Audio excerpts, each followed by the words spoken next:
What if the life you lead is merely a shadow, a flicker in the grand tapestry of karma, where every misdeed haunts your next incarnation like a vengeful ghost in a cheap horror flick? Welcome to the underworld, where the stakes aren't just your earthly pleasures or fleeting ambitions, but your very soul. Here, the whispers of the dead mingle with the living, and redemption is a game played on a razor's edge. Ever met someone who just seems cursed? Bad luck follows them like a relentless stalker, doesn't it? They trip over their own feet, get stuck in traffic, and lose every wager. What if their karma is just a ticking time bomb? The ancient texts speak of a cosmic scoreboard, where sins aren't just tallied, they're tattooed on your spirit. You think you're free? Think again. The underworld is a twisted carnival, a playground for the damned, where every laugh hides a scream and every smile is a dagger. Picture this, a life wasted on indulgence, a heart too heavy with greed to float past the gates of Yama, the god of death. The moment you think you've outsmarted your fate, reality slams you back. Oh, those who laugh in the face of destiny only find themselves choking on their own hubris. Ever try to outrun karma? It's like sprinting from your own shadow, futile and utterly absurd. The underworld isn't a simple pit of despair, it brims with bizarre characters. Meet the soul of a once-renowned chef, condemned to eternally taste dishes that never get served, trapped in a kitchen where every recipe is a failure. Imagine the irony, a master of flavors now forced to feast on ash and regret. Or consider the tormented poet, whose every verse turns to stone, littering the path of his rebirth with the weight of unexpressed despair. Do you think enlightenment is a peaceful retreat? Think again. It's a war zone, a battlefield littered with the corpses of egos and the shattered remnants of ambition. Enlightenment comes at a price, and sometimes it's paid in blood, yours or someone else's. The gods watch, cackling as they shuffle souls like a deck of cards, each hand more twisted than the last. What's your next move? The underworld offers no guidebook, no GPS to navigate the treacherous twists of fate. You either dance with the shadows or become one of them. Karma doesn't just knock, it kicks down your door, drags you into the night, and demands an accounting. So here's the cold hard truth, ignorance is a luxury you can't afford. Every choice, every snide comment, every misdeed echoes in the void, returning with a vengeance you can't foresee. This isn't merely philosophy, it's the harsh reality of existence, where every heartbeat reverberates with the weight of your past lives. You thought you were just reading a book? No, my friend. What you're holding is a mirror reflecting the chaos of your very essence. Face it. The cycle is unbroken, and the underworld is far closer than you think. What are you willing to sacrifice to break free? The air crackles with tension, thick and heavy, as if the universe is holding its breath. I stand on the edge of a crumbling temple, its stones worn smooth by the passage of time, whispering secrets only the ancients could understand. Below, the Ganges flows, a serpent of silver, reflecting the dying light of the sun, a moment suspended between night and day, between life and death. Shadows stretch and twist, yearning to claim the lost souls that wander here. I can feel it, the pulse of history thrumming beneath my feet, and the weight of existence pressing down on my heart. I remember the first time I saw the stars, Kiran murmurs, her voice trembling like a leaf caught in a storm. Her eyes, dark pools of longing, search the sky as if the answers to her pain might be written in constellations. She's a warrior in a fragile shell, haunted by the memory of her brother lost to the chaos of war, a chaotic dance of destruction that left their family shattered. They said he was a coward, but he died for something greater. For the very fabric of our world. Her words slice through the air, sharp and raw. I can almost hear the echo of his laughter, the way it would fill the room like music. But that music is long gone, replaced by a silence that gnaws at Kiran's heart. She grips her dagger tightly, knuckles white, as if it's the only thing tethering her to this reality, this fragile moment. She doesn't want to be here, yet she can't bear to leave. The past binds her, a haunting presence that glimmers like a spectre in her mind.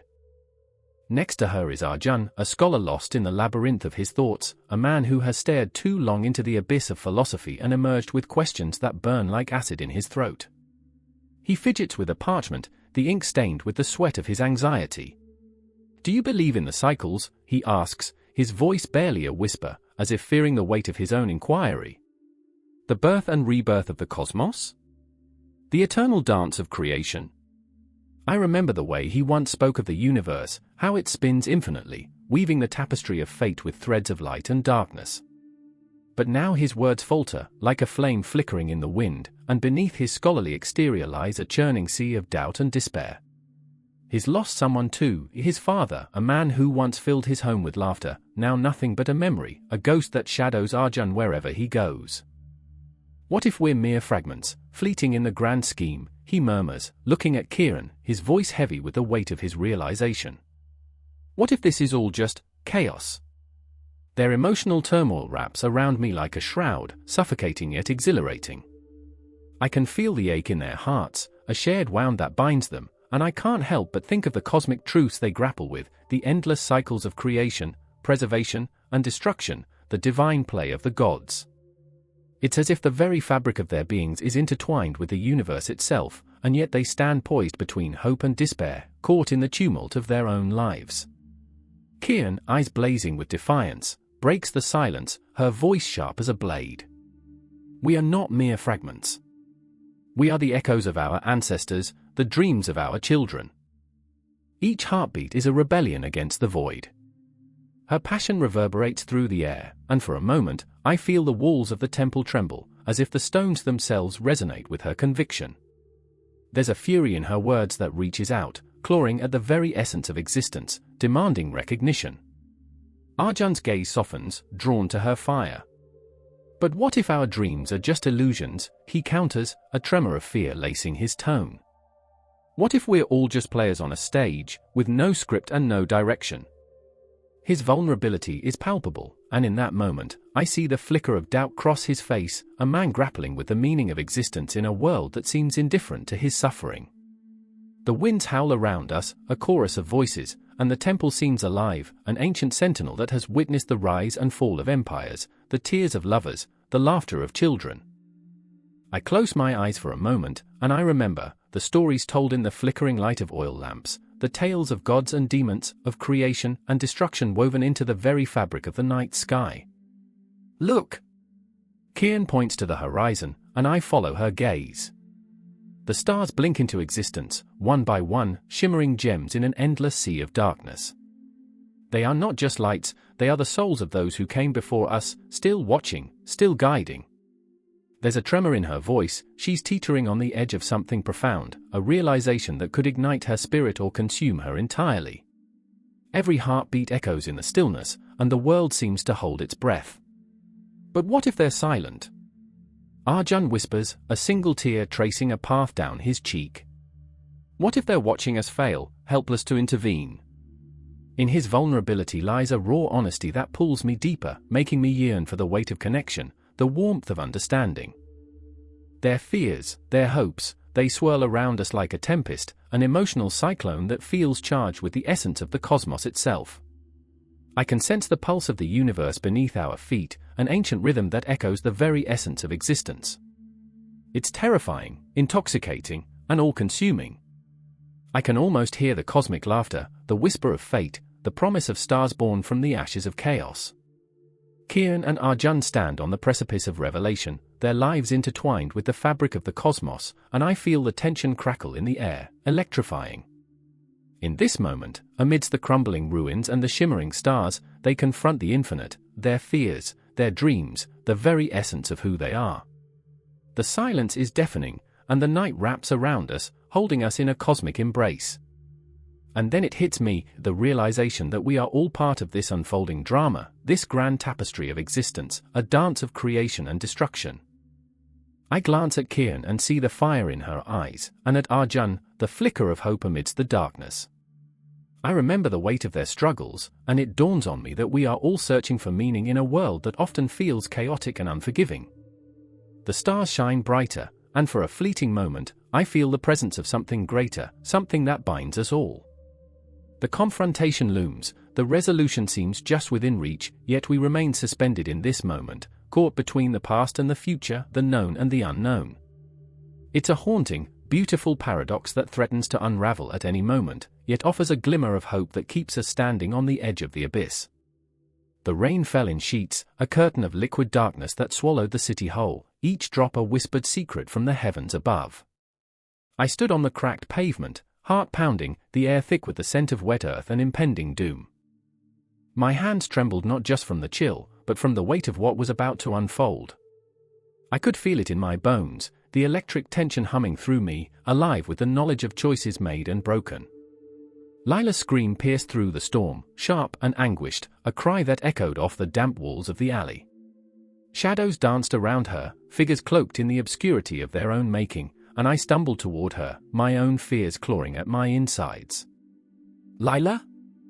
I shouted, but my voice felt feeble, lost in the cacophony of thunder and sorrow.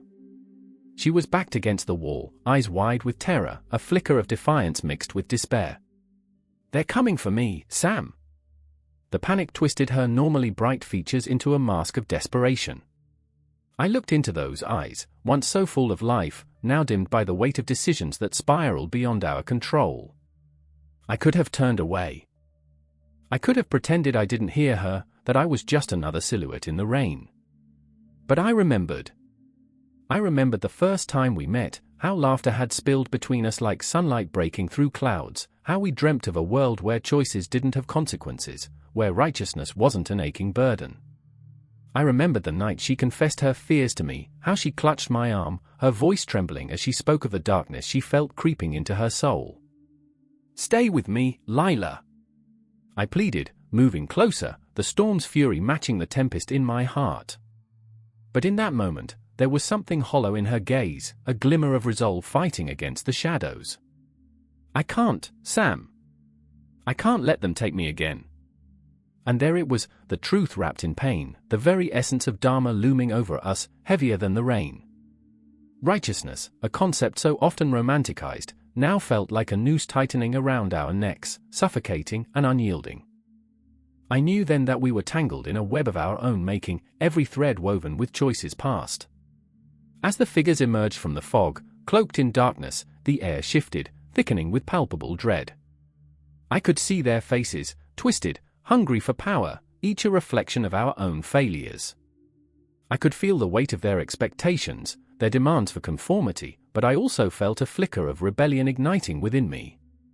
"Run, Lila!" The command tore from my throat, raw and unrestrained. She hesitated, the embers of doubt flickering in her eyes before she took a step back, as if retreating into the shadows of her own mind. I was losing her. "Please!" In that flash of desperation, another figure emerged, a man, tall and brooding, with an aura of authority that commanded attention. Arjun. I recognized him, the embodiment of righteousness, yet wrapped in a shroud of moral ambiguity. He was our protector, the one who preached the law of Dharma, yet stood there now, an instrument of fear. His gaze swept over us, cold and calculating. "Sam, Lila," he rasped, voice deep as gravel, "you know what must be done." With those words, I felt the ground shift beneath me. The storm raged on, but all I could hear was the thumping of my heart in my ears, drowning out the cries of the world around us. I understood the weight of his words, the unyielding pull of righteousness, and I could see Lila's shoulders slump, the fight within her fading like the fleeting daylight. "We've come to bring you to justice," Arjun continued, ice cold as steel. "You've strayed too far from the path." Justice. Such a beautiful word, yet here it stood, a grim spectre haunting our lives, demanding sacrifice. I felt the rage rising within me, bubbling like molten lava threatening to erupt. "Justice?" I spat, fury igniting my voice. "You call this justice? You're just another puppet in their game, Arjun."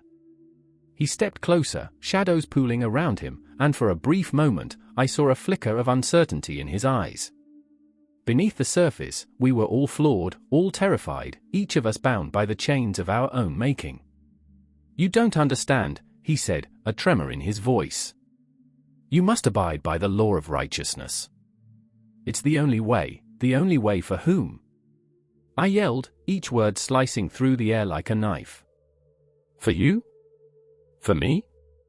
Or for the ones who sit comfortably in their thrones, watching us bleed?" Lila's breath hitched, and in that moment, I saw the battle raging within her. She was caught between the tempest of her own beliefs and the fierce loyalty to me. Sam, she whispered, her voice breaking, what do we do? Time slowed, moments stretching into infinity. I felt the weight of the choices laid before us, each path littered with shards of broken dreams and lost hopes. We fight, I breathed, the words a lifeline flung into the void. We fight against the shadows, against the very idea that we must be bound by righteousness that chokes us. Her eyes shimmered with tears, and I reached for her hand, gripping it tightly, grounding us both in that moment before the storm broke. Together, I whispered, the word a promise, a beacon of defiance. Together, we redefine what it means to be righteous. No more chains. The figures moved closer, their silhouettes merging with the darkness, a sinister dance advancing upon us. Arjun's face hardened, but I could see the flicker of doubt still lingering there. In that instant, I realized that righteousness was not a monolith, but a living, breathing entity, capable of change, of bending, of breaking. And so, as the storm unleashed its fury, I felt the adrenaline coursing through my veins, the raw energy of rebellion igniting within me like a firestorm. Whatever awaited us on the other side of this night, whatever shadows lingered, I knew one thing for sure, we wouldn't face it alone. We would carve our own path through the chaos, refusing to be defined by anyone else's version of Dharma. The rain fell harder, drowning out the world, but in that moment, standing in the eye of the storm, I felt something shift. I was no longer just Sam, the scared boy lost in the shadows. I was a force, a voice roaring against the tide, and with Lila by my side, I would challenge the very fabric of righteousness itself. The clock was ticking, and the night was far from over. The fire crackled, its orange glow puncturing the suffocating darkness, illuminating the twisted faces around it. Shadows danced like phantoms, flickering between the whispers of the ancients. A single tear slipped down Aditi's cheek, splattering onto the dry earth, a fragment of her soul staining the ground. She stared at her brother, Rohan, his gaze fixed on the flames as if they held the answers to their existence, the questions echoing like wails of the damned. What if, she began, voice trembling, but the night swallowed her thoughts, leaving only the raw unspoken fear that gnawed at their hearts. Around them, the weight of the universe bore down. Each heartbeat felt like a countdown, every second stretching, twisting into eternity. What was it that tethered them here? The air was thick, heavy with the scent of smoke and the chilling realization that they were mere shadows of what they could become. Aditi's fingers fidgeted with the hem of her threadbare sari, the fabric rough against her skin, and in that moment, she felt the chasm of despair yawning before her. Rohan, always the protector, turned to her, his eyes gleaming like shards of broken glass. "Do you believe in Atman?" he asked, voice rough as gravel, yet laced with a curiosity that felt almost sacred. Atman, the eternal soul, the essence that transcended flesh and bone. A concept that danced around their minds like the flames, elusive, beautiful, and terrifying. If it's true, then who are we? His words hung in the air, heavy with the weight of existential dread. Are we just bodies waiting for our souls to claim them? I remember, Aditi's voice cracked. I remember when Ma used to tell us stories of the stars, of how our souls are part of everything, a drop in the infinite ocean.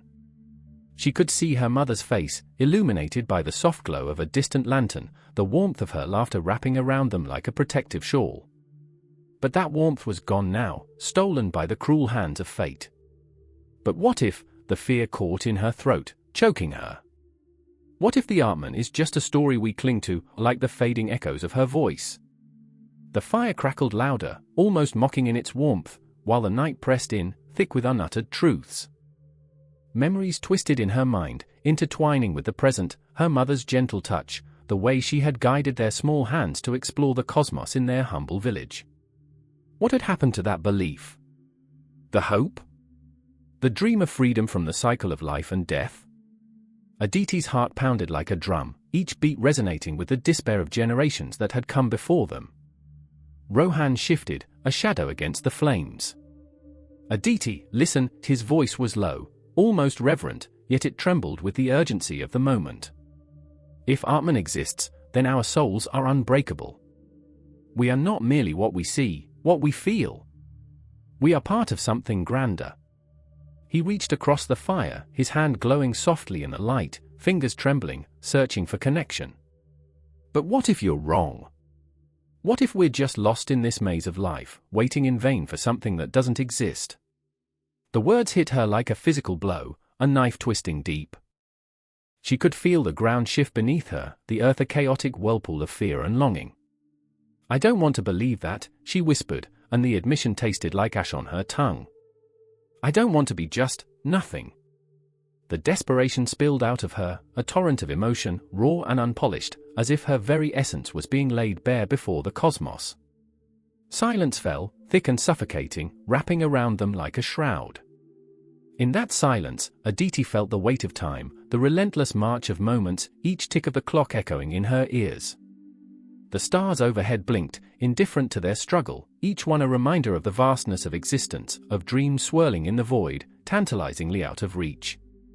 She closed her eyes, and in the murky depths of her mind, she began to conjure the images, the dreams of her childhood, the laughter, and the warmth. But they were ghosts now, phantoms slipping between her fingers like grains of sand.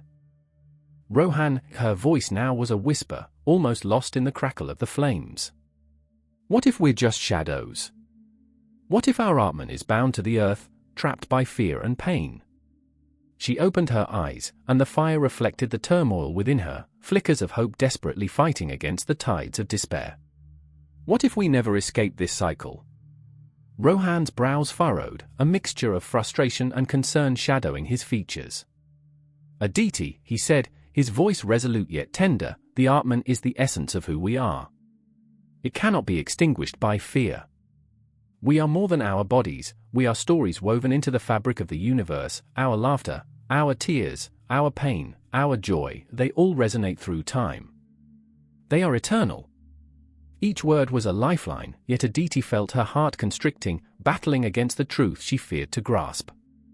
But what if it's all an illusion, she cried, the anguish rising within her, a tidal wave threatening to drown her. What if we're just actors on a stage, playing parts in a script written by someone else? The fire sputtered, flickering widely as if responding to her turmoil, casting erratic shadows that danced like lost spirits. In that moment, she caught a glimpse of Rohan's face, his determination, his passion, an unyielding belief in the unseen. It mirrored her own desperation, the yearning for something greater, something real. I remember, she murmured, her voice barely a breath. I remember the stories of our ancestors, of their struggles, their victories, and how they found strength in the face of the unknown. If we are bound to this cycle, then maybe we can rewrite it. Maybe our Atman can find its way back to the light. Each word felt like a step toward liberation, the darkness beginning to lift, revealing the glimmers of hope. Rohan's gaze softened, a flicker of understanding igniting in his eyes. Then let us choose to believe, Aditi. Let our souls rise above this pain. Let our Atman shine through the darkness. He reached out, grasping her hand, and in that moment, the fire crackled louder, a chorus of strength and defiance, echoing across the vast night. The air shimmered with the weight of their shared understanding, the bond of siblings forged in the fires of despair, rising like phoenixes from the ashes of their fear. As they faced the night together, the shadows around them began to recede, the stars twinkling brighter, weaving the threads of their souls into the tapestry of existence.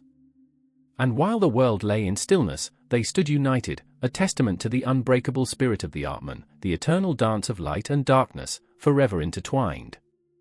The clock struck midnight, its chime echoing through the empty streets, a haunting lullaby that danced with the wind. The air was thick, filled with a tension that seemed to hum, vibrating off the cobblestones like a whispered secret. Shadows twisted under the dim streetlights, playing tricks on the mind, morphing into shapes that felt like ghosts, remnants of decisions made, words spoken, lives lived. I stood in the darkness, my heart pounding in time with the ticking that seemed to whisper my own reckoning.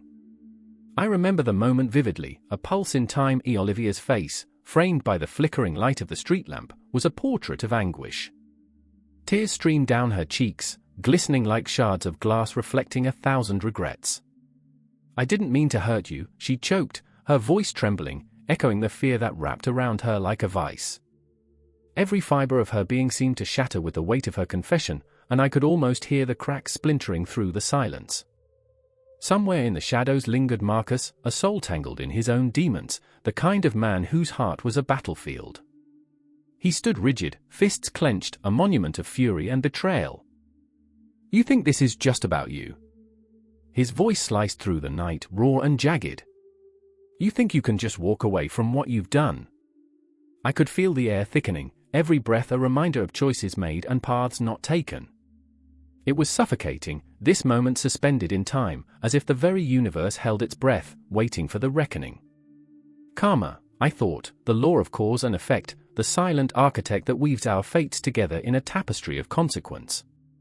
I remember the day it all began. It was a sun-drenched afternoon, laughter spilling from our lips like music. Marcus had that charm, the way he could make anyone feel like the center of the universe. A friend, a brother, a confidant. And Olivia, oh, Olivia. With her wild curls and untamed spirit, she painted the world in colors I never knew existed. Together, we were invincible, a trio bound by trust, love, and secrets. But secrets have a way of festering, don't they? They twist, they turn, and when they break free, they burn. The memory flickers like an old film reel, each frame imbued with an innocence that feels impossibly fragile now. I remember the first lie, a fleeting moment when Olivia smiled at Marcus, a gaze that lingered longer than it should have. It was a spark that ignited a wildfire, and with every passing moment, the flames danced closer to our hearts. I remember my heart racing, not out of excitement, but fear. The tension thickening, the laughter replaced by a silence that felt heavy, like a storm gathering in the distance. "Don't do this," I pleaded, my voice barely a whisper, a broken echo of what once was. But Olivia's gaze was fixed on Marcus, and in that moment, she was lost to me, lost to everything that had come before. I felt the ground shift beneath my feet. I was no longer a participant in our story, but a ghost, watching as fate unfurled its cruel tapestry. Then came the night it shattered. The air was electric, charged with the unspoken. I remember standing at the very edge of that precipice, the darkness yawning beneath me, threatening to swallow everything whole. A confrontation, long overdue, exploded like a firework in the night. Words were weapons, and we wielded them with reckless abandon, cutting deep into each other's souls. "I loved you first," Marcus spat, venom lacing every syllable. The truth of it hung in the air, a raw nerve exposed, bleeding regret. I could see the flicker of blame in Olivia's eyes. Was it me? Was it him? It didn't matter. In that moment, we were all entangled in this web of devastation, and the strands were tightening, suffocating us. I remember the eerie silence that followed, the weight of our actions settling like dust in the air. "What have we done?" I whispered, but no one answered. The question hung there, suspended, an unanswered plea echoing through the void. The universe watched, eyes wide open, a silent witness to our failures. And then it began to unravel, the threads, once beautifully woven, snapped one by one. Olivia, desperate to escape the chaos, reached for Marcus, and he recoiled as if burned. The pain in his eyes reflected the same anguish that clawed at my own heart. I felt the world tilt, a strange sense of inevitability swirling around us like a tempest. I remember the moment clarity struck, like a lightning bolt illuminating the darkest corners of our souls. Karma, I realized, was not just a fleeting notion, it was the very essence of existence, binding us in a cycle of consequence.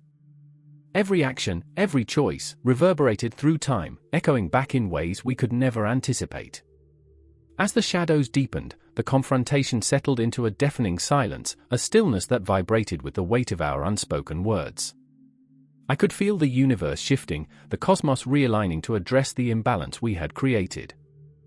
It was a reckoning, a moment where time itself seemed to bend and twist, forcing us to confront the fallout of our choices.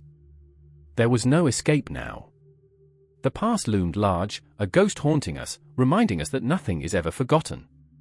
Every smile shared, every secret whispered, every heartbeat that once echoed with joy now pulsed with the weight of betrayal. I could feel it in the air, thick and heavy, a fog that clouded my mind.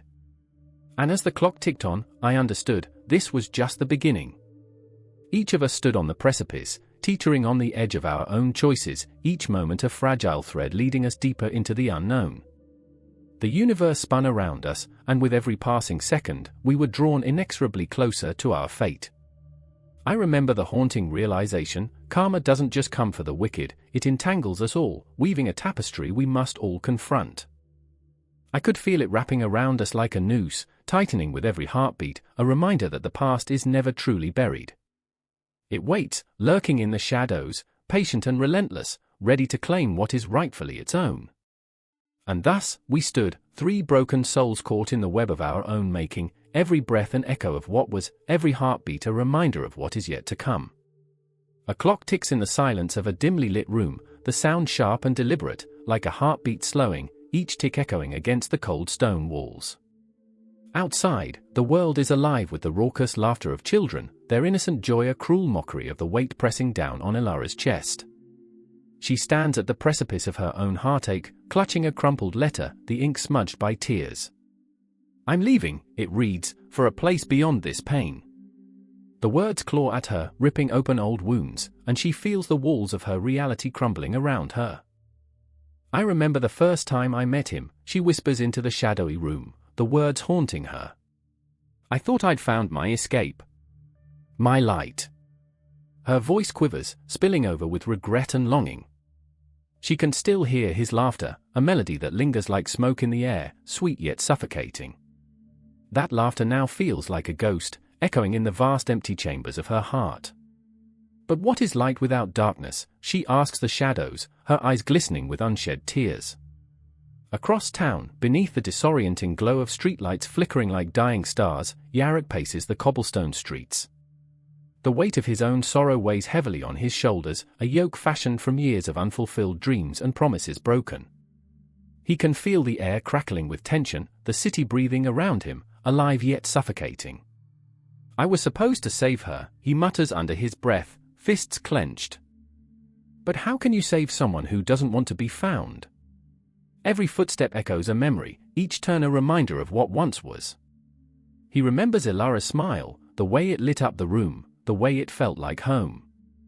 But that home is now gone, torn apart by the relentless tide of time. "I failed," he breathes, the admission a bitter pill lodged in his throat. He pauses, gazing up at the moon, its silvery light casting long shadows that dance across the cobblestones, whispering secrets of lives lived and lost. The cycle, it never ends, does it? The question hangs in the air, a plea for understanding, for absolution. In the heart of the city, the clock tower looms, a sentinel watching over the ebb and flow of life. The hands move ceaselessly, a reminder that time doesn't bend to grief, it marches on, indifferent to human suffering. He remembers the stories told in hushed tones, tales of souls caught in the cycle of samsara, born, dying, and reborn, each life a thread woven into the grand tapestry of existence. What if I'm just another thread, he wonders, tangled, frayed, forgotten? As the night deepens, Ilara finds herself at the edge of the river, the water a mirror reflecting her turmoil. She watches the current, swift and unrelenting, dragging everything in its path. "Am I the water or the stone?" she muses, the question a weight on her heart. "Will I drown, or will I wear down the edges of my pain?" She remembers her grandmother's voice, thick with wisdom: "Life is a river, child. Sometimes you float, sometimes you sink. But you must always keep moving." The moon hangs heavy above, a silent witness to her struggle. Ilara pulls the letter from her pocket, the words burning in her hand. "I can't let you go," she whispers into the night, a desperate plea that stretches into the void. She feels the weight of the world crashing down, an overwhelming tide of sorrow and love.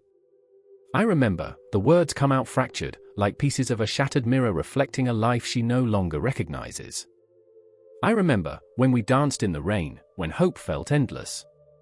But hope feels like a cruel joke now, a distant memory wrapped in shadows." The river gurgles softly, mocking her anguish, its surface shimmering under the moonlight. "What if I could break this cycle?" she thinks, the thought both terrifying and exhilarating. What if rebirth means something more than just living and dying? Yarek, still wandering the cobblestone streets, is pulled toward the river's edge, an invisible thread weaving him closer to her. He can sense her pain, the raw emotion like a call, beckoning him into the darkness. "It's not too late," he rasps, urgency threading through his words. He closes his eyes and focuses on her heartbeat, the rhythm intertwined with his own. We can find a way. The air crackles with tension as he approaches. The shadows deepen, swirling around Elara, wrapping her in a cloak of sorrow. You should have let me go, she says, her voice bitter, laced with anger and fear. You can't save me, Yarok. I'm lost. No one is ever truly lost, he replies, the words spilling from his lips as if guided by a force beyond him. We're all just echoes of our past, searching for a way out. Their eyes lock, and for a brief moment, the world around them falls silent, the cacophony of life fading away. In that silence, the air thickens with possibilities. They stand on the brink of something monumental, the cycle of life and death swirling around them like a tempest. What if we could break free, he asks, urgency flooding his veins. What if rebirth is not just another chance to exist, but a chance to truly live? Elara's heart races, fear battling with hope.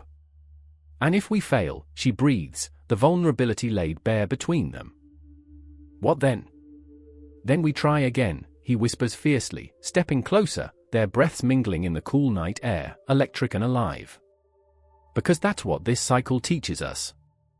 It's not about the end, but the beginning. And the beginning is always now. Together, they peer into the abyss, the river glimmering beneath the moonlight, a reflection of all they have lost and all they could become. The air is thick with tension, the night pregnant with possibility. In that moment, the cycle of samsara, the birth, the death, the rebirth, spins around them, a relentless dance of despair and hope, of love and loss, intertwining their fates in ways they could never have imagined. The clock ticks on.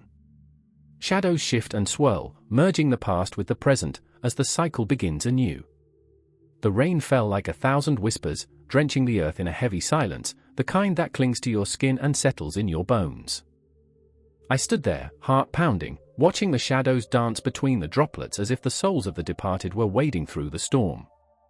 The air crackled with a tension, thick as the promise of secrets unspoken, and amidst it all, I felt the weight of 1,000 lifetimes pressing upon me.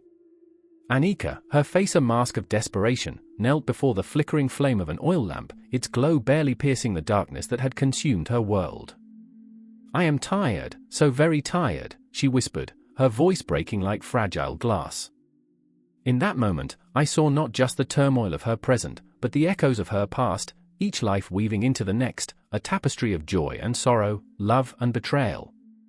She was a warrior in a battle that seemed endless, each defeat pulling at the threads of her soul. Across the room, Rajan watched her, his heart a crumpled ball of fear and longing. He had loved her in every incarnation, through every mistake, through every choice that had led them to this very moment. But this life was different, marred by a tragedy that felt insurmountable. Anika, he said softly, you can't give up. There's a reason we're drawn to one another. No matter how many times we lose each other, we always find our way back. Her laughter was a brittle sound, haunted by memories of lives unlived, of battles fought and lost. And what if this time is different? What if this time, we're meant to remain apart? The words hung in the air, heavy with the weight of despair. I shivered, for I knew the truth of her fear. The cycle of samsara, the endless wheel of rebirth, was a cruel mistress, spinning tales of souls entwined yet forever separated. I remember the stories my grandmother told me, her voice laced with a mix of reverence and warning. Each life is a lesson, she would say, a chance to learn, to grow, to atone. But what if those lessons came at an unbearable price? What if the soul, in its relentless pursuit of enlightenment, was doomed to repeat its darkest failures over and over again? Outside, the storm raged on, the wind howling like the very ghosts of their past. I could almost see them, shadows flitting at the edges of my vision, lost souls yearning for something just out of reach. The thought sent a chill racing down my spine. I had seen the patterns, Rajan's fierce protection of Anika, woven through lifetimes like a delicate thread. But there was also betrayal, the sharp dagger of choices made in anger or fear that had caused them to part again and again. Rajan, Anika's voice broke through my reverie, raw and frantic. What if I'm not meant to be with you? What if I have to face this alone? His response was electric, a surge of defiance that filled the room. You are never alone. We are bound, Anika. By blood, by spirit, by something ancient and unyielding. He reached out, fingers brushing against hers, igniting a spark that seemed to illuminate the very air between them. I could feel their connection, a heartbeat in the darkness, yet shadows loomed, darkening the fragile light. But that's the cruel irony of love, isn't it? It thrives in the most desolate of places, yet is so easily extinguished. The truth is, they had faced this before, over and over, each life a dawning hope crushed beneath the weight of their mistakes. Their journey was a spiral, a dance of creation and destruction, and I felt the earth tremble beneath the enormity of their emotions. Anika, he murmured, his voice thick with emotion. You are the light that guides me through every darkness. Don't let the fear of what's to come pull you away from what we have. But it was the past that haunted her. I saw it in her eyes, a flicker of doubt, a memory that felt like a ghost tugging at her sleeve. The countless times they had loved fiercely only to be torn apart by fate. In one life, they were lovers chasing the sunset, in another, bitter enemies battling for the same throne. Each incarnation left a mark, a scar etched deep into their souls. The clock on the wall ticked ominously, the sound resonating like a heartbeat, each second an echo of time slipping away. Shadows danced across the walls, weaving into the corners of the room like specters of their past. We may never understand why, I thought as I watched them. But we have to believe in the possibility of another chance. Their eyes met, and in that moment, the world around us faded. The rain, now a distant whisper, felt like a reminder of the tears shed in every life. What if this time was different? What if they could break the cycle? The thought was intoxicating, a glimmer of hope piercing the fog of despair. Rajan leaned closer, his breath mingling with hers, and I could feel the air grow thick with unspoken words, a promise, a challenge, a plea. No matter what comes next, I will fight for you. For us. Her face softened, yet the weight of the past hung heavy on her shoulders. And if I fall? If I can't return to you? Anika's voice trembled, and I felt a surge of emotion, a tidal wave of vulnerability crashing over me. Each word was a prayer, a longing for redemption, for a chance at a life unburdened by the scars of their past. Then I will come back for you, always. In that moment, the room pulsed with energy, a tangible connection binding them together, stretching across lifetimes, igniting the very essence of their beings. The rain beat down harder, as if the universe itself was echoing their struggle, their pain, their unwavering hope. And just as I thought the tension would break, the wind howled louder, a reminder of the chaos that lurked just beyond their fragile sanctuary. I watched as shadows flickered, and the air grew thick with anticipation, the kind that precedes a storm or a revelation. Their love was a powerful force, but so was the fear of what lay ahead. In that moment, as the storm collided with the silence, I knew this was only the beginning. The cycle of reincarnation would continue, their paths intertwined, a dance of light and shadow, love and loss, the eternal struggle of the soul.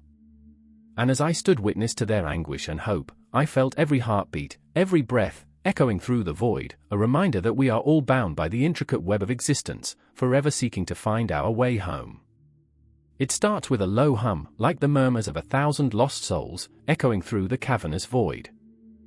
A chill sweeps through the air, dense with the weight of regret and despair, wrapping around your throat like a noose.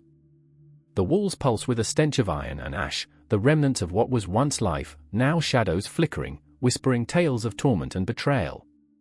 Here, in the underworld, in Naraka, every heartbeat counts. Each pulse resonates like a drumbeat, summoning the restless spirits to lurk in the edges of this ancient nightmare. Kavi stands at the mouth of the abyss, eyes wide, heart racing. His once bright dreams of adventure now drown in the quicksand of fear. I didn't mean to, he whispers, the words sliding from his lips, slick with panic. He remembers the harsh laughter of the villagers, how they threw stones at him for daring to question the rituals, the morals that seemed as old and crumbling as the temple's stone facade. His fingers tremble, brushing against the cold, slick surface of the walls, and he feels the pulse of Naraka synchronizing with his own, each thump an ominous reminder of the choices that led him here. A voice, smooth as silk and cold as the grave, slithers through the darkness. You think you're innocent, Kavi? The voice belongs to Maya, the woman who once danced in the light of the harvest moon, laughter spilling from her lips like the sweetest nectar. But here in Naraka, her smile is sharp, teeth glinting like daggers. The choices we make define us, you know. And you chose, she trails off, letting the silence echo between them, heavy and suffocating. Her eyes burn with a fierce intensity, and he cannot avoid the truth seeping from her gaze. She feels betrayed, hurt by his quest for freedom, as if he had ripped the fabric of their shared existence apart to weave something new, something uncharted. The air tightens between them, thick with the weight of memories, of stolen glances, of shared secrets beneath the stars, of the moment Kavi stepped away and sought a different path. What was I supposed to do, he pleads. Stay shackled in ignorance? Conform. But the words fall flat, a futile defense that only serves to deepen the chasm between them. Around them, the cries of the damned fill the air, a cacophony of guilt and sorrow. Each wail spins a tale of love lost, of desire twisted into something grotesque. The ground quakes slightly, and Kavi's heart races as the shadows encroach, whispering promises of pain. This is the consequence of your curiosity, Maya intones, her voice now a haunting melody. You sought knowledge and found only suffering. With every step deeper into the labyrinth, Kavi bears a weight heavier than the chains that bind the lost souls. Flashes of his past flicker before him, his mother, her tear-streaked face, the day he left, the day he chose enlightenment over affection. You think you can escape the ties of your past. Maya's laughter dances in the air, brittle, mocking. Look around, Kavi. This is what it means to forsake love. She turns, her silhouette swallowed by darkness. He follows, caught in the gravitational pull of her sorrow. Each corridor they traverse leads them into the depths of their shared anguish, the winding paths laden with the bones of those who once dared to dream. I remember, he murmurs, I remember the day you told me love is eternal. Eternal, she mocks, spinning to face him, her features illuminated by a flickering flame from the depths. What a cruel joke! Love is a fleeting whisper, a candle snuffed out by the winds of fate. It is not eternal, it is a prison, a chain that drags us into the dark. Desperation claws at Kavi's chest. But what about the light? The hope? His voice trembles, yet there's a fierce ember of defiance in it. What about the chance to break free? Maya's laughter rings like shards of glass, cutting through the air. You think hope can save you here? Hope is just a flicker in the void, a delusion for the weak. They walk deeper, where the air crackles with fear and rage. Above them, constellations twist and writhe, mocking their plight.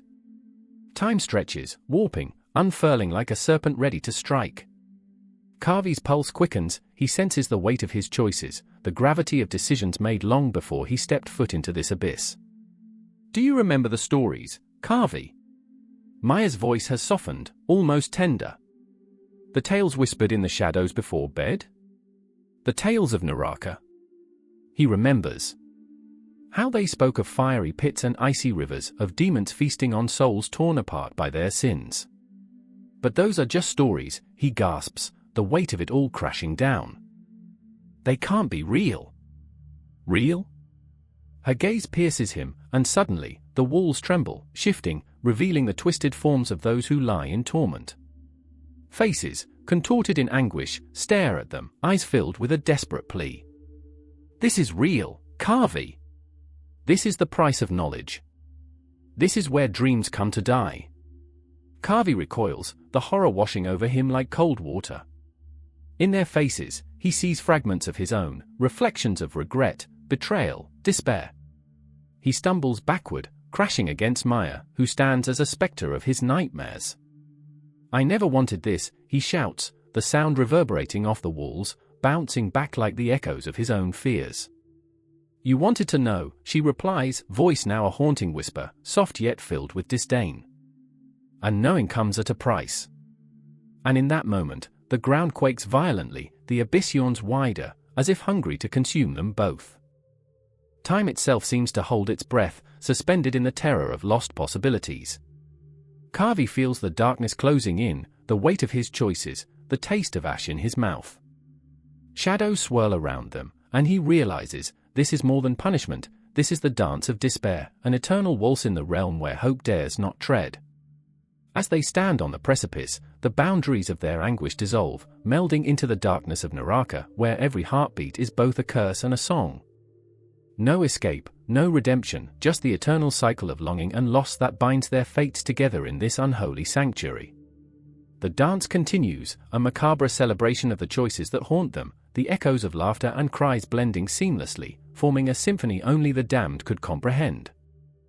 And just as suddenly, the shadows whisper, and the darkness beckons them forward, together, into the unknown, a realm of twisted desires, tangled memories, and the relentless search for absolution. Time unravels, collapsing, and the moment stretches into infinity, leaving only the heartbeat of Naraka pulsing like an unending drum. The air crackles with an unholy tension, so thick it clogs the throat. I stand on the precipice, the edge of something dark and vast, where shadows twist and curl like smoke from a dying fire. The land stretches before me, an abyss that swallows light, a chasm echoing with whispers of the damned. It's a place where hope dares not tread, where the weight of despair hangs like a thick fog. I remember the scream, my sister's voice, piercing the silence, a sound so raw it shatters the very fabric of reality. She had run into the darkness, drawn like a moth to a flame, her spirit a flickering candle in the swirling black. I was too late. I remember, fingers clawing at the ground, blood mingling with dirt, the earth seeping into the cracks of my soul, an eternal stain. "Help me," she cried, the echo of her voice bouncing off the jagged rocks, reverberating in my mind like a death knell. I could see her, pale and trembling, caught in the grasp of something ancient and cruel. Fear gripped my heart, a vice tightening with each desperate plea. My feet, rooted in place, felt heavy as lead. The shadows shifted, coiling around her like serpents, whispering dark promises, sweet lies that tasted of ash. I could feel them sliding beneath my skin, scratching at my sanity.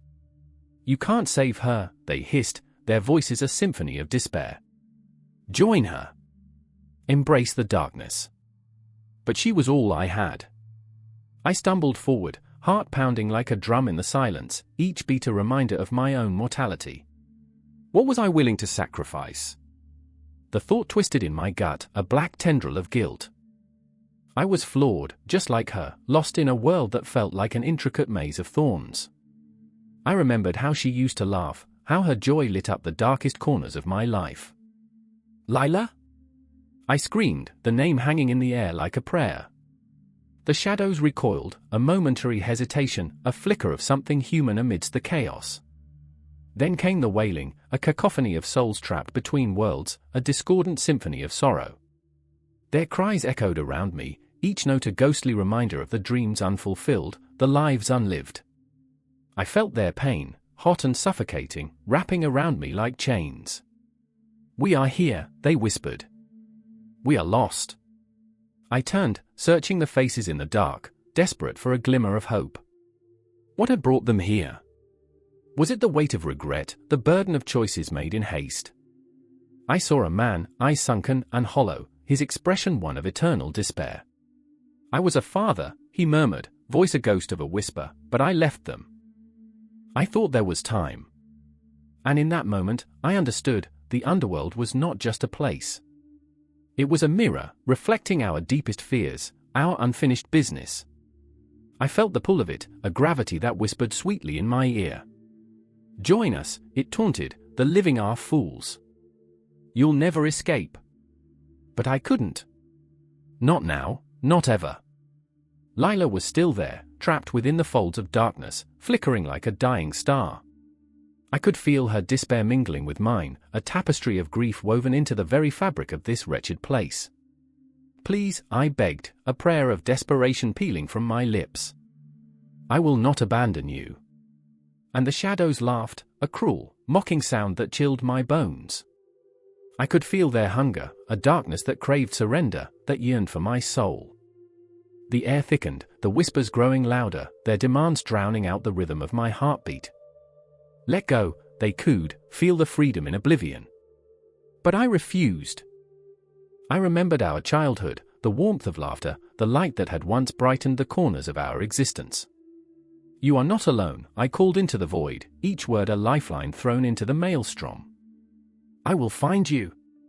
As I plunged deeper into the darkness, a flicker of light caught my eye, a distant glimmer that cut through the black like a shard of hope. A figure, draped in shadows yet emanating warmth, reached out to me. It was Orpheus, the poet lost to the underworld, a man who dared to challenge fate itself. Do you seek the lost? He asked, voice echoing like a distant melody. His eyes held the weight of countless souls, their stories etched in sorrow upon his brow. This place eats away at the heart, but you must remember, love is the only key. I felt his words resonate within me, a truth that pierced through the darkness. Love could bridge the divide, a beacon in the night. But at what cost? The shadows writhed at the edges of my vision, hungry for my despair, longing to pull me down.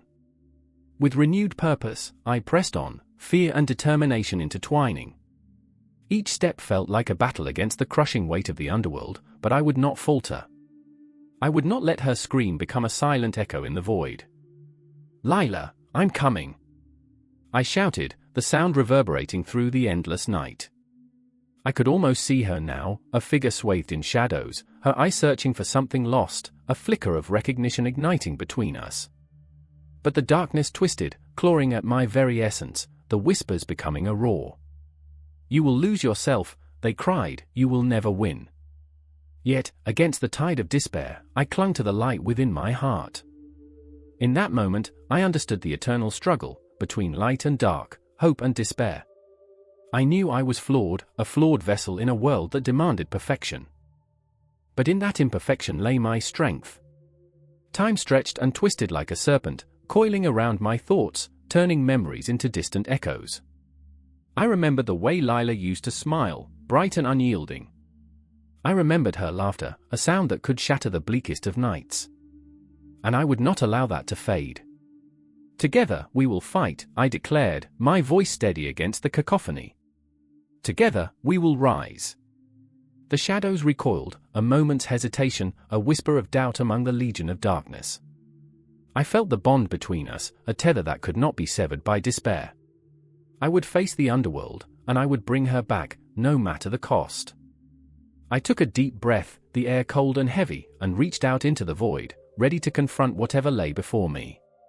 I could feel the heartbeat of the universe pulsing in rhythm with my own, each thud a reminder of the hope that flickered still, however faint. And in that moment, I knew, this was just the beginning.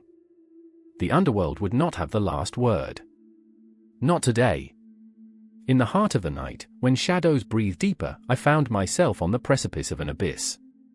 The air crackled with a silence so profound it felt like a trap, a stillness that smothered even the softest sigh. A chill swept over me, as if the very fabric of time strained against the weight of souls long departed, a curtain drawn tight, hiding horrors and truths alike. I stood there, my heart thundering like a war drum, as if it knew the secrets the night sheltered. Please, don't take me. A voice pierced the darkness, raw and desperate, echoing off unseen walls. The sound was so close, yet the source remained hidden, cloaked in shadow. It belonged to a man named Kivalia, a name whispered in hushed tones among the living, a name that danced on the lips of the dying. He was young, too young for such a burden, yet here he was, clinging to life with trembling hands. The fear radiated from him like heat from a dying star, illuminating the path to his fate, and I knew who awaited him just beyond the veil, the relentless presence that haunted the edges of existence, Yama.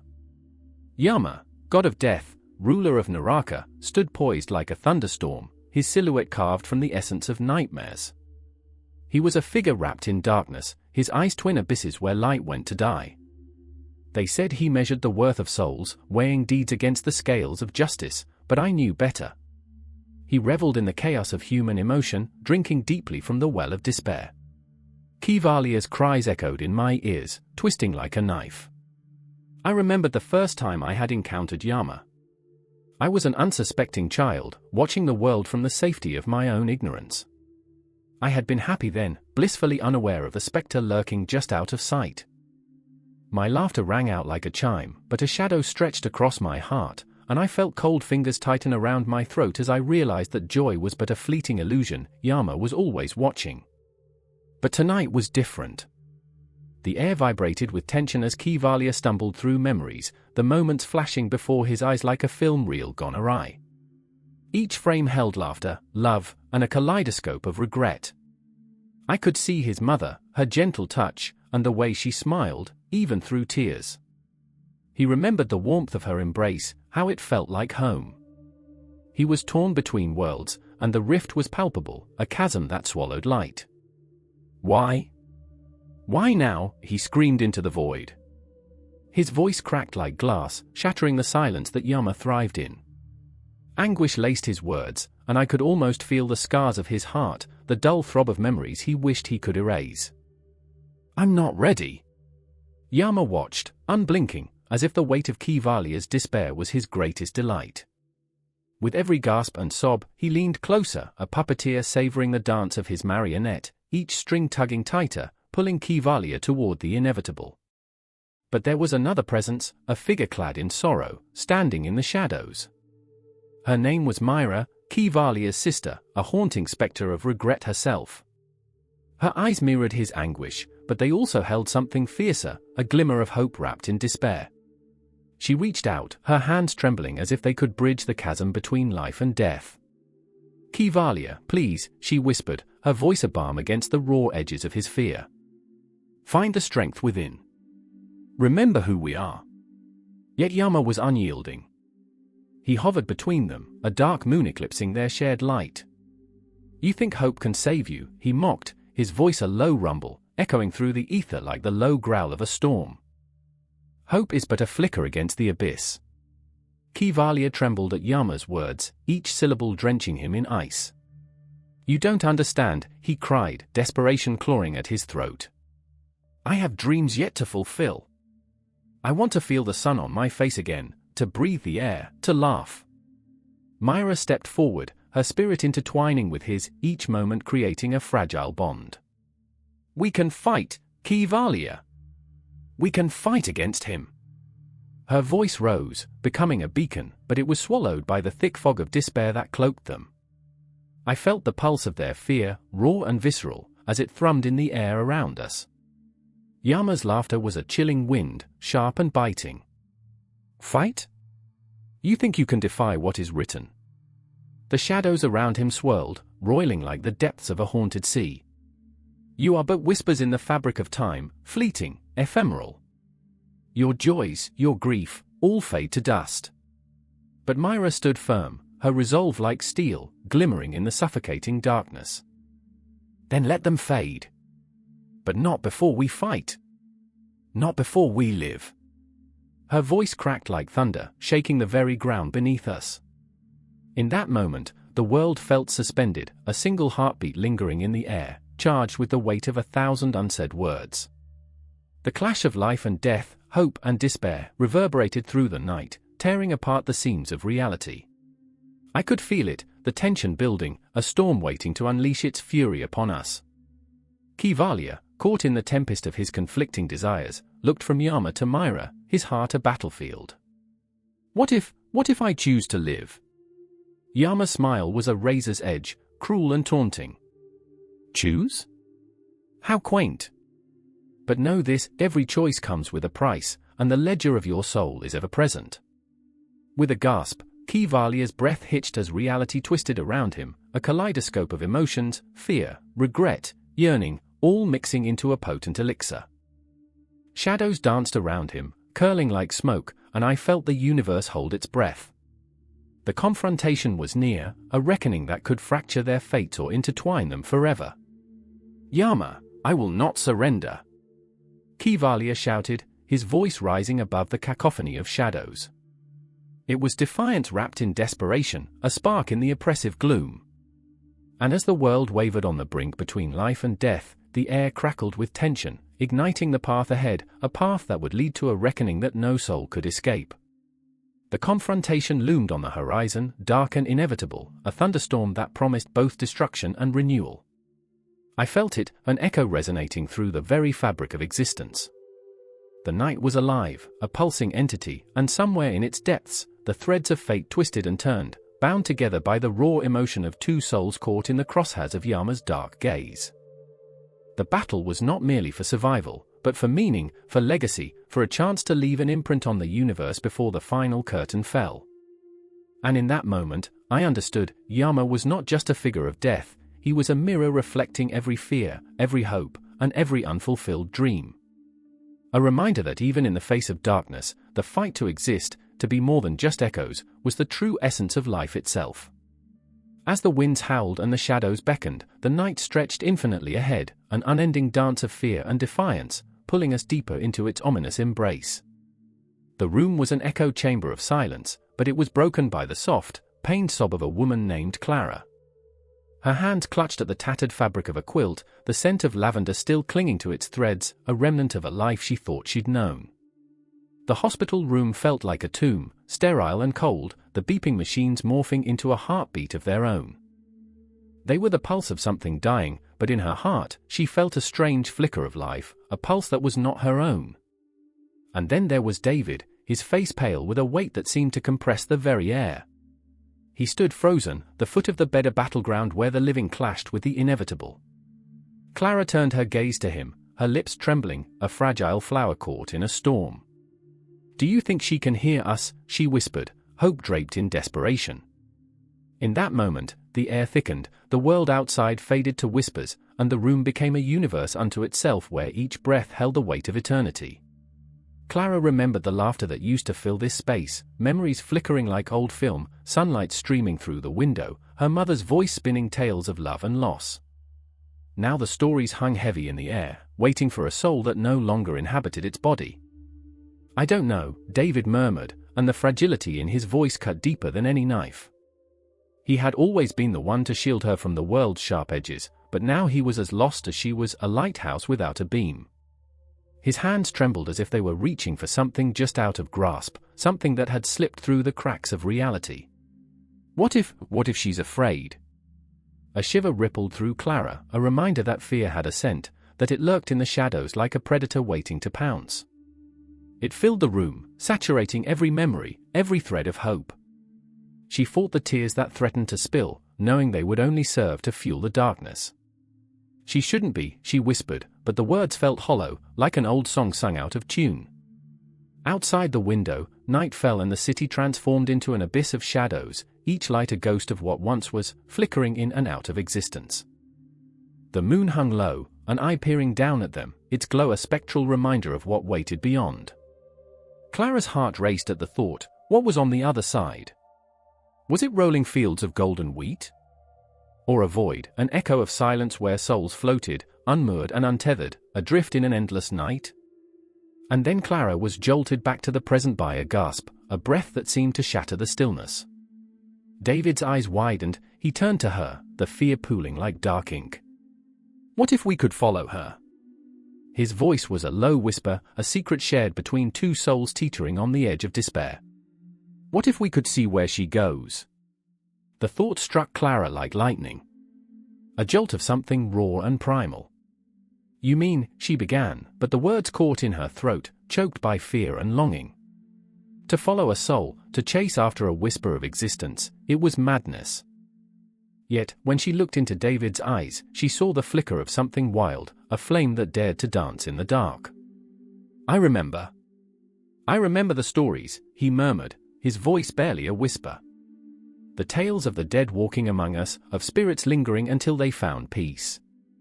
Each word held a haunting resonance, a promise that echoed like the wind through the trees on a stormy night. "What if we could find her? What if she's just waiting for us to let her go?"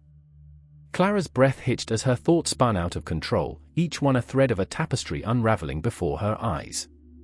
It was absurd, it was terrifying, but also intoxicating. She nodded, feeling the pulse of life between them, a thread that connected their hearts with a fraying string, raw and exposed. "Let's try," she breathed, a fragile vow that hung in the air like the scent of rain before a storm. She could almost feel her mother's presence, a warm embrace, urging her forward, guiding her towards the unknown. They had to do this, they had to confront the shadows, to chase the light that flickered only a heartbeat away. And as they took their first steps into the abyss, the shadows lengthened, reaching out with cold fingers, whispering tales of the forgotten. Clara's heart pounded in her chest, each beat a reminder of the life that still surged within her. The world outside faded further into obscurity, and the room stretched and warped in a surreal dance that felt as if time itself was unraveling. "Do you feel that?" David's voice broke through the haze, filled with a mix of fear and exhilaration. "It's like we're being pulled." Clara nodded, every fiber of her being tingling with anticipation. The air thickened, charged with electricity, and she closed her eyes, allowing her mind to drift. Each breath became a portal, stretching beyond the confines of her earthly form. She felt weightless, as if the very fabric of reality had thinned, and she could see, a glimpse, a flicker of light beyond the veil. It was then that she remembered the dreams, the whispers in the dark that had haunted her sleep, the shadowy figures, the vast emptiness, the laughter that echoed like a distant bell. "Mom." Clara's voice trembled as she reached out into the unknown, the darkness swirling around her like smoke.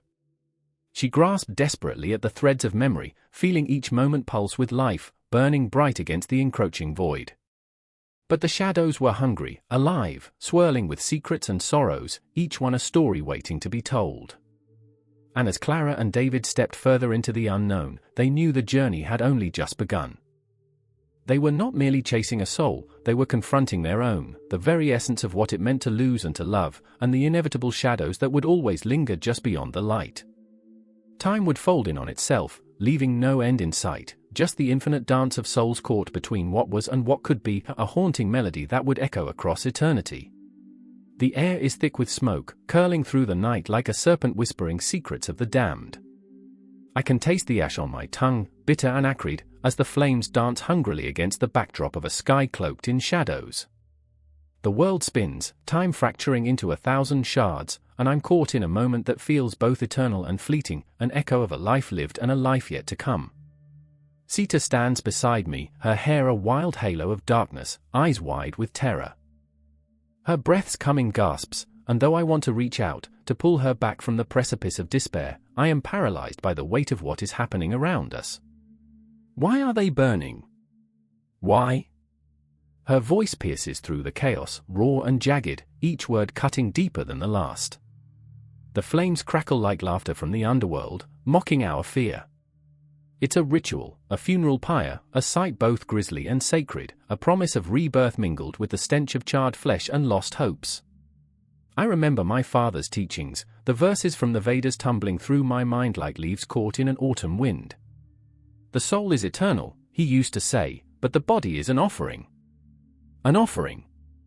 I can't reconcile the beauty of that thought with the horror before me. Sita's trembling hand finds mine, grounding me, yet I can feel her fear seeping into my veins, hot and acidic.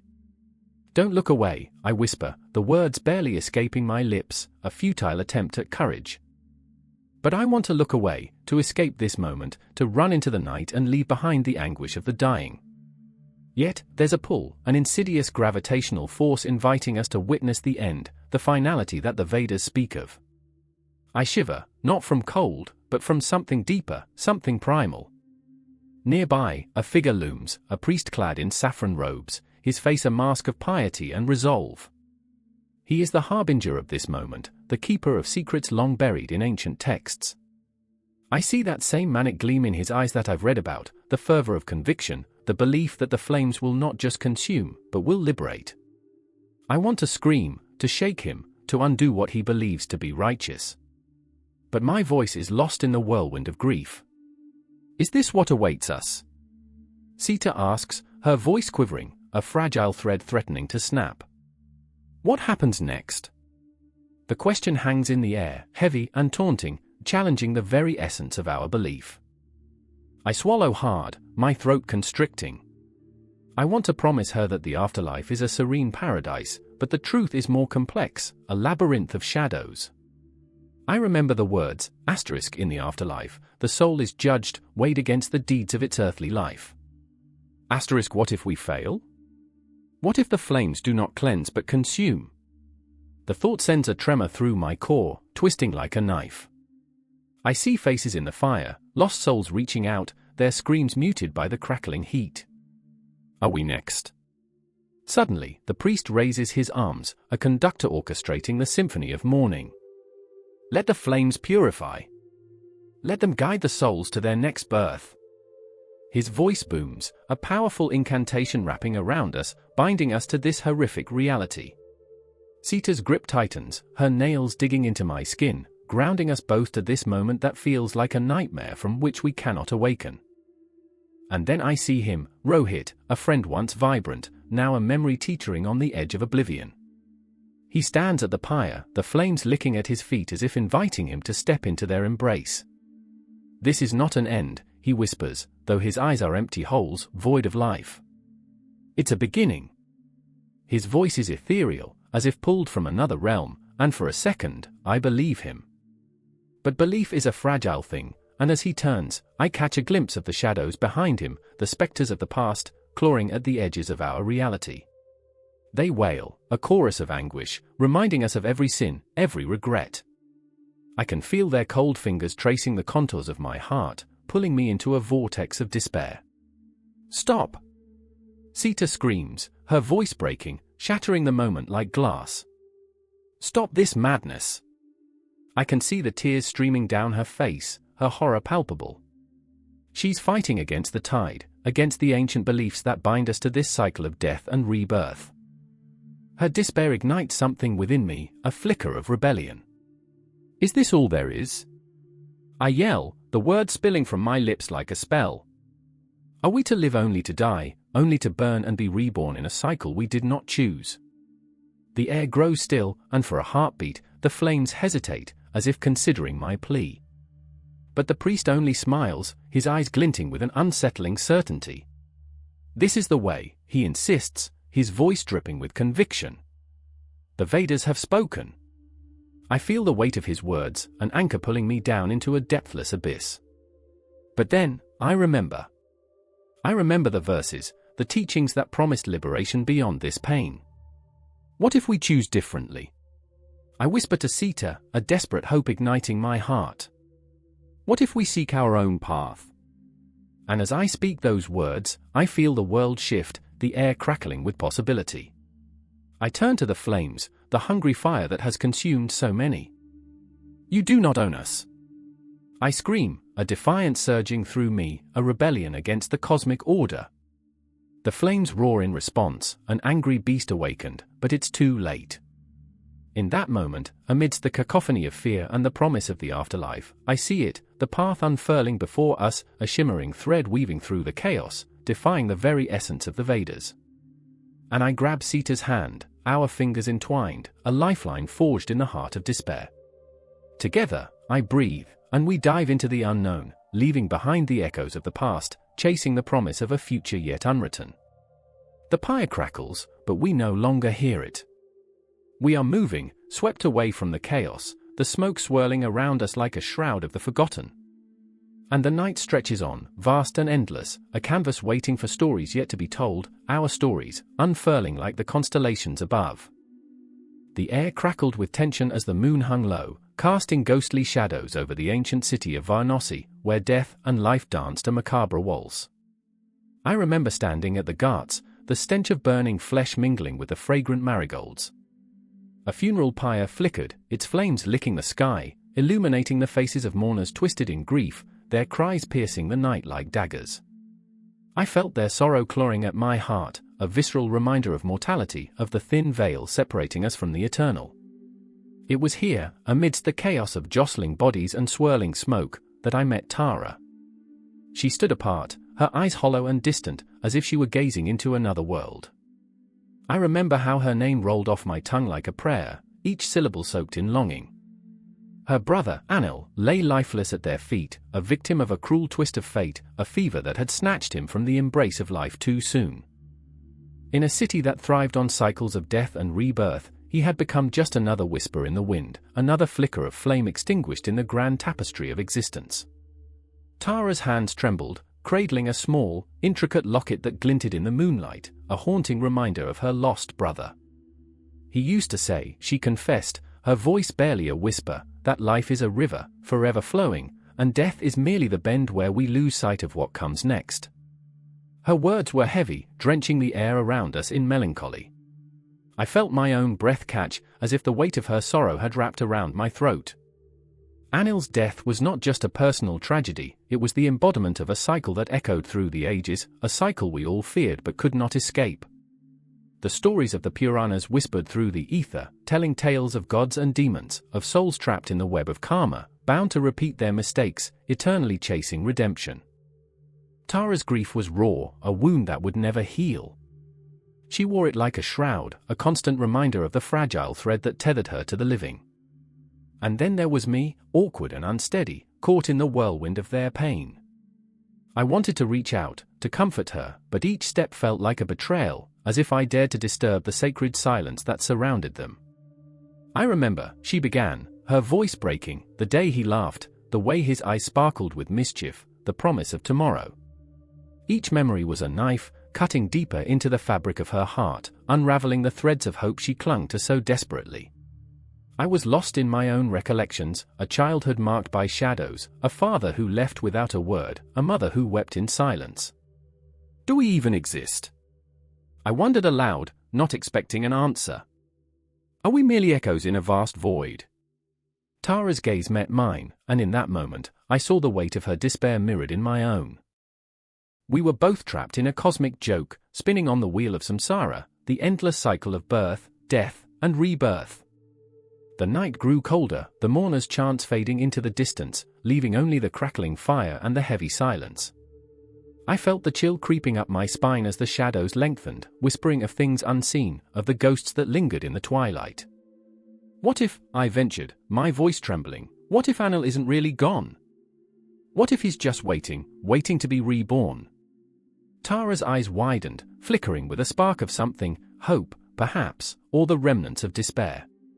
The stories of the Puranas flashed in my mind, shimmering like the stars above. The deer caught in the hunter's sights, the king cursed to roam as a beggar, every tale a reminder that life is a tapestry woven with threads of suffering and joy, each moment a choice that rippled through eternity. Tara let out a choked laugh, raw and unfiltered, and for a brief moment, the weight of grief lifted, replaced by a flicker of defiance. Then let him return, she whispered fiercely, let him come back as a butterfly or a flower. Let him know freedom in every form. But the darkness loomed, a soft, relentless tide threatening to swallow us whole. Would he return? Or would he simply fade into the void, his essence scattered like ashes on the wind? The spectre of uncertainty hung heavy around us, a shroud of fear and longing that would not be easily lifted. I felt it pressing against my chest, a suffocating reminder that we cannot control the cosmos, that we are mere players on a stage, our roles written by forces beyond our understanding. Sometimes, I confessed, my voice thick with emotion, I wish I could escape this cycle, break free from the wheel. But then, I faltered, the words catching in my throat. But then I remember the laughter, the joy, the moments that make every heartbeat worth it. Tara nodded slowly, her eyes glistening with unshed tears. Yes, she echoed, even in the darkness, there's beauty, isn't there? The fire crackled, its embers swirling like dreams fading into the night. I felt the warmth radiating, but the chill of grief lingered, an uninvited guest in a house already too full. We were caught in a moment suspended in time, our souls intertwining, bound by the shared weight of loss. The universe seemed to hold its breath, waiting for our next move, the next twist in the story that had long been written. Suddenly, a shout pierced the night, a voice calling for Tara, a reminder that the world outside was still spinning, indifferent to our pain. I watched as she turned, her expression shifting from sorrow to something fierce, something resolute. This isn't the end, she declared, the words spilling from her lips like a spell. I will honor him. I will remember. I will fight for his return. Each word was a hammer striking the anvil of fate, forging a path through the darkness. And just like that, the moment shifted. The air buzzed with electricity, the promise of rebirth igniting a spark within me too. I found myself standing taller, grounded in the belief that perhaps, just perhaps, death was not the end, but a beginning cloaked in shadows, a chance to start anew. As I stepped back, the fire's light flickered, illuminating the way forward, casting our fears into stark relief. I could almost hear the ancient tales of the Puranas calling to me, weaving their way into the fabric of my soul, a reminder that our stories didn't end, they simply transformed, dancing into the unknown. And so we stood, two souls tethered by grief and defiance, ready to embrace whatever lay beyond the horizon, the night still alive with possibility, the echoes of the past whispering in our ears. The cycle continued, an endless spiral, the night both a tomb and a cradle, binding us to the eternal dance of death and rebirth. The city sighed as the sun dipped below the horizon, its golden rays swallowed by the grip of night. Shadows crept along the cobblestones, whispering secrets of the forgotten. In this moment, lost amidst the pulse of a world in crisis, I stood at the edge of a precipice, heart pounding like a war drum. My sister's laughter echoed in my head, haunting sweetness wrapped in sorrow. She had found joy in the most mundane, a flicker in the dark. I remember, her eyes, bright like stars, relentless and alive. But now, they were closed forever, sealed by the tragedy of our last moments together. I felt the weight of despair pressing down, a relentless tide crashing against the fragile shores of my sanity. I had come to understand the concept of moksha, the liberation from suffering, but what did that mean when the chains of samsara pressed against my skin, each breath a reminder of pain?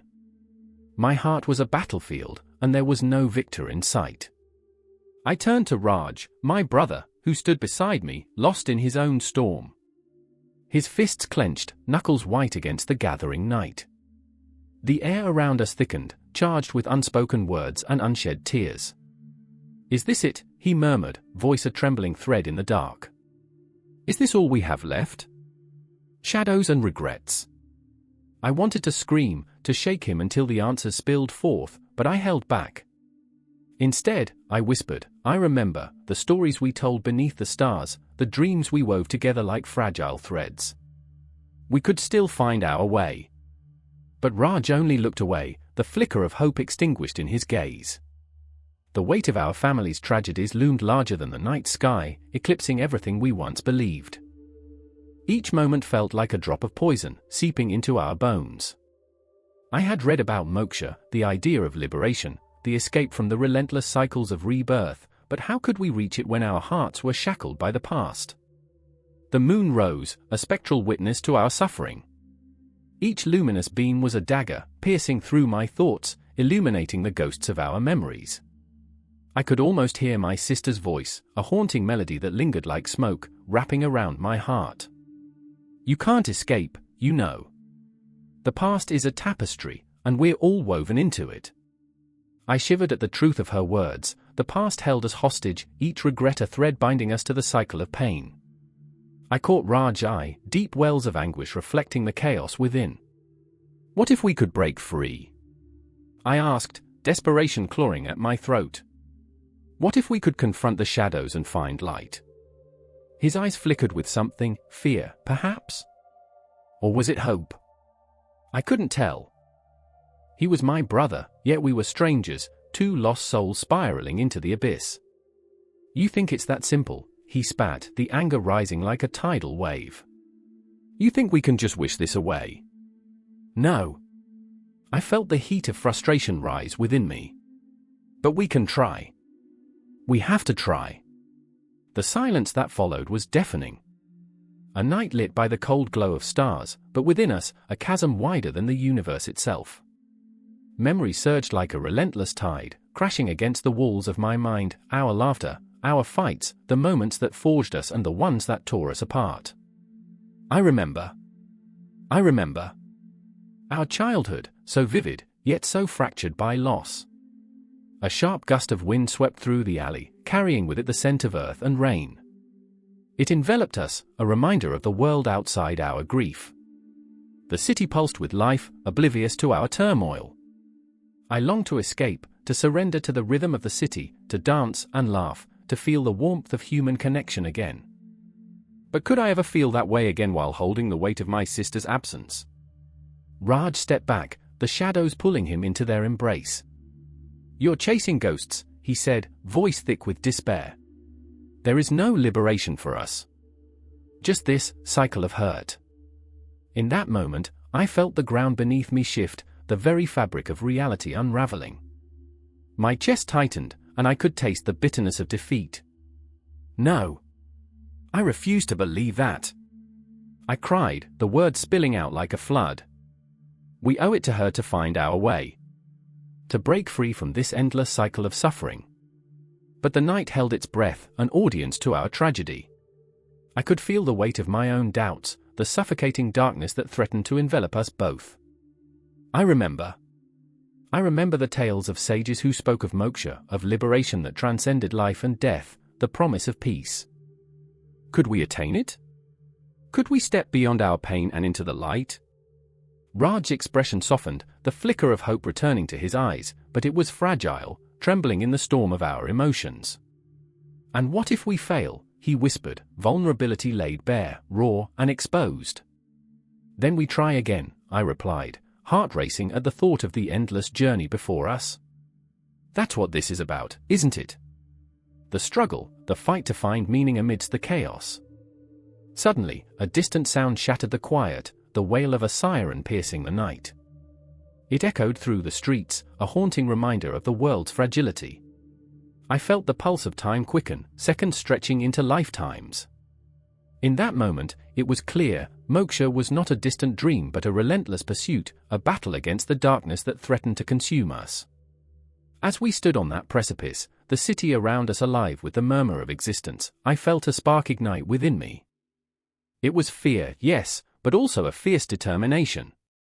We had lost so much, but perhaps, just perhaps, we could find ourselves in the pursuit of liberation. Together, I said, a vow wrapped in resolve. We face this together. We will confront our shadows and dance with our grief. We will seek the light. And beneath the vast, indifferent cosmos, I sensed the beginning of something new, the flickering pulse of hope, fragile yet defiant. As the night deepened, I took Raj's hand, and we stood united against the storm. The path ahead was shrouded in uncertainty, but in that moment, we dared to believe. The cycle of samsara would not claim us, not yet. The air crackles with an electric stillness, heavy with anticipation. In the heart of a bustling city, somewhere between the honks of rickshaws and the scent of steaming chai, a young woman stands, her breath hitching in her throat. Her name is Meera, and tonight, the world feels different, thick with shadows that whisper of the past, swirling around her like a storm cloud. She clutches a faded photograph to her chest, the edges frayed, the faces blurred with time. It's her father, once a titan of laughter, now just a ghost in her memories, a reminder that the past doesn't just linger, it claws at the present. I remember the stories, she mutters, the words tumbling from her lips like broken pieces of a shattered mirror, reflecting her anguish. I remember how he spoke of our ancestors, their sacrifices, their laughter echoing through time. Her heart races, each beat syncing with a memory, a dream that feels too close, too real. Behind her, a figure steps from the shadows, his presence as tangible as the sense of foreboding that wraps around her like a vice. Arjun, her brother, stands grim-faced, the weight of their shared history etched deep into the lines of his brow. Meera, he says, his voice low, rough like gravel, it's time we give them what they deserve. The urgency in his tone cuts through her, a blade of guilt and responsibility. Do you really believe it matters? She snaps, anger igniting like a match struck in the dark. What difference does a ritual make when they've long ceased to be? Her words hang in the air, heavy with the truth they both know. The ancestors are not just shadows, they are the foundation. They are the roots that entwine around their very souls, binding them to a history that feels both sacred and suffocating. Arjun's eyes flash, a storm brewing beneath his calm facade. They sacrificed everything for us, he says, stepping closer, his voice dropping to a whisper, as if the city itself might overhear. Every grain of rice we eat, every breath we take, it's their legacy. We owe them this. The night feels alive, as if the very walls are eavesdropping on their fraternal brawl. Meera's pulse quickens, memories flooding her like a relentless tide. She sees their grandmother's gnarled hands, the way she lit the diya during Diwali, the flickering flames illuminating a face weathered by time and wisdom. But what if they don't care, she whispers, fear creeping into her voice, chilling her bones. What if they're just gone? As if answering her unspoken question, the wind picks up, howling through the trees, carrying with it distant echoes of laughter and sorrow. They are not gone, the night seems to insist. They linger in every heartbeat, every tear shed, an unbroken chain of existence that binds them across lifetimes. The tension in Arjun's shoulders ebbs slightly, and he softens, the fight leaching from him like ink spilling across a page. You felt it, didn't you? The connection, the calls in our dreams. He steps back, allowing the weight of his words to settle like dust in the air. I see them, the ancestors. I hear their stories in my sleep. Meera shudders, a chill racing down her spine. She remembers the night visions came alive, shadows morphing into figures of their past, warriors, mothers, lovers. But they are so far away, she protests, haunted by her inability to reach across the void of time. What can we do? Tonight, Arjun states, determination bubbling up through his veins, we do what has been done for centuries. We honor them. The words hang heavy between them, a challenge, a promise. The air thickens with unspoken grief, the weight of their ancestors pressing down, so many lives lived, so many sacrifices made, woven into the fabric of their own existence. Time stretches, thick as molasses, and Meera's mind races through the rituals she had long dismissed as mere tradition. She remembers her father's voice, soothing and strong, recounting tales of offerings made, the importance of remembrance, a lifeline thrown to the past. Are we ready? She asks, vulnerability creeping through her bravado, her voice trembling like a candle flame in the wind. Ready or not, Arjun replies, the edge of resolve sharpening his words, it's time. They step into their grandmother's garden, a sanctuary of faded blooms, where once laughter danced among the petals. The air is saturated with the scent of marigolds, heavy and rich, a bittersweet reminder of cycles unbroken. Meera kneels, the earth cool beneath her fingers, and she begins to lay out offerings, rice, flowers, a glass of water, each item a whisper of love, a call to those who have walked before them. With every grain of rice she scatters, a memory surfaces, jagged and beautiful. She recalls laughter shared, stories spun beneath starlit skies. They live on, they cannot be forgotten. The world feels alive in this moment, every shadow pulsing with history, every drop of water an offering to the cosmos, an unending cycle of life and death, where the past and present intertwine in ways that defy understanding. Arjun stands beside her, his hand resting gently on her shoulder, a grounding force in this chaotic ritual. Together, they chant the names of their ancestors, voices rising, echoing through the night like a heartbeat. It reverberates, crashing against the walls of time, pulling the past into the present. And suddenly, there it is, a tremor in the air, a flicker of light dancing in the periphery of their vision. A breeze swirls around them, carrying with it the laughter of their ancestors as if the very fabric of time has thinned, allowing them to witness the timeless embrace of love, loss, and continuity. I feel them, Meera whispers, teetering on the edge of disbelief. In this moment, she is no longer just a daughter burdened by grief, she is a link in a vast chain, anchored by the love that has transcended generations. As the stars twinkle above, ancient and wise, the night swells with an intensity that leaves no room for doubt. The ancestors are not just stories, they are the lifeblood coursing through their veins, the echo of laughter and tears that weave through the tapestry of their existence. In their hearts, the siblings know this is not an ending but merely a pause, a breath taken before the next wave crashes upon them, leading them deeper into the mystery of their heritage and the omnipresent shadows of those they carry with them. The cosmos hums with possibility, the air thick with the promise of what is yet to come. The air crackles with tension, thick enough to choke on. In the half-light of a waning moon, I stand in the shadow of an ancient tree, roots twisting like fingers clawing at the earth. Clara's breath comes in ragged gasps beside me, her eyes wide, reflecting the dappled silver of the night. It's happening again, she whispers, her voice quivering. A chilling reminder of the weight the past carries, our past, the past of those who walked before us. I can almost hear the echoes of their choices, the whispers of fate. The forest is alive, a living tapestry woven from threads of sin and redemption. I remember when I first heard the tales of karma, of rebirth. It was a balmy evening, the scent of blooming jasmine hung heavy in the air. Grandma's voice, rich and warm, danced through the room. What you send out, you must receive. The wheel turns. The soul, it never forgets.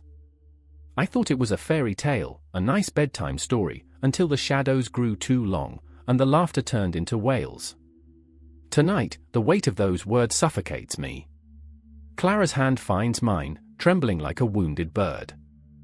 She's always been the heart in our trio, the one who believed in the beauty of second chances. We can change this, she pleads, her eyes glistening with desperate hope. But the weight of our past choices crushes down like the pressure of a great ocean above, pulling us deeper into darkness. And then there's Malik, lurking on the periphery, arms crossed, a fortress of defiance. He's a tempest wrapped in a riddle, anger swirling beneath a surface of calm. I know he feels it too, the inevitability, the heavy hand of fate. This is stupid, he snaps, his voice a jagged edge in the silence. You think we can just rewrite our lives?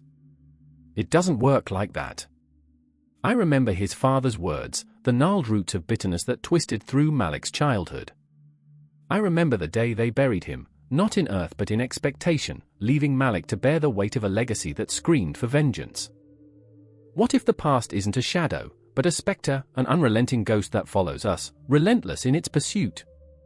I remember when we learned about rebirth in old texts, about how we carry the remnants of our previous lives. Karma is a wheel, the monk had said, eyes piercing like shards of glass. What goes around returns, round and round, until the lessons are learned. But here we are, caught in a cycle of anger, grief, and despair, fingers twitching against the threads of fate. As Clara steps forward, heartbeat echoing like a drum, the tension in the air crescendos. We can't keep running, she asserts, fear morphing into courage. Her words resonate, filling the night with a fierce glow, illuminating the shadows of our past. We face it together. I want to scream at her, to shake her, to make her see how foolish this is. But there's a spark in her, a flame that flickers with possibility, and it ignites something deep within me.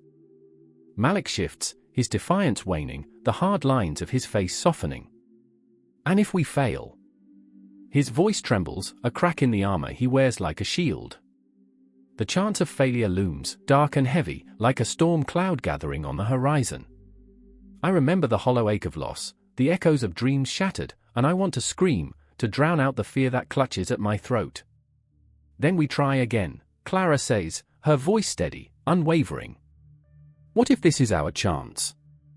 What if we can break the cycle? The night seems to still, holding its breath as we stand on the precipice, teetering between the weight of our fears and the hope of something more.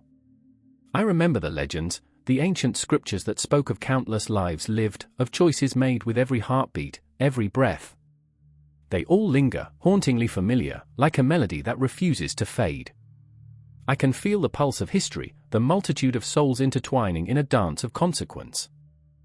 It's not just about us, it's about every life we touch, every soul we collide with. The wind howls, a ghostly lament, and Clara's voice rises above it, fierce and unyielding. We are not bound by our mistakes. We are not defined by our past. Her conviction cuts through the night, slicing the silence in two. I can see the moonlight tracing her silhouette, a warrior against the encroaching darkness. The air buzzes with energy, a silent promise that reverberates through the trees, a promise of change. But Malik's laughter is bitter, a sharp contrast against the warmth of Clara's light. Change?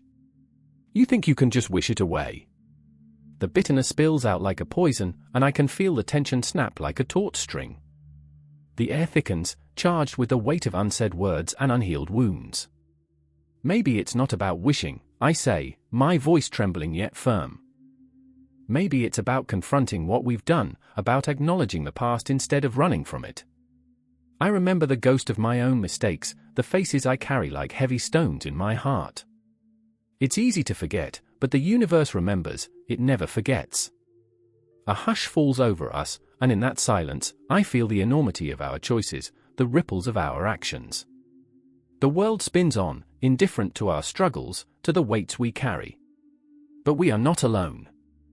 Clara's hand is warm in mine, Malik stands close, a flicker of hesitation in his eyes. 3 souls, bound by the echoes of our past, fighting for our future.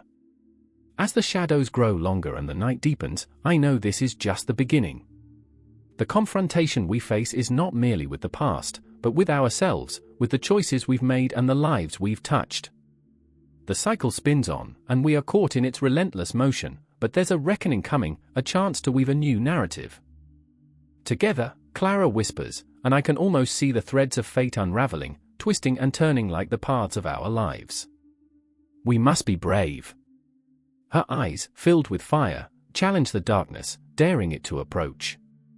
The tension in the air is palpable, charged with the weight of possibility, of fear, of hope. In the distance, the clock chimes, reverberating through the night, a reminder that time is fleeting, and choices echo through eternity. The moon hangs low, a silent witness to our struggle. And I feel it, the immense weight of the cosmos pressing down, as if the universe itself is waiting for us to take the leap. I remember the stories we tell and the ones that have yet to be written, the lives that intertwine like threads in a tapestry. I remember the warmth of Clara's courage, the flicker of Malik's vulnerability, and the shadow of our past that hovers just behind us. Time is a relentless tide, and the wheel of karma turns, but together, maybe, just maybe, we can carve out a new path. The forest stands still, the world holds its breath, and we stand on the precipice, waiting for the moment when the past and future collide. The streets were slick with rain, reflecting the asphalt's shimmering embrace of darkness, as I stood there, heart pounding, breath caught in the web of my throat. The air crackled with tension, a storm brewing not in the heavens but in the fragile souls around me. I watched as she stood, hands trembling, in the fading light of a dying day. Lily's eyes, bright with unshed tears, darted wildly, seeking solace in the shadows, where only fears can thrive. There was something hauntingly beautiful in her despair, a cruel contrast against the laughter of those passing by, oblivious to the storm raging within her. I remember the day she made him pay. I remember it vividly, the moment when her resolve hardened, fueled by the ghosts of old wounds. Jake had betrayed her trust, shattered her dreams like glass underfoot, and she had vowed to make him feel the weight of her anguish. Had it been a mere act of revenge, or was it the stirring of something deeper within? The unyielding grip of karma tightened around her heart. Why, Jake? Her voice was a whisper, but it echoed through the wet concrete, a haunting reminder of betrayal. Why did you have to break my heart? He stood there, a flicker of guilt crossing his features, eyes darting to the ground, unable to meet her gaze. But I saw it, the flicker of recognition, of regret, unspooling like a frayed thread. It was as if the universe had paused, holding its breath, waiting for the inevitable clash of souls. But just as quickly, he turned away, the weight of her sorrow too heavy to bear. In that moment, I felt an eerie chill seep through me, the kind that whispers of cosmic justice. Karma. It was a force, palpable and fierce, weaving its way through the fabric of our lives like an unseen thread, binding our fates in ways we can barely fathom. I could sense it, a living thing, lurking in the corners of our decisions, waiting patiently for its moment to strike. He'll pay, Lily murmured, her voice trembling with a mix of rage and grief. I didn't know if she meant it as a promise or a plea. As she walked away, something dark flitted behind her, like a shadow refusing to let go.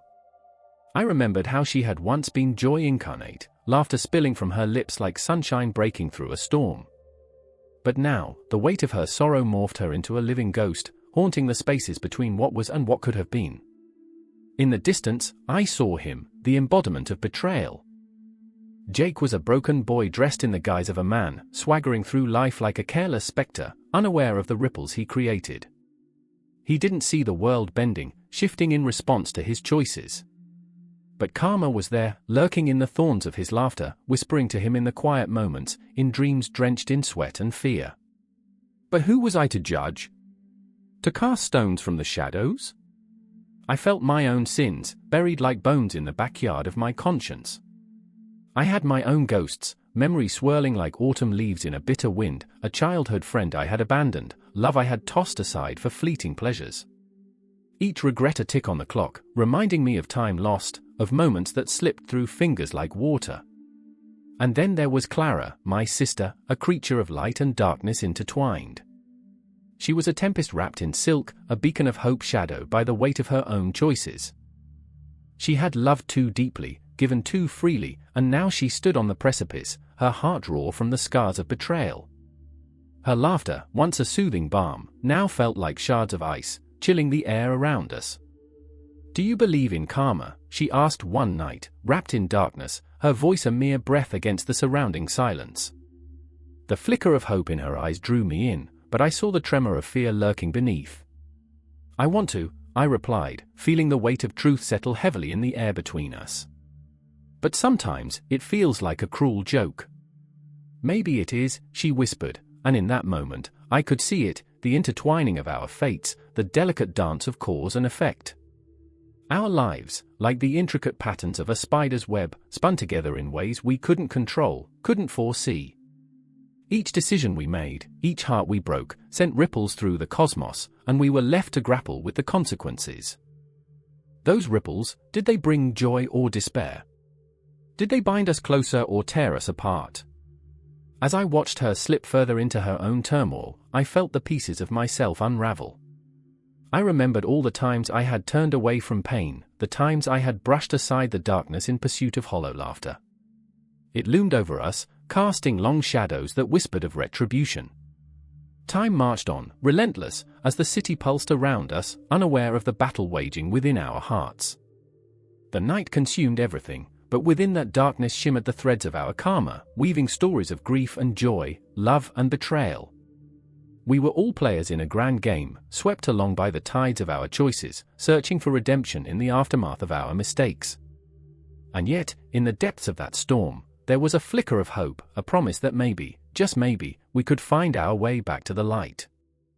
But as I stood there, surrounded by shadows and ghosts, I couldn't shake the feeling that karma was not a distant force. It was a mirror reflecting our deepest truths, and we were left to face the echoes of our actions. The weight of our lives hung heavy, and I felt it, a pulse in the night, a heartbeat that wouldn't let go, assuring me that this was far from over.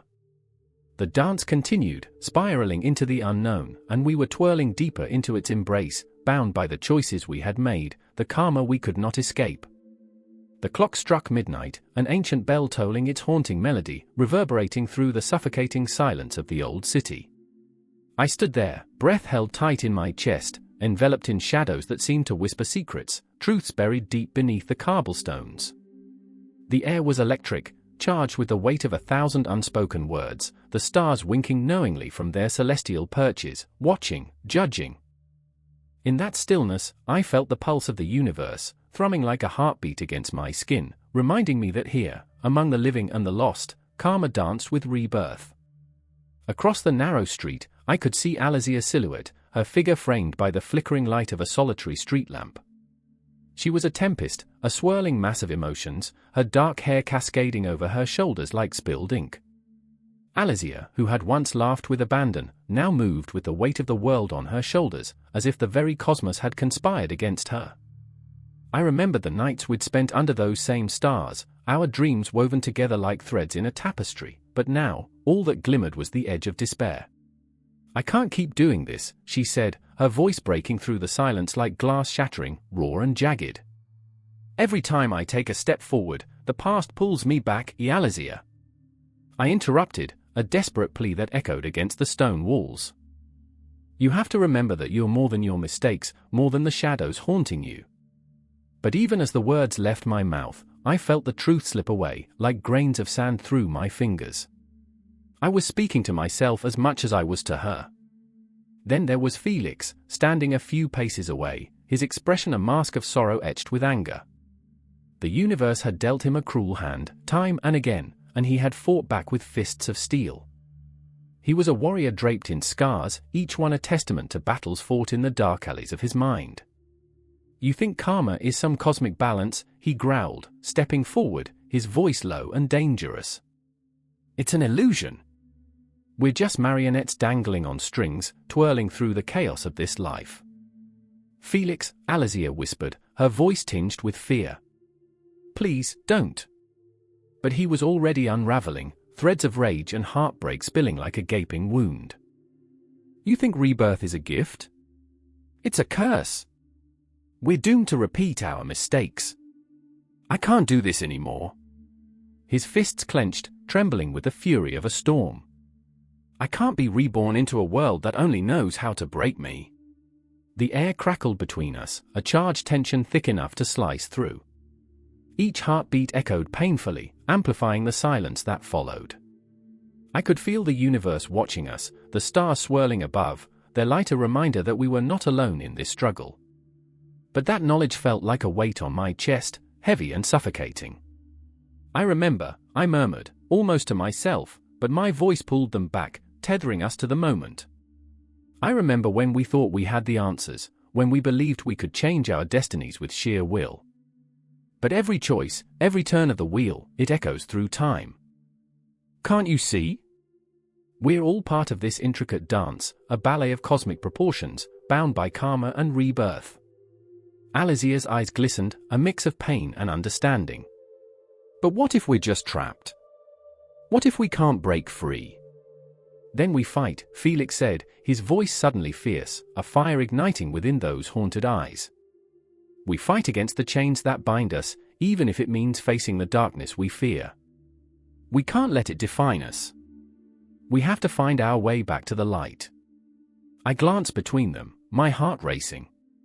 The universe seemed to hold its breath, waiting for our response, waiting for the spark that could ignite everything or reduce it all to ashes. Do you believe in fate? I asked, my voice trembling as I battled my own doubts. Do you believe we can shape our own destinies? Because if we don't believe in something greater than ourselves, then what's left? Silence fell again, heavier this time, wrapping around us like a shroud.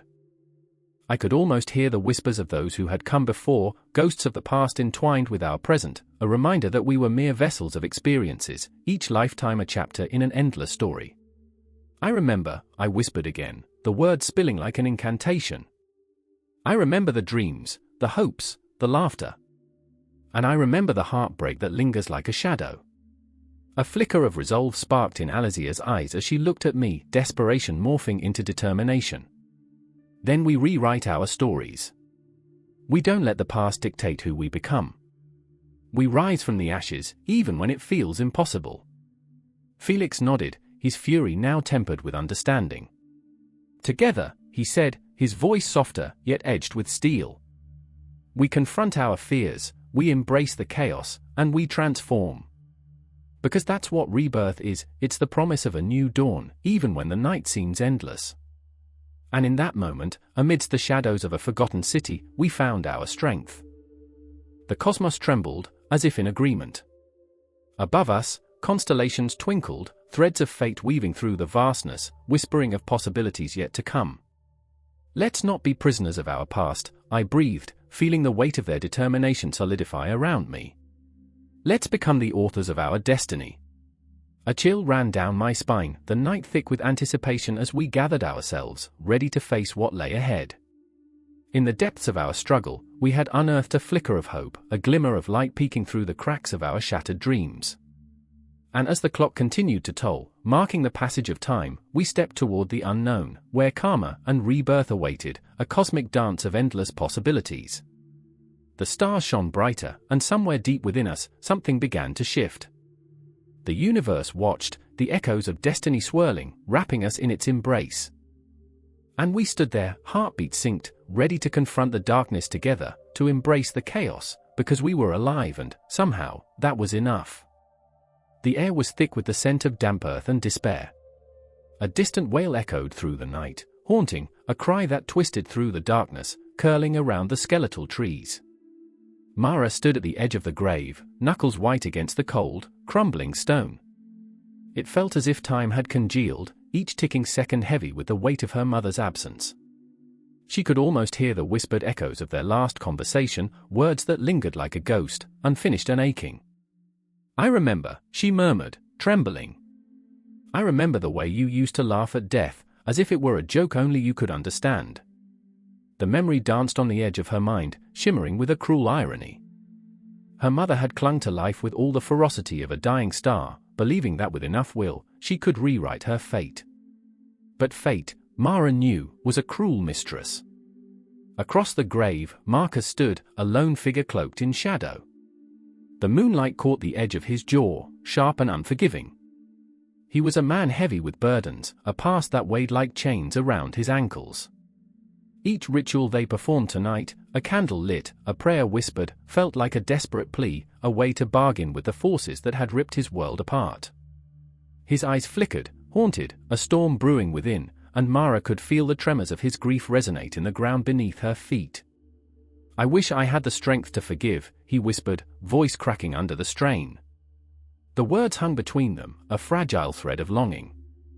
The rituals they performed were not just for the dead, but for the living, a way to grasp at the fragments of their shattered lives. "I remember," he trailed off, staring into the yawning void of the grave. "I remember her smile, the way it lit up the darkness, and then it just faded." Mara turned to him, her heart pounding, a wild drumbeat that echoed in her ears. "We can't keep doing this, Marcus. We can't keep holding on to ghosts." The anger spilled out, raw and unfiltered. "We have to let them go." But the truth was, they were both terrified of what lay beyond, what karma awaited for the choices made, the words unspoken. The wind howled, a mournful dirge that seemed to mock them. Shadows danced around them, flickering like memories just out of reach. They had been conducting these rituals for weeks, lighting candles at the foot of the grave, chanting prayers that felt hollow, words that slipped through their fingers like sand. Each time, Mara left with a bitter taste of futility on her tongue. But Marcus would not relent. He believed in the power of the rituals, the way they could tether the living to the deceased, binding families together even in death.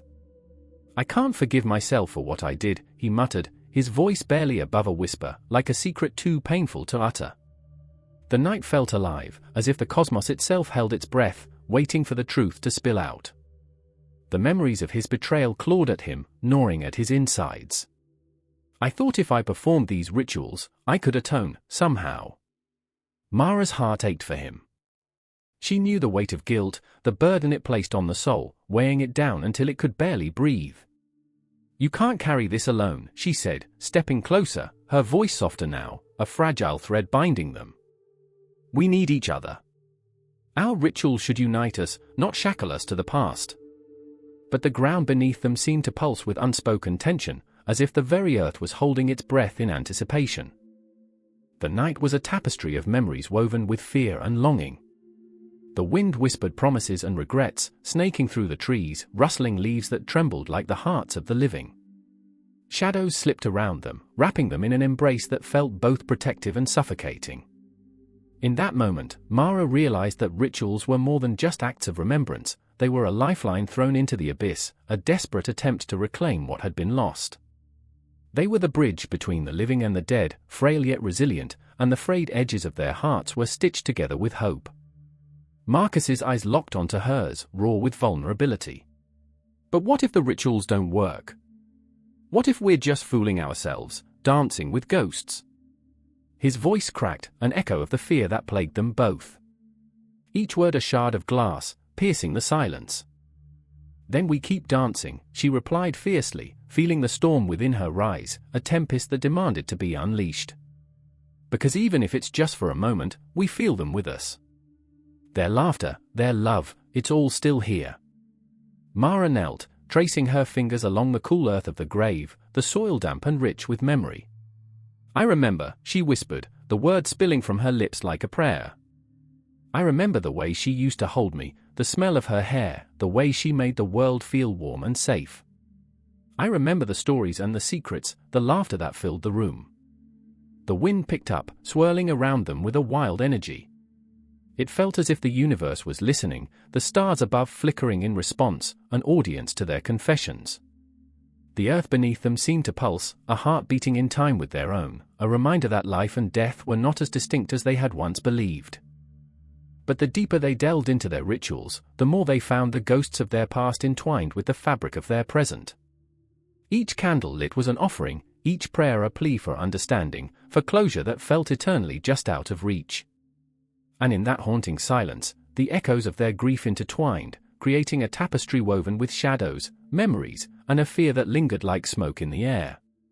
"I remember," Mara echoed, the words hanging delicately, a fragment of time suspended in the weight of their sorrow. In that moment, they were bound together, two souls navigating the chasm between life and death, caught in the strings of karma, a dance neither could escape. The moon loomed overhead, a silent witness to their heartache, casting long shadows as if to remind them that beneath the surface of every ritual lay the raw truth of existence. They would keep dancing, keep remembering, keep weaving their stories into the fabric of eternity. And though the night was dark, the flickers of candlelight held the promise of dawn, each flame a beacon of hope in the midst of despair. As the final candle flickered, darkness bled into the edges of their reality, but they stood there, hearts pounding, bound by the weight of their shared grief. The spirits around them whispered secrets only they could hear, urging them to keep moving forward, a promise that even in the face of death, life would continue to breathe, relentless and beautiful. The clock ticked louder in the dimly lit room, each second a reminder of the fleeting nature of life, a heartbeat echoing against the walls, filling the void with its relentless rhythm. A shiver danced down my spine, a whisper of impending loss, as I watched Rhea clutching the gilded necklace, the last gift from her grandmother, its delicate chains glinting like trapped sunlight. I could see the tremor in her hands, a silent battle against the suffocating grief wrapped around her heart. "I can't do this," she murmured, her voice a fragile wisp, barely breaking the weight of the air thick with anticipation. Her eyes darted to the doorway, as if she could escape the inevitable through sheer will. The air felt electric, crackling with the weight of unsaid words, of rituals yet to unfold. This was the day of her samskara a rite of passage that would mark her entry into womanhood, but beneath the surface of tradition brewed a storm of doubt, fear, and longing. Beside her, Arjun shifted uneasily, his hands shoved deep in his pockets, a fragile facade of confidence barely masking the turmoil within. "It's just a ceremony, Rhea," he said, but even to him, the words rang hollow, a fragile shield against the tidal wave of emotions crashing around them. He was torn, caught between the man he was expected to be and the boy who still clung to memories of simpler times, of laughter that felt like sunshine and days that stretched endlessly toward the horizon. "I remember," Rhea began, her eyes glistening with unshed tears. The memories spilled forth, unhinged and raw, each one a jagged stone in her heart. "I remember sitting on her lap, her stories wrapping around me like a warm blanket. She'd say every samskara was a step toward the divine, each moment an offering to the cosmos. But what if the cosmos was indifferent? What if each step only led her deeper into a darkness she feared might swallow her whole?" A shudder ran through Arjun, echoing her turmoil. He thought of the day his own samskara had come, a day marred by expectations, where laughter was drowned in the heavy weight of ancestral duty. The fire had flickered in the night, casting shadows that danced like ghosts on the walls, reminding him of all the burdens that came with growth, all the shackles that clung to his ankles. "What if we don't fit into their mold?" he whispered, eyes burning with defiance, a rebellion igniting within him. "What if we just don't?" The silence that followed was thick, suffocating.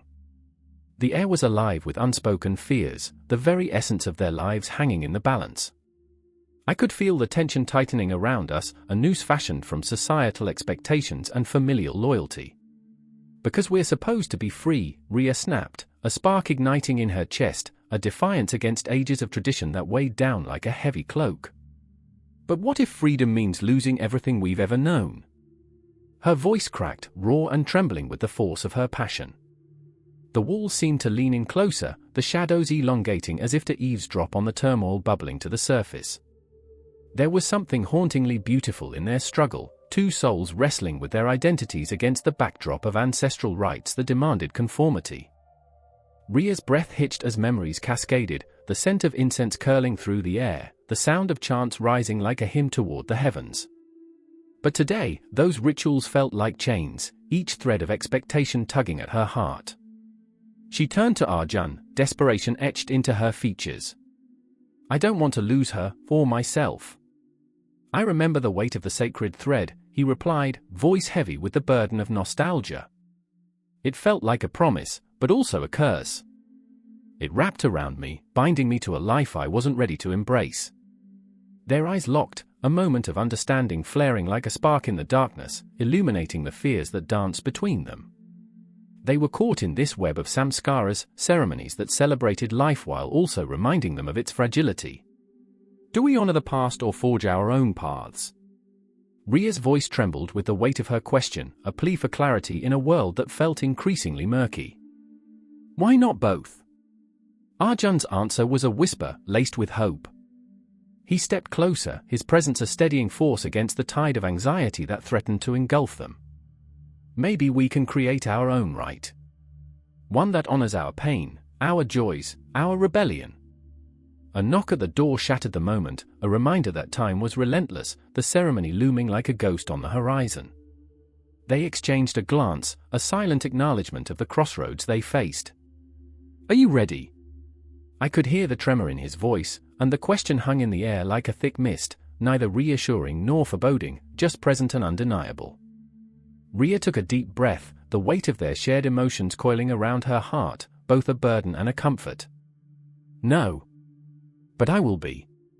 And with that they moved toward the door, hand in hand, their shadows stretching behind them, two souls intertwined in a dance of fear, hope, and unyielding love.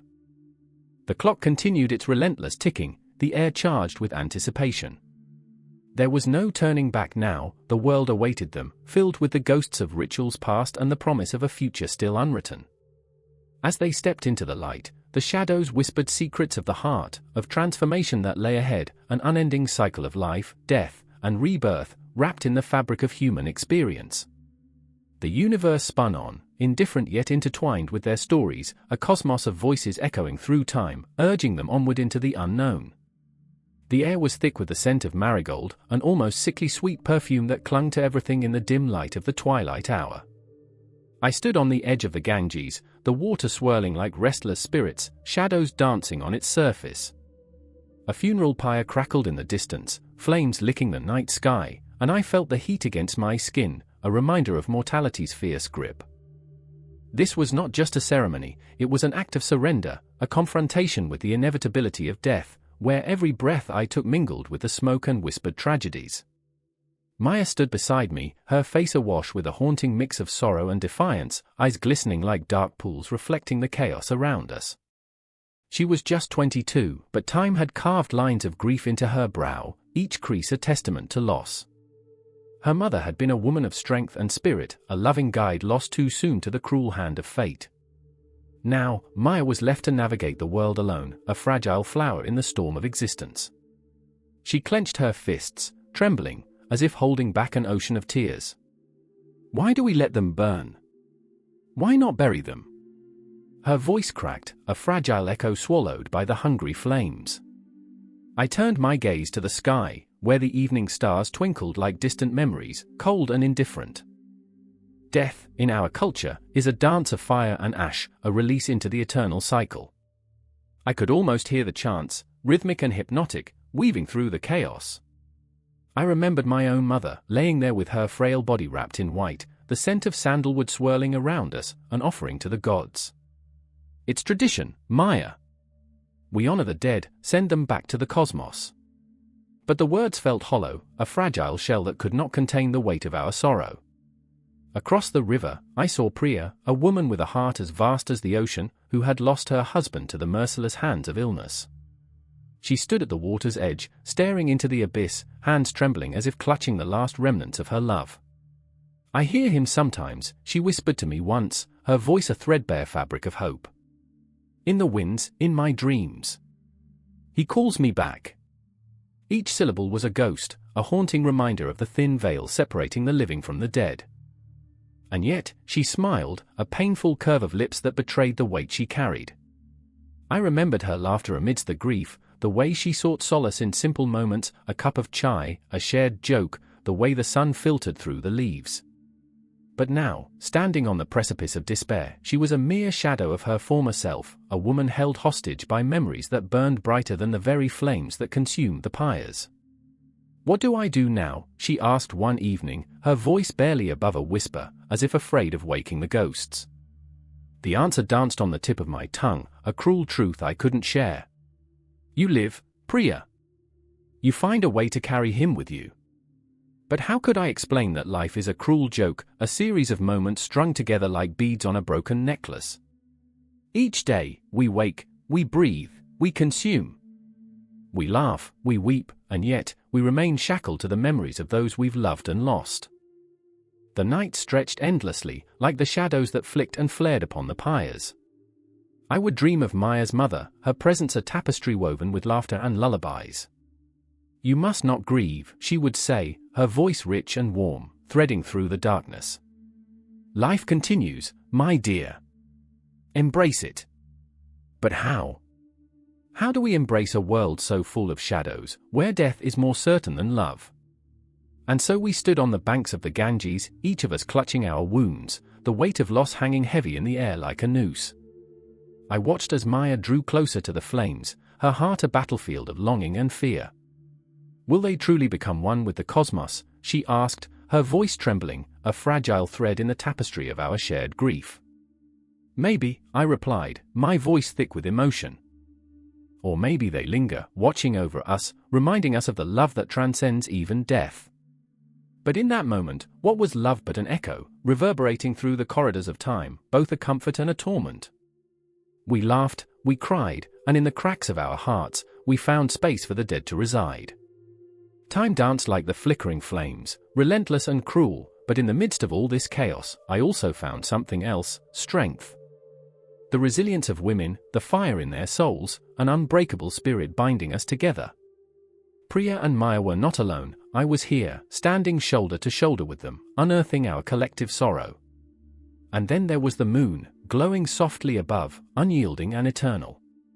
It watched over us, silent and wise, as we navigated the uncharted waters of grief and love. Its light fell softly on my face, and in that moment, I felt it, a surge of hope bubbling beneath the surface. The cosmos had a way of reminding us that while death is inevitable, the love we carry can illuminate even the darkest nights. As the flames danced and flickered, I realized that grief, like life, is not linear.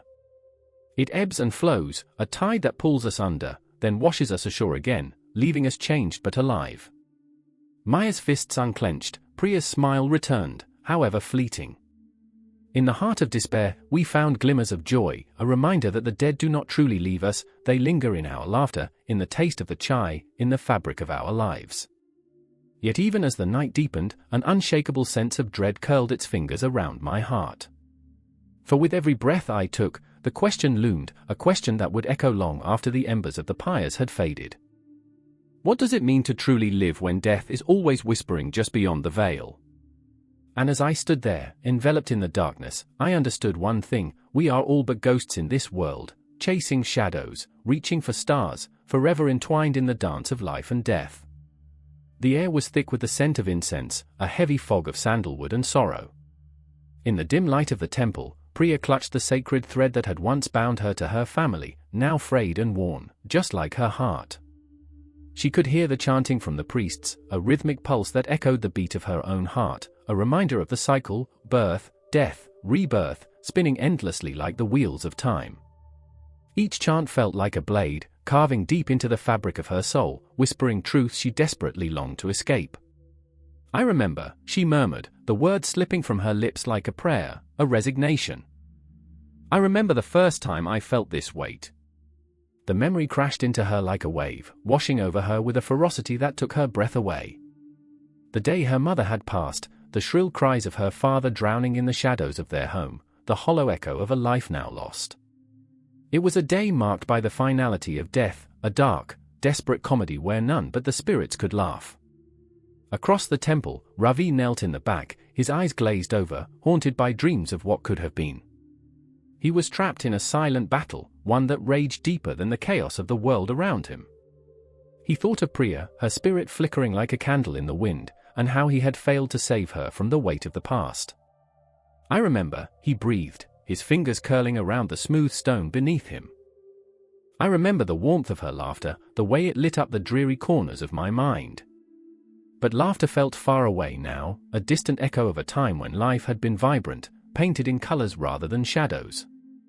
The priest's voice rose, chanting verses that intertwined the stories of gods and mortals, a tapestry of existence that threaded through every soul.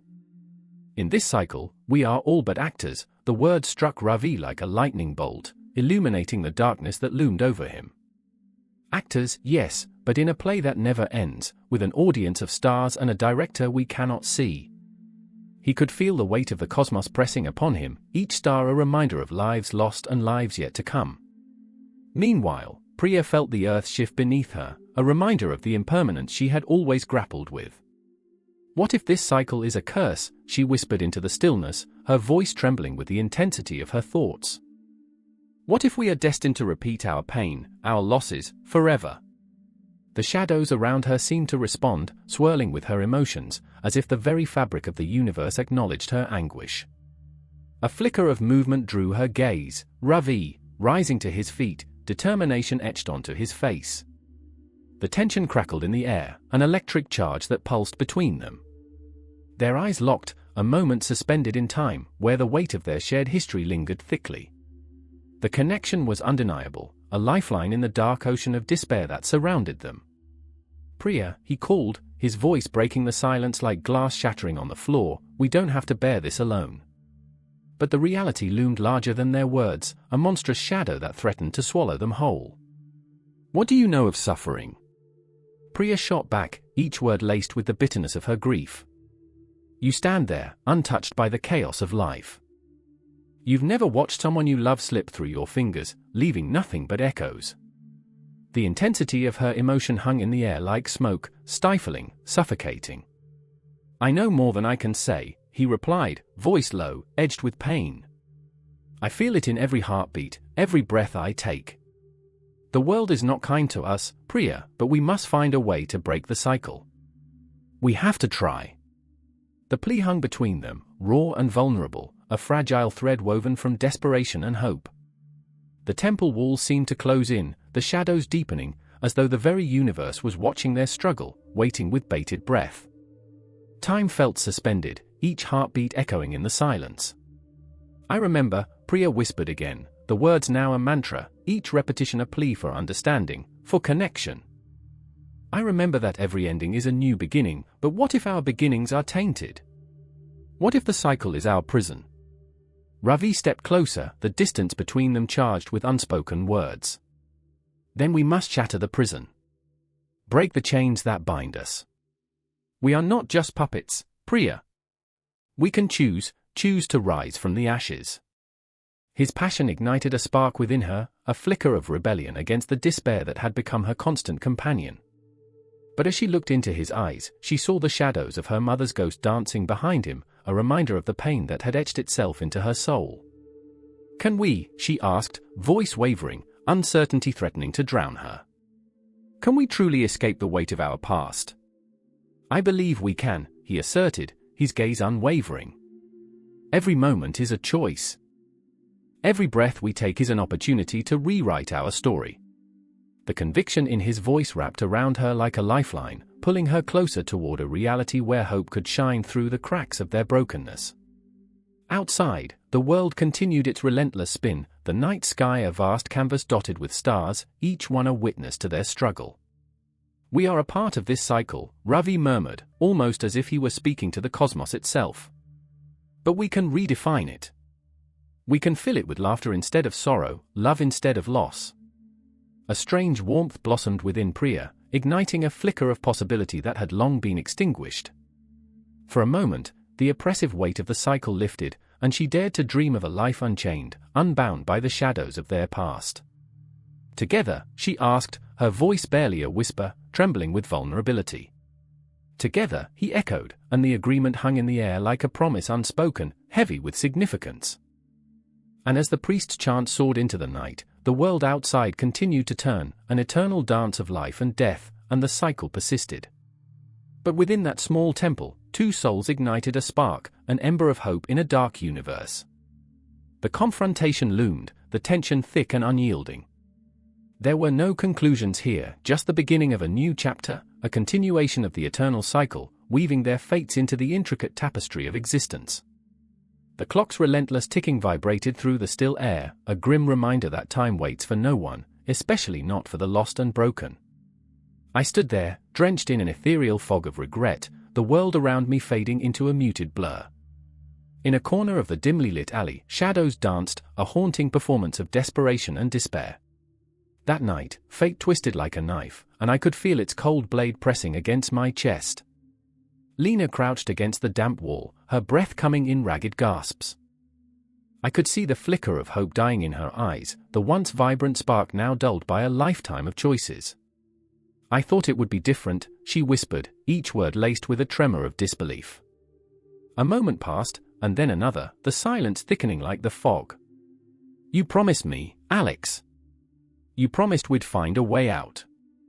I wanted to reach for her, to bridge the chasm that had opened between us, but my hands were stained.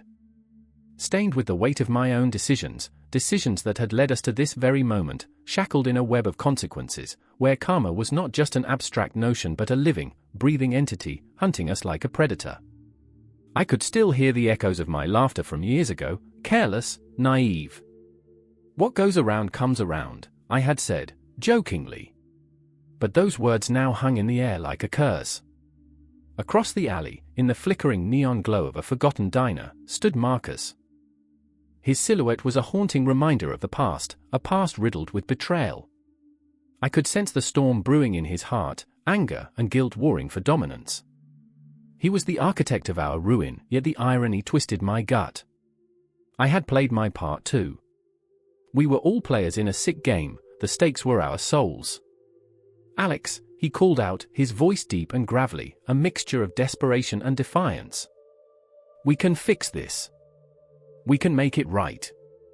The words hung between us, a fragile thread stretched tight, ready to snap. But could we really? Fix what was already broken? Could we restore the balance we had tipped so carelessly? I remember the night he had handed me the first pill, the thrill racing through my veins like fire. It had felt exhilarating, intoxicating. I had thought I was invincible, untouchable. But in that moment, standing amidst the debris of our lives, I felt anything but. The laughter had faded, replaced by silence that screamed louder than any words could.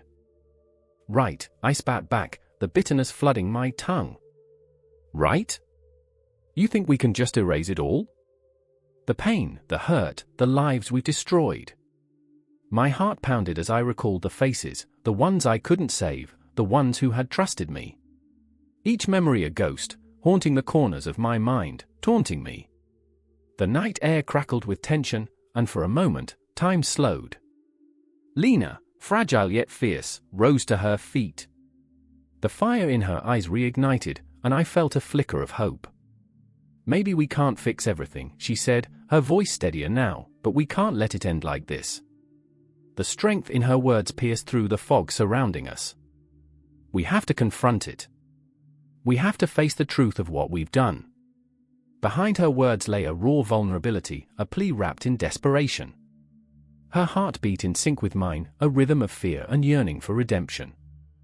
The shadows around us seemed to whisper in agreement, echoing the unspoken truth: karma doesn't just come for the wicked, it comes for the lost souls, the ones just trying to survive. But Marcus, stubborn and defiant, stood rooted in his resolve. You think facing it will change anything? It won't. It'll only bring more pain. His fists clenched, knuckles white against the darkness. The truth was a bitter pill, one that none of us wanted to swallow. Yet here we were, stuck in a cycle of our own making, each turn of fate tightening the noose around our necks. It's not just about us anymore, Lena interjected, her voice rising above the chaos. It's about everyone we've hurt. We owe it to them to try. A flicker of understanding crossed Marcus's face, but his resolve was still tangled in fear. What if trying just brings more suffering? He asked, vulnerability creeping into his tone. I recognized the battle raging within him, a desire to change but gripped by the haunting shadows of the past. I stepped forward, the weight of my own sins heavy on my shoulders. We have to fight. We owe it to ourselves to reclaim what's left. Because if we don't, karma will continue to haunt us, to hunt us down, turning our lives into a never-ending nightmare. Every word felt like a tether, a lifeline thrown into the abyss. The air around us thickened, charged with the electric anticipation of what lay ahead. The city around us pulsed, its heartbeat resonating with our own, a living testament to the consequences of our actions. I could feel the weight of the stars above, each one a witness to our plight, a reminder that we were far from alone. As the night deepened, the lines between right and wrong blurred, illuminated only by the dim glow of streetlights. We stood there, three broken souls on the precipice of change, the weight of our choices heavy in the air. The moment was fragile, electric, as we collectively inhaled the possibility of redemption. Would we rise from the ashes of our mistakes, or would we become mere shadows, lost forever in the web we had spun? The clock continued to tick, each second echoing with an urgency that clawed at my insides. There was no going back now. The confrontation loomed like a dark cloud, and the past whispered its ghostly secrets. In this tangled mess of karma and consequence, we were trapped, each heartbeat a reminder that the clock was still ticking, the world pushing forward as we fought to reclaim our very souls. The clock ticks ominously in the silence, each second slicing through the air, heavy with unspoken truths. I stand at the edge of a crowded room, the hum of conversation swirling like the ghosts of the past. Faces flash by, some familiar, some strangers, but all carrying the weight of their choices. Sarah's eyes search for mine, wild with desperation, the frenetic energy of her heartbeat echoing a painful rhythm. I can feel it in my bones, something has shifted, a chasm opened between what was and what could be. I can't keep doing this, she breathes, her voice barely above a whisper, as if the walls have ears, and every confession is a dagger waiting to fall. Her fingers tremble, uncertainties draping over her like a shroud. In this moment, the room fades, the laughter, the clinking glasses, the shuffling feet, all dissolve into a haunting backdrop to the tempest of her turmoil. Across the room, Jake stands, eyes glued to a distant point, his jaw clenched. His presence is a storm waiting to unleash itself. I've known him long enough to sense the undercurrents of his frustration, the layers of guilt festering beneath his bravado. You think this is easy for me, he spits, his voice like gravel crunching underfoot. In his world, right and wrong are blurred, morality nothing more than a fragile concept shaped by circumstance. But there's so much more beneath the surface, a lesson in suffering he hasn't yet grasped. I remember the first time we learned about karma in school, a simple lesson muddled through oversimplified tales of good and bad deeds. But this moment, this chaos, it's real. It's visceral. It gnaws at my insides like a ravenous beast, hungry for justice or vengeance. What had I done to deserve this? What had Sarah done, or Jake? I feel the weight of history on my shoulders, centuries of belief about fate and consequence, swirling in agony around us. Sarah's breath hitches, and I can see her fight against the swell of tears, each drop a testament to her pain, an echo of choices made and unmade. I thought we could be better, that we could rewrite what happened. But she falters, the words like shards of glass lodged in her throat. But here we are, trapped in this cycle. It's like we're cursed. Cursed. The word lingers in the air, thick with a dread I can't shake off. The universe is cruel, isn't it? A cosmic joke played on hapless souls. I remember the night it all began, with a phone call, the screaming sirens, the shattering of glass. I remember the grief settling in my chest like a stone. And now the shadows of that night loom large, pulsating with an energy that defies explanation, a reminder of how tangled our fates truly are. What if this is just a cosmic reset, a way to learn and suffer and learn again? What if this moment is our reckoning, a rebirth wrapped in the agony of regret? Jake takes a step forward, and the silence fractures under the weight of his words. You think running away will solve anything? You think we're just going to forget? A tremor of anger coils in his voice, churning with desperation. I can't let this define me. I won't lose again. Not to fate. Not to myself. But isn't that the crux of it? Our refusal to accept our flaws, our missteps, as part of our shared narrative. Each heartbeat echoes with the question, how do we break free from the chains that bind us? Sarah glances at me, the flicker of hope shining through her despair, and it sends a jolt through my veins. Her eyes are pools of longing, longing for freedom, for change, for a life not overshadowed by past mistakes. We can start anew, she whispers, her voice a fragile thread in the turbulence. We can rewrite our karma. I want to believe her, but the weight of history is suffocating. The room seems to pulse with energy, the very air alive with unspoken truths. I can almost hear the voices of those who came before us, whispering secrets about the cycles of life, about how pain can birth transformation, how suffering can lead to redemption. But what if redemption is just another illusion? What if the universe is laughing at our petty attempts to escape the past? A shadow passes behind Jake, and I catch a glimpse of something, a flicker of doubt, of fear, but it vanishes as quickly as it came. He's a fortress, built on anger and determination, yet I see cracks appearing, the walls he's erected trembling under the weight of his own expectations. "You think this is some fairy tale?" he asks, his voice now a desperate plea. "We can't erase what's happened. We can only endure." Endure. The word echoes like a chant, reverberating through the room, through our hearts. Endure, like the countless souls before us who have grappled with their choices, their fates intertwined in a dance of chaos and consequence. The clock ticks again, a heartbeat in the silence, and a realization washes over me: this isn't just about us. It's about the legacy we create, the ripples of our actions extending far beyond our understanding. Each moment is a thread in the tapestry of existence, woven with intent and impact, and at this moment, we stand on the edge of something profound. I can feel the weight of their gazes, the unspoken question hanging in the air: what will we choose? Will we embrace our flaws, our pain, and rise from the ashes, or will we allow the shadows to swallow us whole? Time stretches, a taut wire ready to snap. Our breaths synchronize, a collective inhale before the plunge. In this suspended moment, I realize we are not merely victims of our pasts, we are architects of our futures, wielders of karma's relentless grip. We can choose to break the cycle. "Let's rewrite it together," I whisper, and the words feel like a promise, a vow to confront the shadows that haunt us, to leap into the unknown with courage.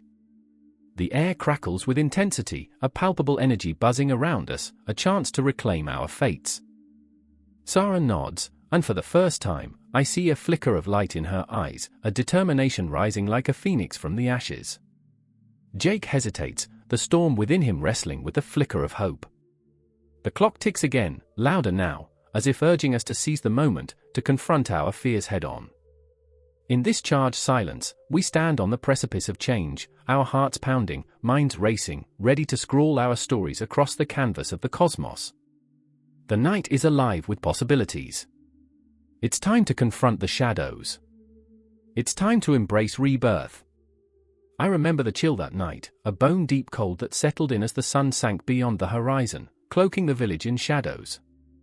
The air crackled with an electricity that prickled the skin, whispering secrets of the underworld that lay beneath our feet. A distant howl echoed, a keening sound that wormed its way into the marrow of my bones. Just past the gnarled trees at the edge of the forest, the old well stood like a tombstone, its mouth dark and hungry, as if it had swallowed the laughter of children and replaced it with the despair of lost souls. In that moment, I wasn't just watching. I was ensnared. I could feel the pulse of the earth beneath me, the heartbeat of a world unseen, thrumming with the weight of ancient stories, each one a thread connecting the living to the dead. The wind whispered warnings, but I was already too far gone, my heart racing, drawn by the gravity of the unknown. Shadows danced, flickering like candles in a forgotten chapel, and I knew, tonight, the veil between worlds was thin. Catherine stood at the edge of the village, her breath misting in the air. She clutched her son, Jamie, close to her chest, as if her warmth could shield him from the darkness that gnawed at the edges of their lives. Fear was etched on her face, deep lines of worry mapping the terrain of her unrelenting struggle. She was a mother forged in fire, her hands scarred with the weight of sacrifices made in the name of love. Yet, even love had its limits, and tonight, fear threatened to consume her. "Don't let the shadows take you," she whispered, her voice trembling. "Promise me you'll stay close." The words fell like stones into the silence, heavy and unyielding. Jamie, just 7, looked up at her with wide, innocent eyes, a flicker of understanding igniting a spark of rebellion. "I want to see the ghosts, Mama. I want to know." His words hung in the air, bold and unafraid, a declaration against the void. The moment froze, time stilling in the electric air. Catherine's heart wrenched, torn between the desire to protect and the aching truth that the underworld was not just a story, it was a part of them, woven into the fabric of their existence. "Ghosts are not what they seem," "Jamie," she said, her throat tight. "They carry the weight of the past, and sometimes, they want more than just to be remembered." But he was undeterred, the spark in his youthful heart unquenched. "What if they want to play?" His innocence, a poignant reminder of the careless joy that once danced in her own soul, cut through the heavy air like a dagger. In that instant, the air shifted, thick with the scent of damp earth and distant smoke. A flicker of movement caught Jamie's eye, a shadow darting through the trees, beckoning him closer. The wind carried a song, a haunting melody that wove through the branches, calling out to the child, promising adventure. "Jamie, don't!" Catherine's voice rose, sharp and panicked, but it was too late. The boy broke free, a small figure swallowed by the darkened woods. My heart raced as I followed, feeling the pulse of the earth beneath my feet, the whispers of lost souls urging me forward. The forest loomed, a maze of twisted branches and unseen eyes, each step deeper into the shadows, a step closer to the edge of reality. I could feel the weight of fate pressing down, a relentless force that drove me onward, even as dread pulled in my stomach.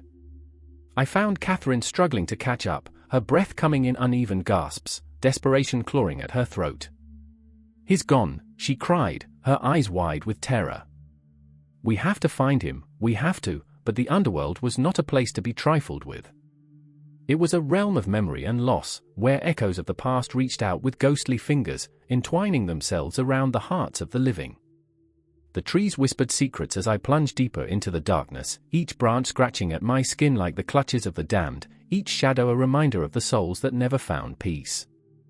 I could feel their sorrow, the weight of their stories pressing down on me like an iron shroud, suffocating and relentless. Then, in a clearing lit by the silver glow of the moon, I saw him, Jamie, standing in trance before the well. The haunting song surged around him, wrapping him in a cocoon of shadows, as if the night itself had reached out to claim him. "Jamie!" I shouted, my voice breaking the spell, shattering the eerie stillness that enveloped him. But the boy didn't move. He was lost in the depths of a dream, pulled by a force greater than fear, greater than love. Catherine's hands trembled as she reached for him, her heart a wild drum in her chest. "Come back. Please?" Her voice cracked, a raw edge of desperation that cut through the thick air, but the shadows whispered promises that gripped Jamie tighter, pulling him toward the abyss. "Ghosts don't play, Mama," he cried, his voice a mix of wonder and terror, a child caught between two worlds, two fates. "They want me to stay." The well loomed behind him, a gaping maw that promised both escape and damnation. Memory surged as I fought to keep him tethered to the living, to the warmth of human connection. I remembered my own childhood, the nights spent spinning tales of the underworld, the thrill of ghosts and monsters, until the shadowy figures became too real.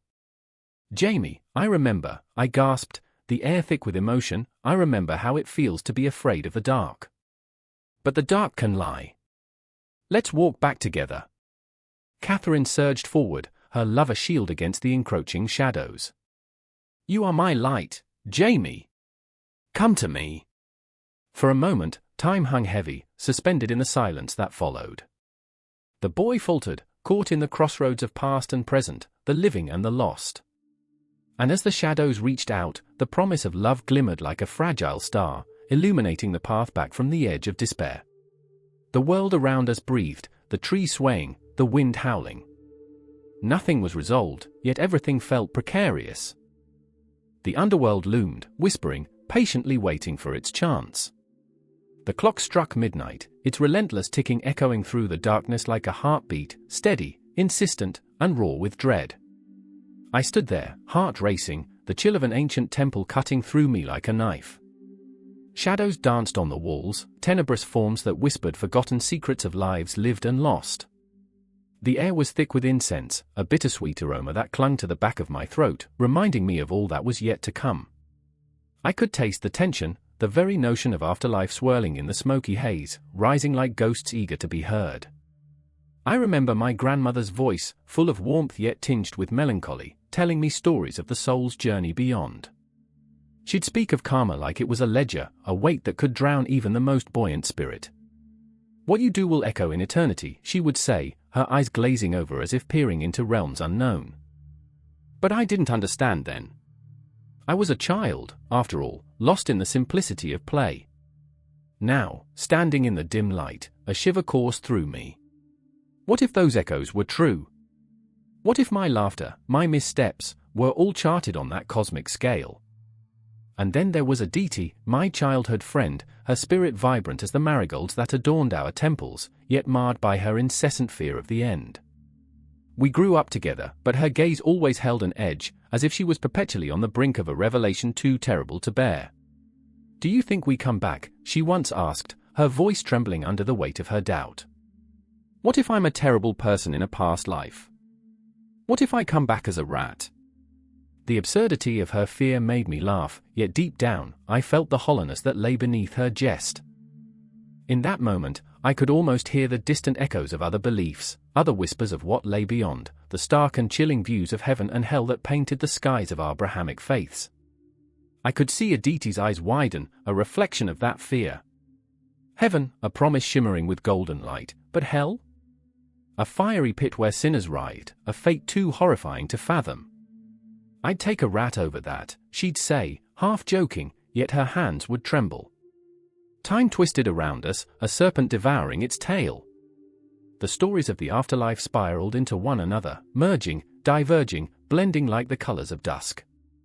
There was the promise of rebirth, samsara, the cycle of life, death, and rebirth, an endless loop. I felt the pull of it, a gravitational force that threatened to drag me down into an abyss of existential dread. Will I remember? I pondered, the question a gentle whisper that hung heavily in the air.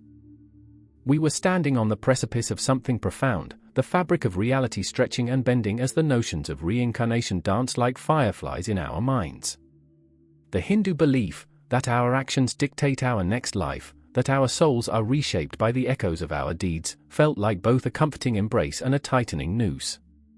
But what of the others? The cries from the dark corners, shadows of beliefs that spoke of judgment and finality. What if there was no second chance? What if we were condemned to eternal damnation, trapped in a cycle of our own making? Aditi's face paled, and I could feel the weight of her thoughts, the spiraling fear that turned her inside out. The temple grew colder, the shadows stretching, wrapping around her like a shroud. "What if I'm stuck in a cycle forever?" she whispered, eyes wide with terror. "What if I never escape?" My heart ached because I could not promise her reassurance. I had no answers, only suffocating uncertainty and the pressing urgency of time. The air grew thick, almost electric, as we stood there, two souls grappling with the enormity of existence, caught in the tug-of-war between faith and fear. I thought of the Christian image of judgment, the weight of sin resting heavy on our shoulders, the fear that clung like a parasite, feeding off our fears. "You'll meet your maker," they say, but would he smile or frown? Would it be Judgment Day or a grand welcome? I remembered the stories, the fervor with which my neighbors recited them, their eyes ablaze with certainty. But certainty was a luxury I could not afford. The night closed in, a velvet curtain drawing down on our youthful hopes, leaving only the stark reality of our inadequacies. I saw it in Aditi's eyes, the haunting realization that perhaps we are not enough. "What if I end up in the pit?" she breathed, voice trembling with the weight of countless nightmares. "What if I never find peace?" As the clock continued its relentless ticking, each chime echoed through the temple, resonating with the heartbeat of the universe, the pulse of creation itself. My own chest tightened with each echo, a reminder that the end was as inevitable as the dawn. What happens when the light fades? What waits in the shadows? My mind raced through the possibilities, visions of heavenly spheres and fiery depths entwining with the gentle remembrance of my grandmother's teachings. In that moment, fear and hope collided, each a shimmering thread in the tapestry of life. The temple held its breath, the very stones witnesses to our turmoil, to the aching question of existence that lay heavy on our hearts. "Do you think we'll know?" Aditi's voice trembled, an echo of desperation. "When we're reborn, do you think we'll remember this?" I wanted to reach out, to comfort her, to tell her that yes, we'd remember the laughter, the tears, the moments that shaped us. But something held me back, a sense that perhaps the truth is far more complicated than we dared to comprehend. Eternity loomed before us, an unfathomable expanse filled with whispers of what was to come, but also with the shadows of what has been. Outside, the world carried on, oblivious to our existential crisis. The city hummed with life, a stark contrast to the stillness surrounding us. We were caught in a web of fear and yearning, two souls yearning for understanding in a universe that promised nothing but uncertainty. And as the clock struck 1, I knew our confrontation with eternity had only just begun. The clock ticks, each second echoing in the silence of the dimly lit room. I stand there, heart pounding against my ribs like a desperate prisoner trying to escape. Shadows dance along the walls, warped reflections of the chaos swirling inside me. In the center, a table strewn with remnants of what was once a life full of laughter and promise, now littered with shattered dreams and unspoken words. Celia sits on the floor, her eyes wide and glassy, as if reflecting the very stars she once chased. She clutches a faded photograph, the edges torn and frayed. I remember, she whispers, voice trembling, the way the sun poured over the horizon that day, how everything felt possible. The light flickers, an ominous reminder that nothing is ever as it seems. Once a fierce spirit, now reduced to whispers of her former self, she is a ghost trapped in a memory that haunts her. I glance at her, feeling the weight of her sorrow. She had a laugh that could fill a room, a spirit so vibrant it was like watching fireworks against a midnight sky. But then the accident happened, an unexpected twist of fate that shattered her world. It was 2 years ago, but the air still crackles with the tension of that moment. I remember how the universe tilted on its axis, how I stood helpless, watching everything fall apart. Outside, the city pulses with life, a stark contrast to the desolation inside. Cars honk, people chatter, oblivious to our despair. I want to scream at the world for its ignorance, for moving on while we remain frozen in time. The clock ticks again, more insistently now, a reminder that we are running out of moments to reclaim. Then there's Noah, the boy with the haunted eyes. He leans against the wall, arms crossed, a fortress built around his heart. You think you can escape it, don't you? He challenges, voice low, gravelly like the earth after a storm. Once my best friend, now a stranger wrapped in layers of bitterness and regret. You think you can rewrite your story? He's been drowning in his own guilt ever since that day, the day when he chose to betray Celia's trust. What do you know about my story?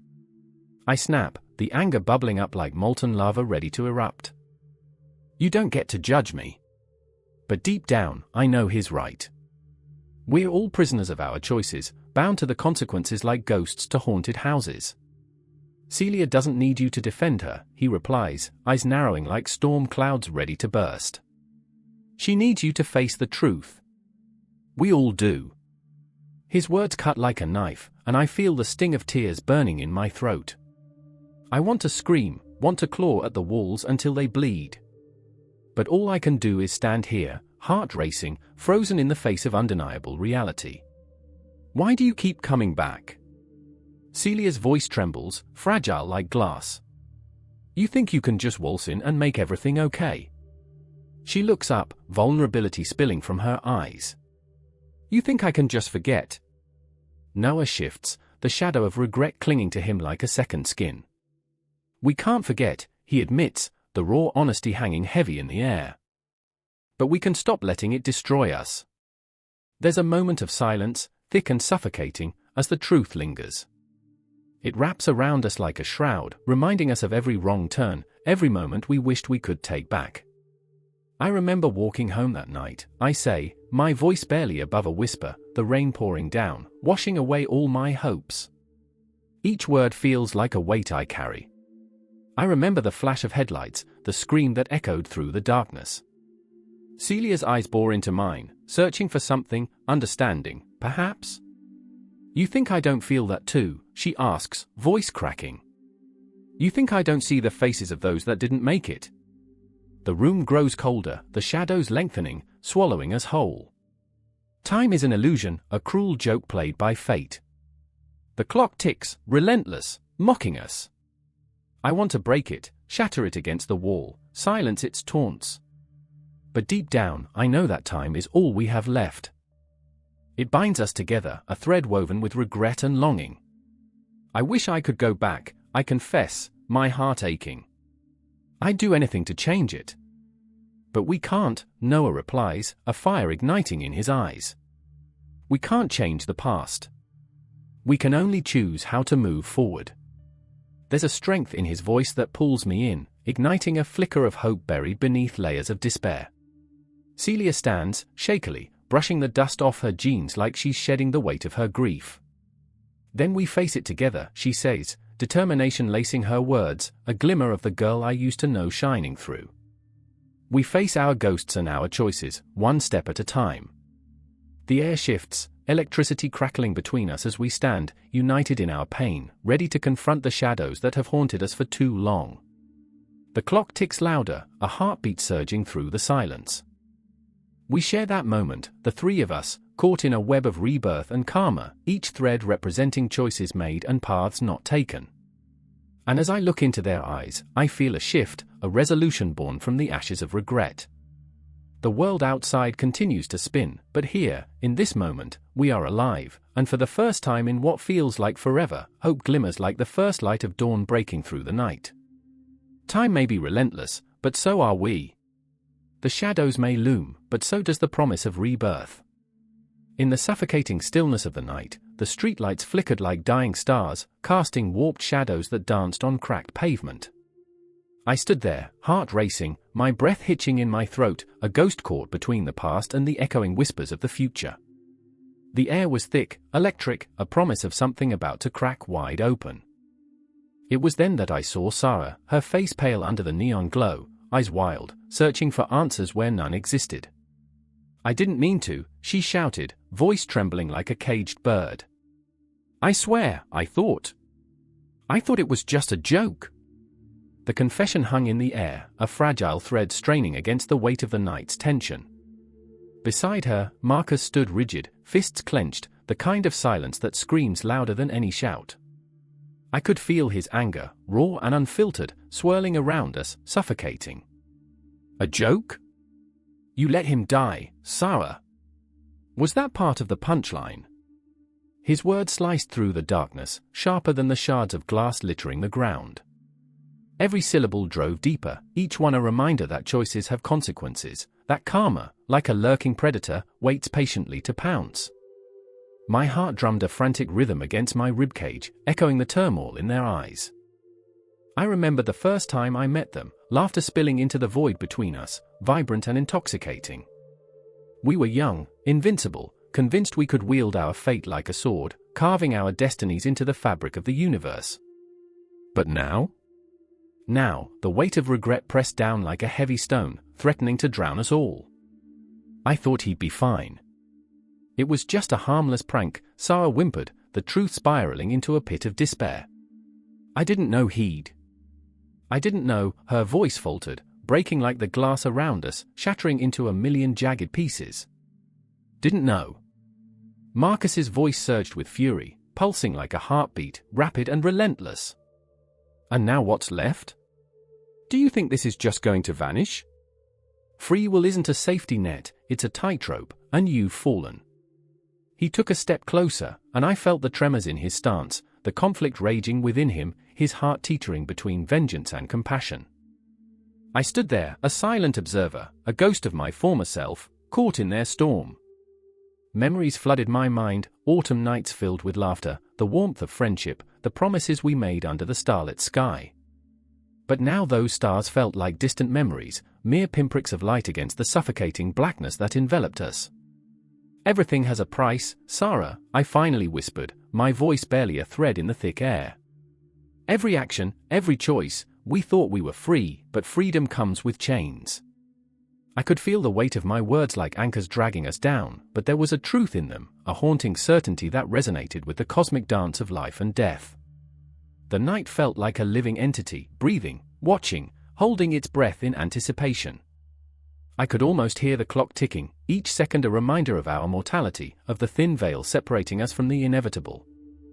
Time felt warped, stretched like a rubber band pulled to its limits, ready to snap. Sarah's face crumpled, the weight of guilt pressing down on her fragile shoulders. What if we're not even in control? What if this is all just some twisted game played by fate? Her eyes glistened, a storm brewing within, and in that moment, I saw her, lost, broken, a reflection of every regret we each carried. Then maybe we're all just puppets, Marcus raged, his voice rising, trembling with an intensity that wrapped around us like a deadly embrace. But even puppets can cut their strings. You can't just sit back and let the universe decide your fate. You have to fight. But what does it mean to fight? I wanted to scream, to shake them both until their truth spilled out, raw and unfiltered. What if fighting only led to more chaos, more pain? What if the struggle was the very thing that bound us to our past, to the choices we could never take back? The shadows stretched longer, curling around us like specters of our past selves.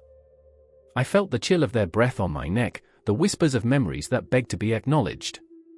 Those moments we thought were inconsequential, they loomed large now, their consequences carved into our skin, into our souls. Maybe it's not about control, I breathed, the words slipping out, caught between fear and hope. Maybe it's about acceptance. Accepting that we are all flawed, that we make mistakes, and sometimes those mistakes have consequences we can't foresee. You could see the flicker of understanding in Sarah's eyes, the dawning realization that this was not just about her, about the choice she made, but about the very fabric of existence, the delicate threads that bound us all. In that moment, the air thickened with unsaid words, hung heavy with the weight of truth.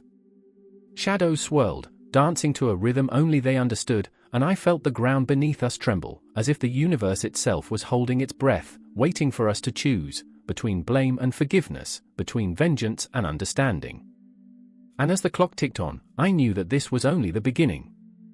The confrontation loomed before us like a dark wave, ready to crash down. But the question remained, would we fight against it or surrender to the tide? Would we be masters of our fate or mere marionettes dancing to the tune of karma's relentless call? The night held its breath as we stood there, three souls intertwined in a web of fate, waiting for the inevitable storm to break, knowing that whatever lay ahead would change us forever. The wind howled through the desolate trees, a haunting wail that could only echo one word, death. It was in this moment, this raw, chilling communion with nature, that I stood with my heart racing, my thoughts spinning like autumn leaves caught in a storm. In the clearing ahead, Evelyn knelt, eyes closed, hands resting softly on the earth as if to coax life from the very soil. Beside her, Marcus paced like a caged lion, breaths heavy and uneven, each exhale a small explosion of frustration and fear. Evelyn, this isn't right, Marcus's voice sliced through the silence, thick with desperation. You can't just sit there meditating while what? Her voice, gentle yet resolute, silenced him. While we confront the reality of our existence. While we prepare for what lies beyond. This is the only way, Marcus. I could see the conflict brewing in him, a storm of unresolved grief and longing. 3 weeks ago, they lost their daughter, Lily, a name that still clung to the air like a ghost, fluttering in the twilight, ungraspable. Lily's laughter haunted these woods, and every rustle of the leaves whispered her absence. Marcus couldn't bear it, couldn't stand the thought of what had been snatched away, while Evelyn sought solace in the dark unknown, a realm she believed offered peace. I remember when she would chase the fireflies, Marcus said suddenly, voice breaking, each word a raw wound. I remember how her giggles would echo through these woods. How can you just accept this? Evelyn opened her eyes then, a deep sadness swirling within them, yet there was strength, too. I don't accept it, Marcus. I face it. We can't keep running from what is inevitable. Meditation helps me see beyond this pain, helps me embrace the cycle. No. His voice rose, crackling with pent-up energy, desperation spilling over like a dam breaking. You think sitting here will change anything? That it'll bring her back. The moon hung low, shimmering like a silver coin tossed into the void, casting long shadows that danced across the forest floor, a reflection of their turmoil, a symbol of fleeting time. I felt the weight of their grief, a tangible thing, thick in the air like fog. Evelyn turned toward him, her expression softening. It's not about her coming back. It's about understanding what death really is. It's not the end. It's a transformation, a continuation of the journey. But Marcus wasn't listening. His mind was a whirlwind, a tempest of confusion and heartache. You think this is some fairy tale, Evelyn? That death is just nothing? Just a passage. No, I know it's brutal, she replied, each word a challenge, a plea. But in facing it, we find meaning. We find her in our memories, in our hearts. We let her go so she can be free. I watched as the tension crackled between them, a live wire threatening to ignite. The silence that followed felt heavy, suffocating, like the world was holding its breath. I could almost hear it, the pulse of the earth beneath our feet, the rhythm of life and death entwined, a dance as old as time itself. And then, something shifted within Marcus. His shoulders slumped, the anger draining away, leaving only the fragile shell of a man grappling with his own mortality.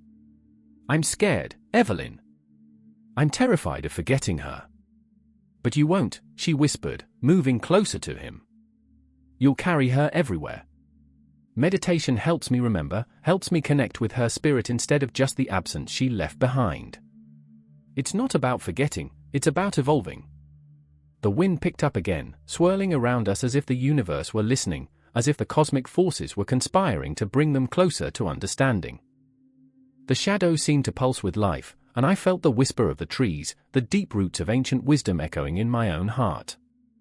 Suddenly, the ground beneath us felt alive, throbbing with energy. The air shimmered, thick with memories and dreams. I remembered my own fears, how death loomed like a dark cloud, an inevitable storm on the horizon. I had danced around it, dodging the truth like a child playing hide-and-seek. But in that moment, watching the raw emotion unfold before me, I felt something crack within, a fissure that might just let light in. Close your eyes, Evelyn said softly, her tone a siren's call. Feel the ground. Breathe in the darkness, the uncertainty. Let it fill you. Let it show you the truth. Marcus hesitated, a flicker of disbelief crossing his face, but then he did it.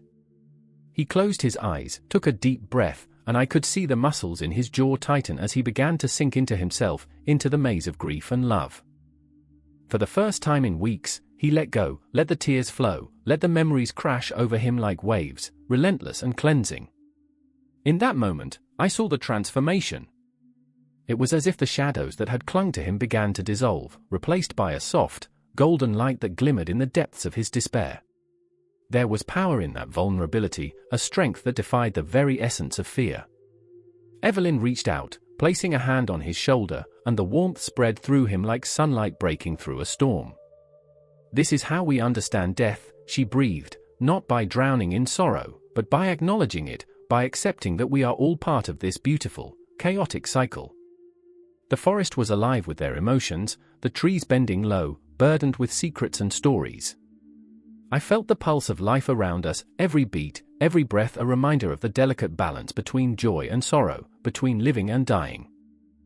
The night whispered of eternity, of the vast cosmos that cradled our fleeting moments. I was lost in the intensity of it all, tethered between hope and despair, between the fleeting nature of life and the timeless march of death. Each heartbeat resonated in the cool air, each moment stretching like taffy, thick with emotion. As the moon drew higher, illuminating the path before us with its silvery gaze, I knew this was only the beginning. A confrontation loomed, an emotional climax lurking in the shadows, waiting to unveil itself. Would Marcus find the strength to rise from his grief? Would Evelyn's unwavering faith help guide him toward acceptance? And in that eerie silence, filled with the pulse of 1,000 unsaid words, one thing became clear: meditation was not merely a practice for them, it was a lifeline, a way to navigate the storm of emotions, a way to dance with the specter of death without fear, without regret. In this moment, within the embrace of night, they were no longer just two souls lost in sorrow, they were part of something greater, a tapestry woven from love and loss, a connection that transcended time itself. The story was far from over, the next chapter waiting just out of reach, whispering sweetly into the darkness. The clock struck midnight, an eerie silence blanketed the world, and the streets of the city lay shrouded in a thick fog. Shadows danced like specters, flickering in the dim glow of street lamps. In the heart of this stillness, a siren wailed, a desperate cry piercing the veil of night. Inside a small, cluttered apartment, Maya sat on the edge of her bed, hands shaking, staring at the phone screen that lit her face in a ghostly blue hue. What have I done? The question echoed in her mind like a haunting refrain, relentless and sharp. Across town, Arjun stood alone in the middle of a deserted street, his breath visible in the cold air, mingling with the fog. Part of him yearned to run, to escape the weight of his choices, yet he stood rooted, paralyzed by the specter of guilt.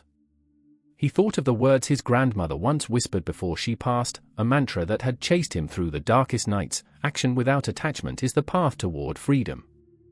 But freedom felt like a distant star, glittering and unattainable. And then there was Tara, who sat cross-legged on a rooftop, her dark hair billowing in the wind, eyes closed, lost in a meditative trance. She had painted herself into a corner of her own making, a victim of her own altruism. Each breath she took felt heavy with the weight of the world. She believed her actions were noble, yet the faces of those she had failed haunted her like specters of regret. What if this is all for nothing, she murmured, as a chill danced along her spine. Maya's phone rang, jolting her from her spiraling thoughts. It was Arjun, the voice on the other end crackling with desperation. Maya, we need to talk. Now. Each word dripped with urgency, and she felt a pulse of fear shoot through her veins. She had never seen Arjun like this, the confident man she knew was crumbling, and she was terrified of what he had to say. Where, she whispered, knowing she was about to step into the chaos she had been trying to escape. He gave her an address, the old temple at the edge of the city, known for its crumbling walls and broken sanctity. The place where dreams turned to ash, where lost souls gathered in the shadows, seeking redemption. As she rushed through the foggy streets, memories flooded her mind, each step igniting a fire of regret. She remembered the moment she had stood before that decision, the one that changed everything, the way the air had crackled with electricity. I remember, she whispered to herself, the moment I chose action over inaction. But every action had consequences, and she was struggling to bear the weight of her own.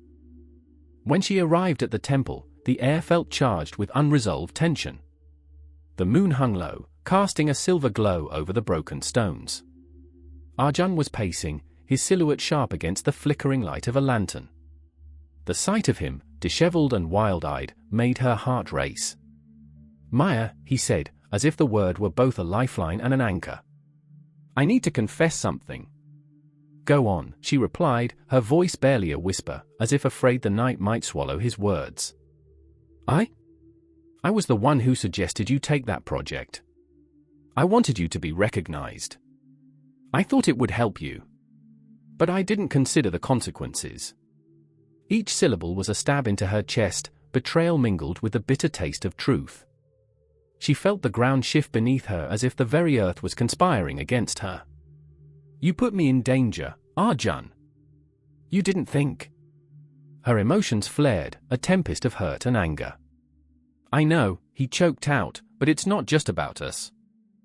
It's about the lives we impact. The karma we create. I didn't understand then how interconnected we all are. As they stood there, the ancient stones of the temple seemed to lean in, eavesdropping on their exchange. The shadows crept closer, whispering secrets of past lives and future consequences. This moment wasn't merely a confrontation, it was a reckoning, a collision of souls teetering on the edge of darkness. Tara appeared, breathless, her spirit heavy with the burden of her own mistakes.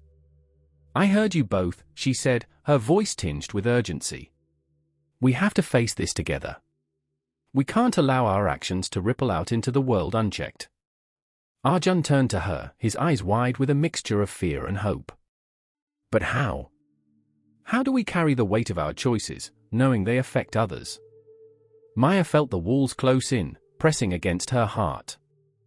The truth throbbed painfully, every choice they made, every action taken or avoided, sculpted their destinies and the destinies of countless others. Karma Yoga, she whispered, feeling it rise within her as a mantra, the path of action. It's not just about us. Tara nodded, her eyes fierce. We must act, but with awareness. Every step we take must be mindful. We can't change the past, but we can influence the future. The clock in the temple tower chimed the hour, deep and resonant, echoing the importance of now. Time stretched, a cosmic web pulling them into its depths. Each of them stood on the precipice of choice, a fragile moment suspended between light and darkness. In that charged silence, the air buzzed with potential, and everything changed.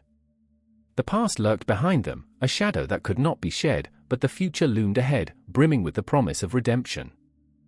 The fog began to clear, revealing a path they had never noticed before, branching toward the uncertain yet thrilling horizon.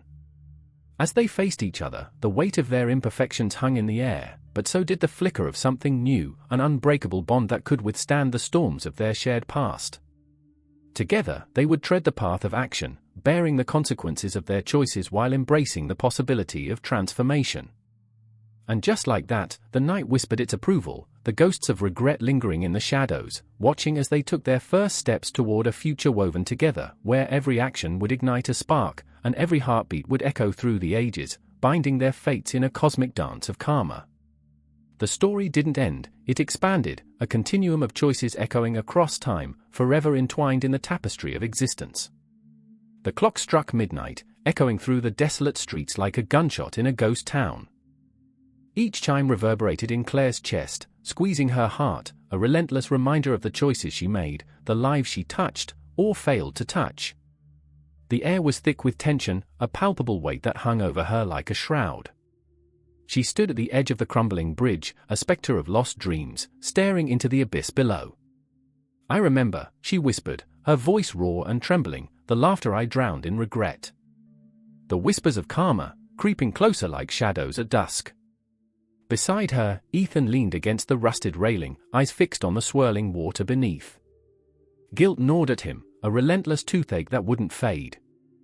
He had once been the golden boy, promising and bright, but now he was merely a silhouette of the man he could have been.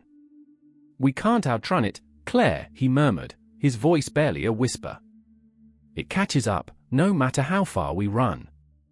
His hands trembled, and he shoved them into his pockets, wanting to hide from the world, from himself. A cold wind swept through, wrapping around them like a lover's embrace, yet it felt like death's chill. Claire turned her gaze to Ethan, searching for a flicker of hope in his haunted eyes. They had both made deals with their souls, bargaining with shadows and specters, but now they were paying the price. Each wrong choice had stitched itself into the fabric of their being, a tapestry of pain and regret. I remember the night I hurt her," Claire said, her voice breaking. The sharp scent of blood, the desperation in her eyes. Tears streamed down her face, heavy droplets that splashed onto her palms. "I thought I could change the world with my words, but I only hurt her more." The memories twisted inside her, clawing at her heart, a constant reminder of the day everything shifted. Ethan looked up, his brow furrowed. "And I remember the darkness I embraced, thinking it would make me stronger. But every lie I told, every betrayal, I feel it like a poison in my veins. It's killing me, Claire." The intensity in his voice resonated with the fury of a storm, a desperate plea for understanding. He brushed a hand through his hair, a nervous habit that betrayed his inner turmoil. The universe was watching them, an eternal witness to their failures, their heartbreaks. Stars flickered in the inky sky, distant and cold, mocking the warmth of human connection that had long since faded from their lives. "Karma," Claire whispered, almost reverently. The word hung in the air like a ghost, a specter of inevitability. "It's not just a punishment, is it? It's a reflection. It holds a mirror to our souls." As they stood on that bridge, the wind howling like a banshee, their shared guilt morphed into a monstrous entity. It loomed over them, a looming shadow, breathing in their despair. What if it's too late?"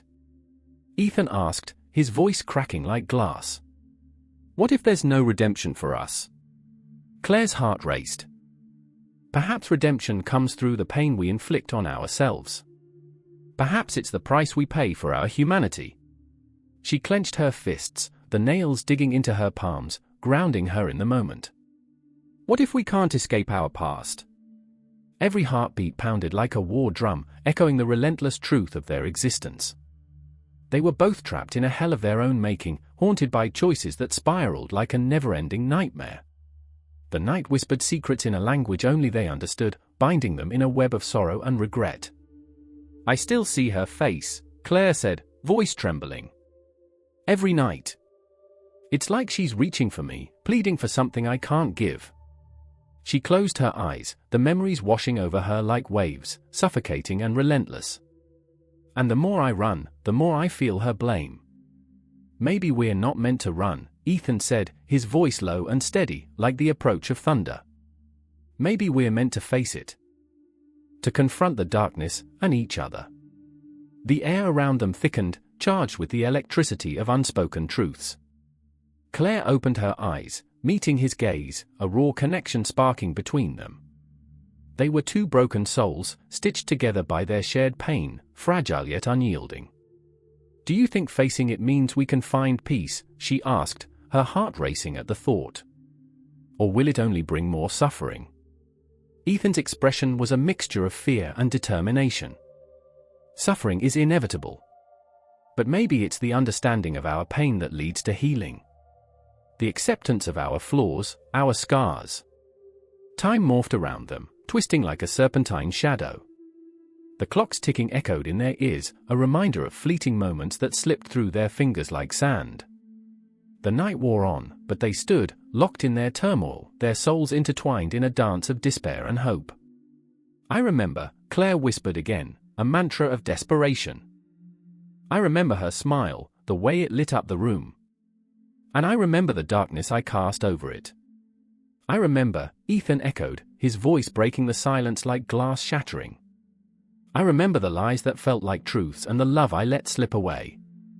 Suddenly, the bridge trembled beneath them, and for a heartbeat, the world tilted on its axis, a visceral reminder of their fragile existence. They were teetering on the edge, caught between the past and the future, between karma's relentless grip and the possibility of redemption. The only certainty was the storm swirling inside them, the need to confront their demons, to face the ghosts of their past. The cosmos loomed above, an indifferent observer, as they took a step closer to each other, ready to confront the darkness that intertwined their fates, the painful truth that echoed in their hearts. Karma was not just a weight, it was their salvation. And just like that, the night deepened, shadows dancing, as the clock ticked on, a relentless reminder of time slipping away, of choices still to be made. The clock on the wall ticked, a heartbeat echoing through the dimly lit room. I could almost taste the silence, thick and suffocating like fog rolling in from the sea, wrapping around me, squeezing out every breath of hope. I stood there, on the edge of a precipice, and below, shadows danced with the ghosts of my ancestors. What had they done? What had they left me with? Their sin seeped into my skin, a weight I could no longer ignore. Anna, my mother, sat cross-legged on the floor, her hands trembling as she traced the faded lines of a family tree sprawled across the table. The lines zigzagged, each twist a story of pain, betrayal, or fleeting joy. "You see this?" she whispered, her voice breaking.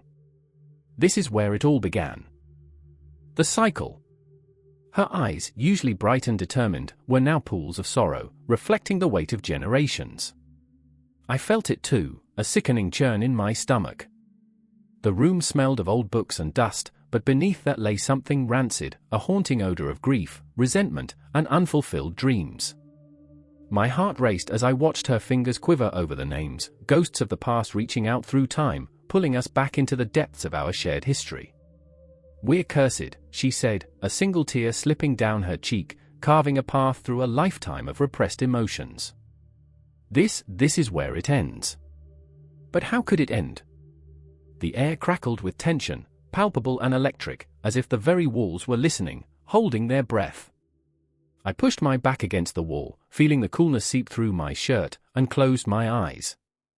I remembered my grandmother's stories of war-torn nights, of forbidden love that birthed secrets so dark they could eclipse the sun. "Karma," they said, "it's a cycle." My throat tightened. Across the room, Jacob, my younger brother, stared blankly at the wall, his fists clenched. He was drowning in his own turmoil, the boy who wore his heart like a badge, the one who never learned to hide. Yet here he was, pulled under by the same tide that claimed our mother. "What if we don't want this?" he said, his voice quivering like a thread about to snap. "What if we break free?" Break free? Anna's voice rose, a tremor of desperation lacing her words. Do you really think it's that simple? It's in our blood, Jacob. You think you can outrun it? You think you can just walk away? Her anger was a wildfire, consuming everything in its path, flaring up in the dim light. I shifted, heart pounding, as memories surged, my grandmother's eyes dimmed by time yet always glinting with the knowledge of what lay ahead, how she, too, had fought against the chains of her lineage. I remember, I whispered, the words slipping out like ghosts escaping a grave. I remember her laughter mixed with tears. Jacob turned, his gaze fierce. What if that's the very reason we have to fight? We owe it to them. To us. To break the cycle. He breathed heavily, the air thick as though it carried the weight of 1,000 whispered dreams. I could see his determination, raw and unfiltered, igniting something in my chest. And just like that, the tension shifted, a crack in the dam. What's the worst that could happen, he dared, the challenge hanging in the air like smoke. I felt the pulse of dread, mingled with a flicker of hope. What if we could banish the ghosts that haunted us? What if we could rewrite our story? The thought was intoxicating, and yet, terrifying. The space around us felt charged as I caught glimpses of shadows shifting in the corners of the room, the remnants of our family's past. They whispered to me, their voices barely audible, laced with warnings. You don't understand, they murmured, a chorus of sorrows. You always pay the price. Anna's face crumpled, torn between love and fear, her heart a battlefield. You can't just defy fate. Her voice cracked under the weight of despair. You'll bring more pain. Yet I felt the swell of rebellion rising within me, a roaring tide that begged to break free. Maybe pain is what we need. Maybe confronting it is the only way to be free. The words flowed, wild and unrestrained. Each declaration was a step toward breaking the chains. I could feel the very fabric of my being straining against the invisible shackles. Jacob's eye sparked with fervor, and in that moment, we were united, a fragile alliance forged in the fires of our shared wounds. We'll do it together, he said, the promise hanging in the air, heavy with unspoken risks. I nodded, breathless, heart racing. The room shifted once more, and for a heartbeat, time seemed to suspend itself. The clocks ticked louder, the shadows whispered louder, each second stretching into eternity. What are we willing to lose? I asked, the words a prayer, a mantra, a challenge to the universe. Anna's breath hitched. Everything, she breathed, the word barely audible, laced with sorrow. Everything and nothing. Those words echoed, a haunting lullaby vibrating through my bones, reminding us of the price we might pay. But we were ready, standing on the cusp of something monumental, the beginning of a reckoning, a chance to reclaim our narrative, our lives, even if it meant facing the darkest corners of our souls. In that moment, I felt it, an ancient power thrumming beneath our feet, a pulse that connected us to the past, surging through our veins. We were the sum of our ancestors, but we were also our own. I could feel the weight of their burdens on my shoulders, but beneath it simmered the spark of possibility, of retribution, of hope. Let's face them, I said, voice steady, heart racing, let's face our demons. And as we stood there, on the brink of everything that came before us, the shadows seemed to tremble, and the weight of transgenerational karma loomed larger than ever, both the burdens and the blessings, entwined, unbreakable. And it was only just beginning. The shadows danced, flickering against the jagged edges of the cavern walls, whispering secrets only the damned could hear. A shiver ran down my spine, an involuntary response to the oppressive gloom that enveloped us. Kieran stood at the brink, peering into the abyss, her breath hitching in her throat. I could see the pulse at her throat, a wild metronome of fear and resolve. Behind her, Rajan clenched his fists, his knuckles white, a storm brewing in those dark eyes. They were both lost in a realm between life and death, teetering on the knife's edge of choice. This is where they come, Kieran said, her voice a tremor. The lost souls, the forgotten ones. She spoke as if the very air was heavy with the weight of their sorrow, their echoes clawing at her heart. I felt it too, a chill that cut deeper than any blade. The underworld was not just a place, it was a living canvas of grief painted in shades of despair, adorned with the ghosts of what could have been. Rajan stepped forward, crossing into the darkness, a silhouette against the flickering flames that barely held back the night. Every one of these figures, he said, voice low and resonant, tells a story. The sculpted faces, frozen in agony or ecstasy, are more than stone. They're a mirror, our fears, our desires. He paused, looking back at Kieran, those dark depths revealing a flicker of vulnerability. But do we dare confront what lies within?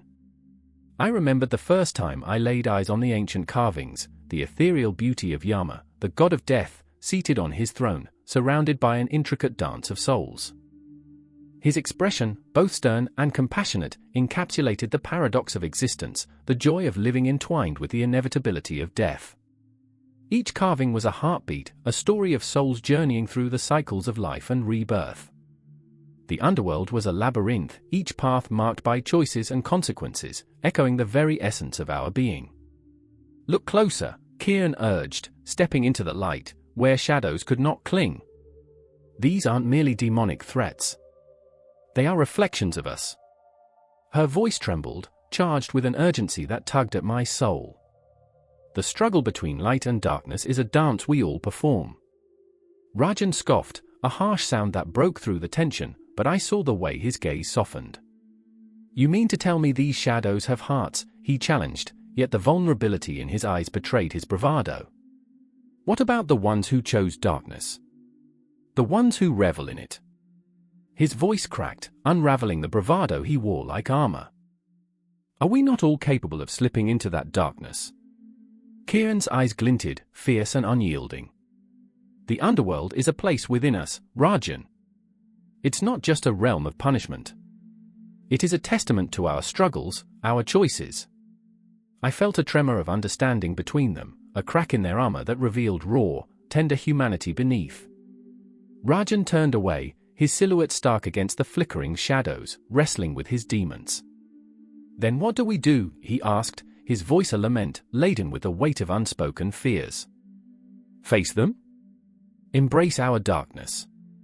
Kieran stepped closer, her voice a whisper. Sometimes, it's about acknowledging it, accepting that we're flawed. That we possess both light and darkness. Her words hung in the air, thick with emotion, and I could feel the weight of their shared history, the unspoken truths between them, binding them together like a tapestry woven with threads of sorrow and hope.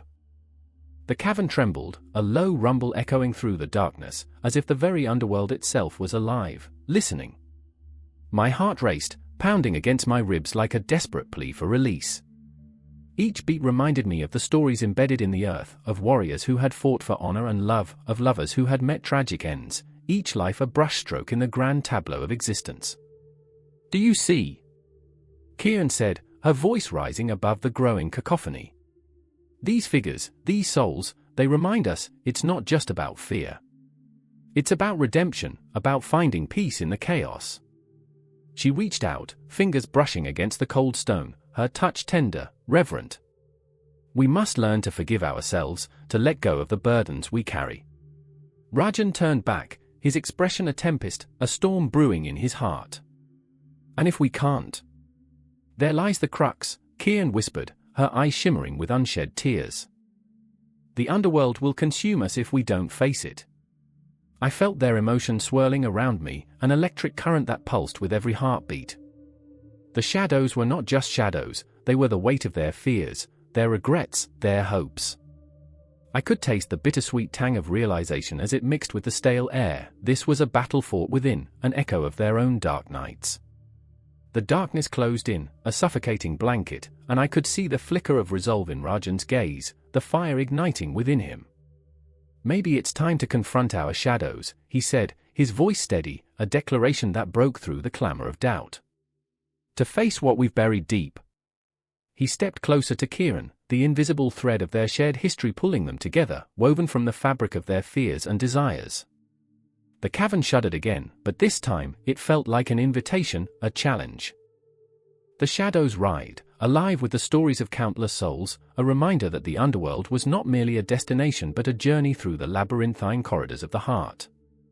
Together, Kieran breathed, her voice a fragile promise, and in that moment, every heartbeat echoed with a truth that resonated through the ages. The underworld, in all its haunting beauty, was a testament to our humanity, the darkness revealing the light that resided within us all. And as they stood on the precipice, ready to face what lay ahead, I knew the echoes of their journey would linger, intertwining with the very essence of existence itself, a haunting melody that would ripple through time, forever entwined with the shadows.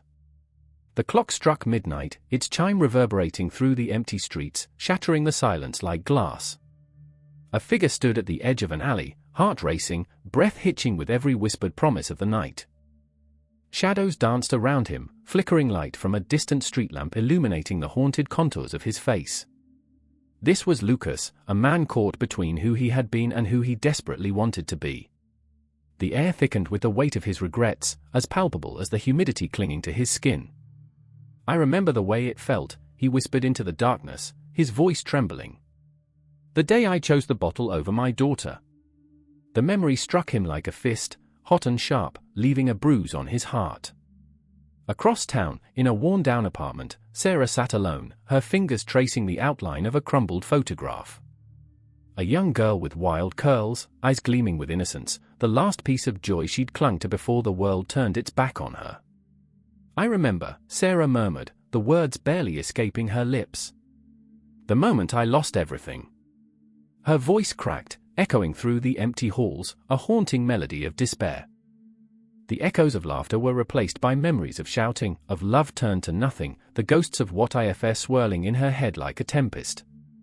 Their lives were woven together by threads stained with sorrow, both aching for redemption, for the chance to rewrite their stories. Lucas, the man who had become a ghost to his daughter, haunted by the choices that had led him here, was not alone in his suffering. Sarah, a stranger to hope, was yearning for a sign, anything to pull her back from the abyss. The universe, in its cruel irony, had orchestrated their paths to collide. And collide they would. At that moment, the alley pulsed with energy, a magnet for souls lost in the labyrinth of their past. Lucas took a step forward, the weight of his guilt trailing behind him like a shadow, urging him to turn back. But something inside him ignited, a flicker of defiance. "I can change," he thought, as he brushed a trembling hand across his cheek. "Not for me, but for her." Meanwhile, Sarah's phone buzzed on the cluttered coffee table, the screen lighting up with a message from an unknown number. A lifeline thrown in the form of a text, "I know where she is." Her heart raced, a wild stallion pounding against her ribcage. Who was this stranger? How could they know? As she stood, the room spun, a cyclone of hope and fear. The photograph slipped from her fingers, drifting to the floor like a fallen star. Time folded in on itself, blurring moments as the two souls hurtled toward their inevitable encounter.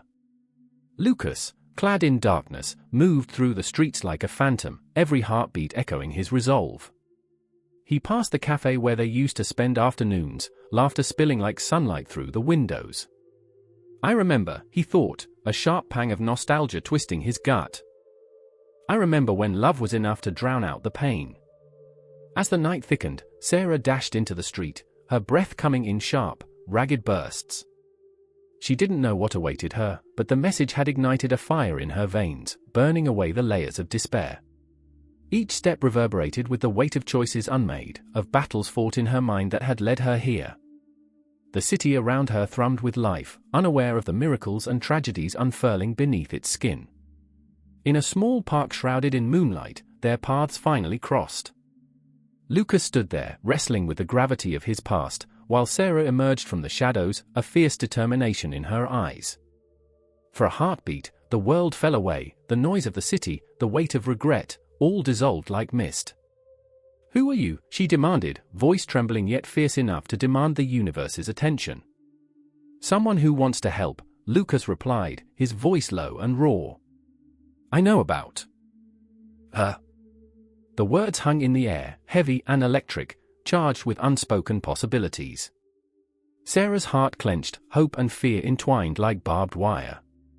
"What do you know?" she pressed, desperation lacing her tone. Lucas took a shaky breath, every inhale a reminder of the father he had failed to be. "I lost my daughter, too," he confessed, the words scraping against his throat. I thought I could drown the pain. But all I did was make it worse. She searched his eyes, those deep wells of sorrow. "What do you want from me?"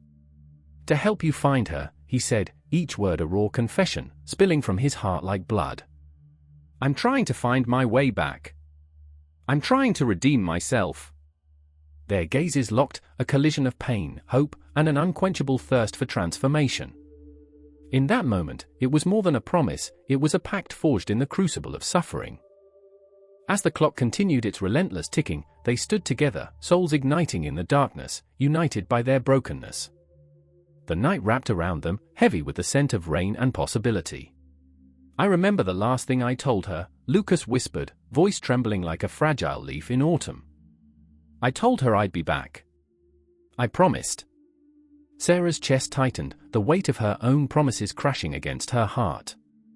"And I remember when I stopped believing," she confessed, the words pouring forth like a dam breaking. Heavy breaths filled the space between them, each pulse a promise of change, an echo of hope.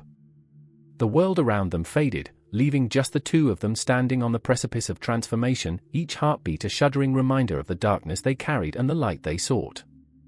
And as the night deepened, they took a step forward, together, into the unknown.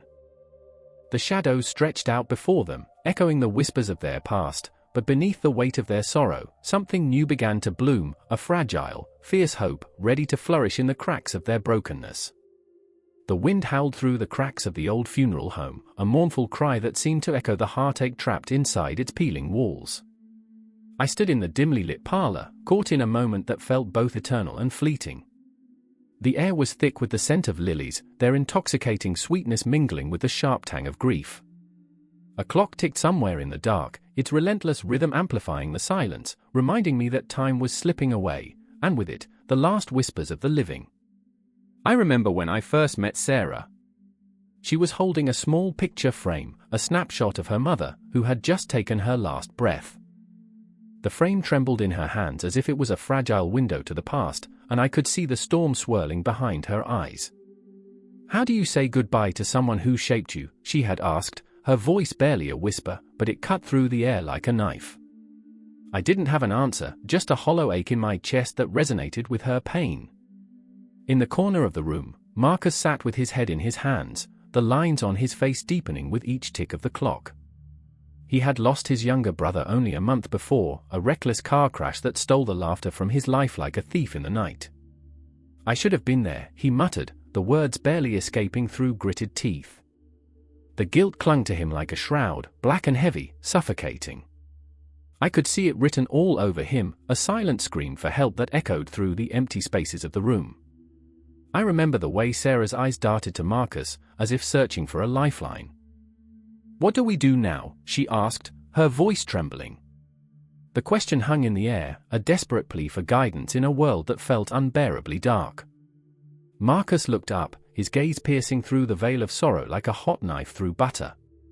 "We don't do anything," he replied, the weight of despair etched into every syllable. "We just exist, trapped between what was and what will never be." The walls trembled with unspoken truths, shadows creeping along the edges like ghosts, watching, waiting.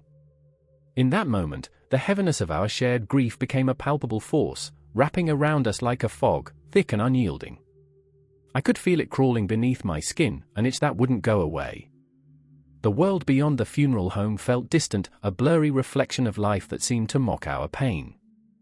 And yet, through the crushing weight of loss, a flicker of defiance ignited within me. I remember the night Sarah and I ventured into the city, seeking solace in the living. The streets were alive, pulsing with laughter and music, a stark contrast to the somber atmosphere we had left behind. We stumbled upon a street performer, a juggler spinning flaming torches, his movements hypnotic, a dance with death in the flickering light. "Look at him," Sarah whispered, her eyes wide with wonder. "He's flirting with danger, showing us that life goes on." In that moment, I felt a crack in my own armor, a sliver of hope that pierced through the darkness. "We can't let it consume us," I said, my voice trembling, uncertain. "What if we could carry their memory with us? Instead of letting our grief be a shackle, why not use it as our wings?" Marcus, who had been silent until then, poured out a raw emotion that struck me in the gut. "But every time I laugh, I feel like I'm betraying him," he said, anguish lacing his words. The truth of his confession hung in the air, a weight too heavy for any of us to bear. How to find joy when your heart was splintered? I didn't have the answer, but I knew we couldn't remain paralyzed in the shadows of our sorrow.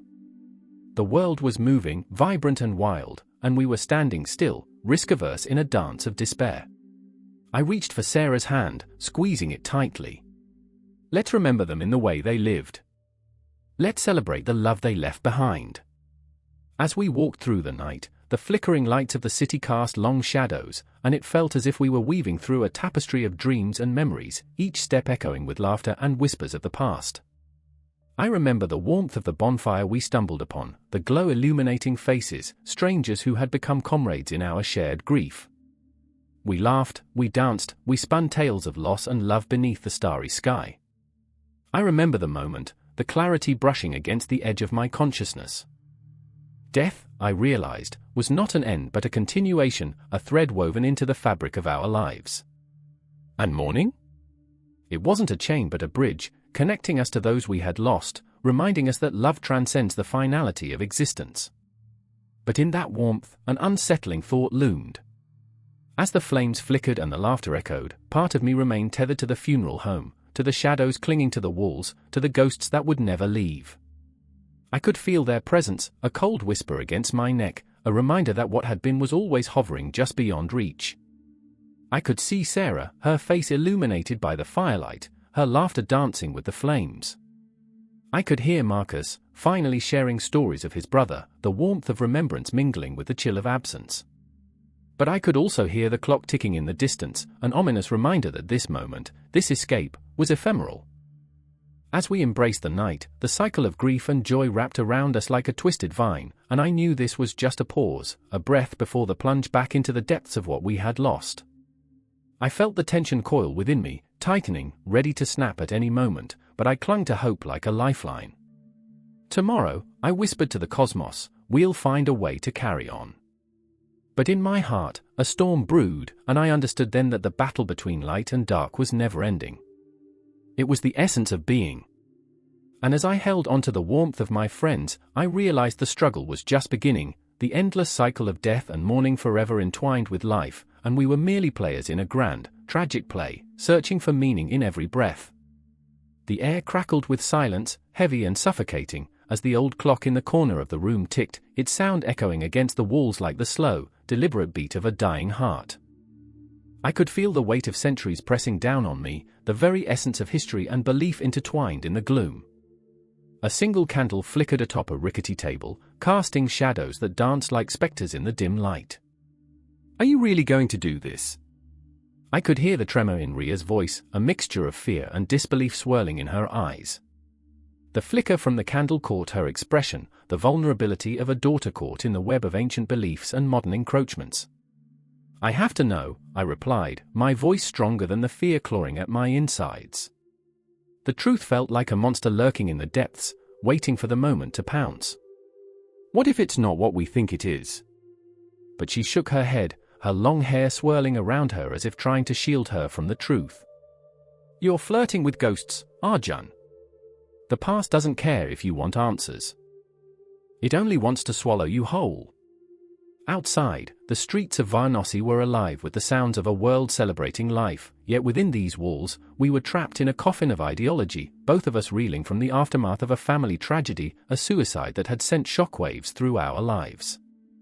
My brother, the one who chased the stars while I clung to the earth, had crossed the boundary between life and death, leaving us struggling with the fragments of his absence.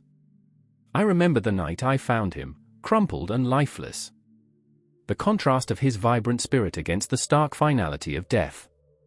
The despair was a black hole, sucking everything into its dark embrace. I could still hear the echoes, the laughter we shared, the dreams we crafted together, now rendered futile.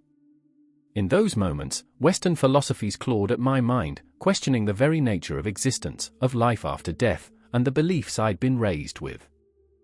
"Ria, the West has its way of thinking about this, about death. They challenge the cycle. They see it as final, as an end." My voice trembled, not from fear but from the gravity of what I was putting out into the world. But what if there's more? What if there's an understanding we're missing? She stepped closer, her brow furrowing. You mean like a resurrection? Do you think that's what Anish wanted? To rise again, to fight against the inevitability of death. The question hung in the air, a taut thread ready to snap. I could see the pain in her eyes, the need to hold onto something, anything, that would bring her brother back.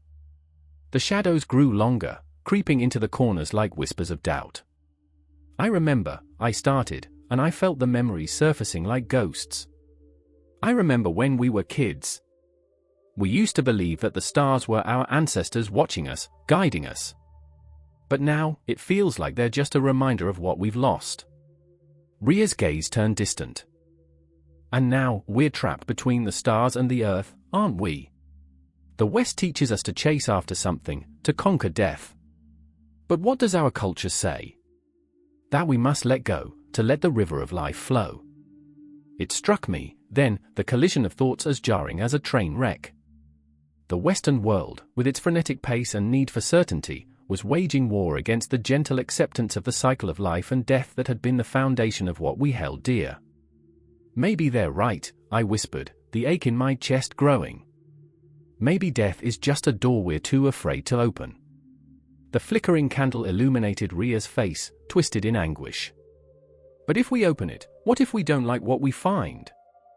What if it's just darkness? Her words hit me like a punch.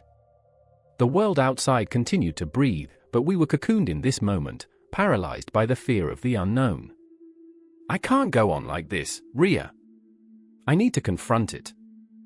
I need to know what lies beyond. With each heartbeat, the tension mounted, as if the very fabric of reality was stretching thin. Ria's eyes locked onto mine, and in that moment, I saw a flicker of hope and despair mingling together, a reflection of our collective fear. Then let's do it together, she whispered, her resolve igniting a spark in me. Let's meet the ghosts. Let's challenge the very thoughts that haunt us. Maybe the West is wrong, maybe it's right. But we'll face it head on. As the candle threatened to extinguish, I felt the walls closing in, a swirl of shadows and light engulfing us. Time seemed to stretch and warp, wrapping around us like the river that flowed through our city, relentless and all-consuming. Remember, I murmured, the words slipping from my lips like a prayer, life and death dance together. They're two sides of the same coin. The silence that followed was deafening. We had crossed a threshold, and the path ahead was shrouded in uncertainty. Yet, within that uncertainty was a haunting beauty, an echo of our roots colliding with the unfamiliar. I felt the cosmos above us, an abyss filled with stars, waiting to unravel its secrets. And just as the candle's flame flickered one last time, a breeze swept through the room, carrying with it the ghostly whispers of our ancestors and the weight of a philosophy that would never sit right with us, breathing life into our darkest fears and our most fervent hopes. In that moment, we were not just standing on the precipice of discovery, we were teetering on the edge of something far more profound. The clock chimed, marking the passage of time, while outside, the city danced on, oblivious to the storm brewing within us. We were caught in the tide, and the water was rising. There was no going back. Only forward, into the shadows of our souls. The soft glow of twilight embraced the crumbling city, shadows stretching like fingers reaching for solace as the sun surrendered to the horizon. An unsettling silence hung in the air, broken only by a distant wail, an echo of grief so profound it twisted the very marrow of existence. I stood there, heart racing, skin prickling, knowing that the moment would change everything. A funeral pyre blazed ahead, flames licking the air, consuming the body of Priya's father, her anchor, her guide. She stood frozen, a wild storm of emotion swirling inside her. I could see it in her eyes, the raw terror and disbelief, as though she were staring into the abyss, begging it to return his voice, his laughter. Her hands trembled, gripping the fabric of her sari, the vibrant colors now muted by sorrow. Why now, she muttered, but the universe remained indifferent. In that silence, I felt the weight of a question that loomed like an unseen specter: what happens after this? What becomes of the soul? Beside Priya stood Arjun, a skeptic draped in a cloak of confusion. He had always dismissed the notion of rebirth as mere folklore, yet now, as he watched the flames engulf his friend's past, doubt gnawed at him. Is this it? Is his spirit just snuffed out? His voice shook, betraying the uncertainty he had always masked with bravado. Each flickering light from the fire reflected his disquiet, illuminating the cracks in his unwavering facade. I remember my grandmother's tales, I whispered, feeling the words slip from my lips like the last breath of a forgotten dream. She spoke of souls dancing through time, learning, evolving. But how can we believe that when faced with this? The heat of the fire felt both close and distant, as though it could burn away the confusion yet simultaneously forge new questions from the ashes. The crowd murmured around us, a sea of grieving souls, each lost in their labyrinth of thought, confronted by mortality's relentless grasp. I searched for answers, but the universe offered none. Instead, it enveloped us in a thick fog of uncertainty, a reminder that death, in all its horrifying finality, was the only undeniable truth we shared. Priya's gaze was locked onto the flames, her heart pounding as if trying to drown out the silence. Do you think he'll come back? The question hung heavy, trembling between hope and despair. It was a question that echoed in the hearts of many, a longing to believe that love transcends even the cruelest hand of fate. Arjun ran a hand through his disheveled hair, his mouth twisted in disbelief. What if he doesn't? What if there's nothing? Just darkness. Those words struck like a dagger, ripping through Priya's fragile hope. She staggered back, the truth cutting deeper than any blade. The idea of nothingness was terrifying, a void that swallowed everything whole, offering no comfort, no promise of reunion. But then, a flicker of defiance sparked in Priya's eyes, fueled by the love she had for her father. No. He's out there somewhere, learning, watching over us. He has to be. Her voice trembled but held an undeniable strength, a raw, untamed belief that transcended her grief. I felt the tension in the air as the crowd leaned closer, drawn into her conviction. Arjun's face softened, the lines of cynicism beginning to blur. But how do we know? He sought answers in her gaze, searching for a lifeline. What if he's lost? Then it's our duty to guide him back. Priya cried, her voice ringing out like a battle cry. If there is a cycle, a rebirth, then we must remember him, keep his spirit alive. He wouldn't want us to dwell in darkness. Her words hung in the air like a lifeline thrown into turbulent waters. I could feel the shift, a pulse of energy radiating from her, mingling with our shared grief. Priya had found a thread of hope woven into the tapestry of loss, a belief that death may not be the end, but a transformation. It was a belief rooted deeply in the ancient philosophy that had once cradled civilizations, whispering secrets of lives lived and lessons learned. Around us, the flames danced higher, illuminating the faces of mourners who had long lost sight of hope. They were caught in the web of their fears, yet in that moment, Priya's voice cut through the haze, pulling them closer to the possibility of rebirth. What if, she proposed, what if he's in the stars? What if he's watching us, learning from us? Each moment we remember him, we keep a part of him alive. The stars above flickered, seemingly in response, as if the cosmos themselves were listening. The air thickened with emotion, hearts beating in synchrony, a rhythm of shared grief and burgeoning hope. And then, just as suddenly as the moment ignited, it faltered, a crack in the very fabric of faith. Arjun's skepticism bubbled over, clawing for air. But what if it's all just wishful thinking? What if we're just lying to ourselves? His voice was a razor, sharp and unyielding, threatening to slice through the fragile bond we had woven. Maybe, I murmured, feeling the enormity of his words. But what's wrong with that? Even a lie can cradle a part of truth.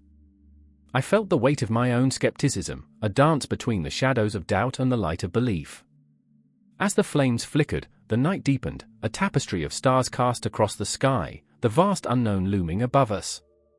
Each heartbeat echoed a reminder of our humanity, our struggles, our desires to grasp the intangible.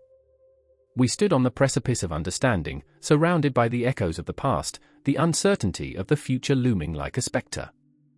Would Priya's unyielding belief conquer Arjun's skepticism? Would the fire of hope banish the darkness of despair?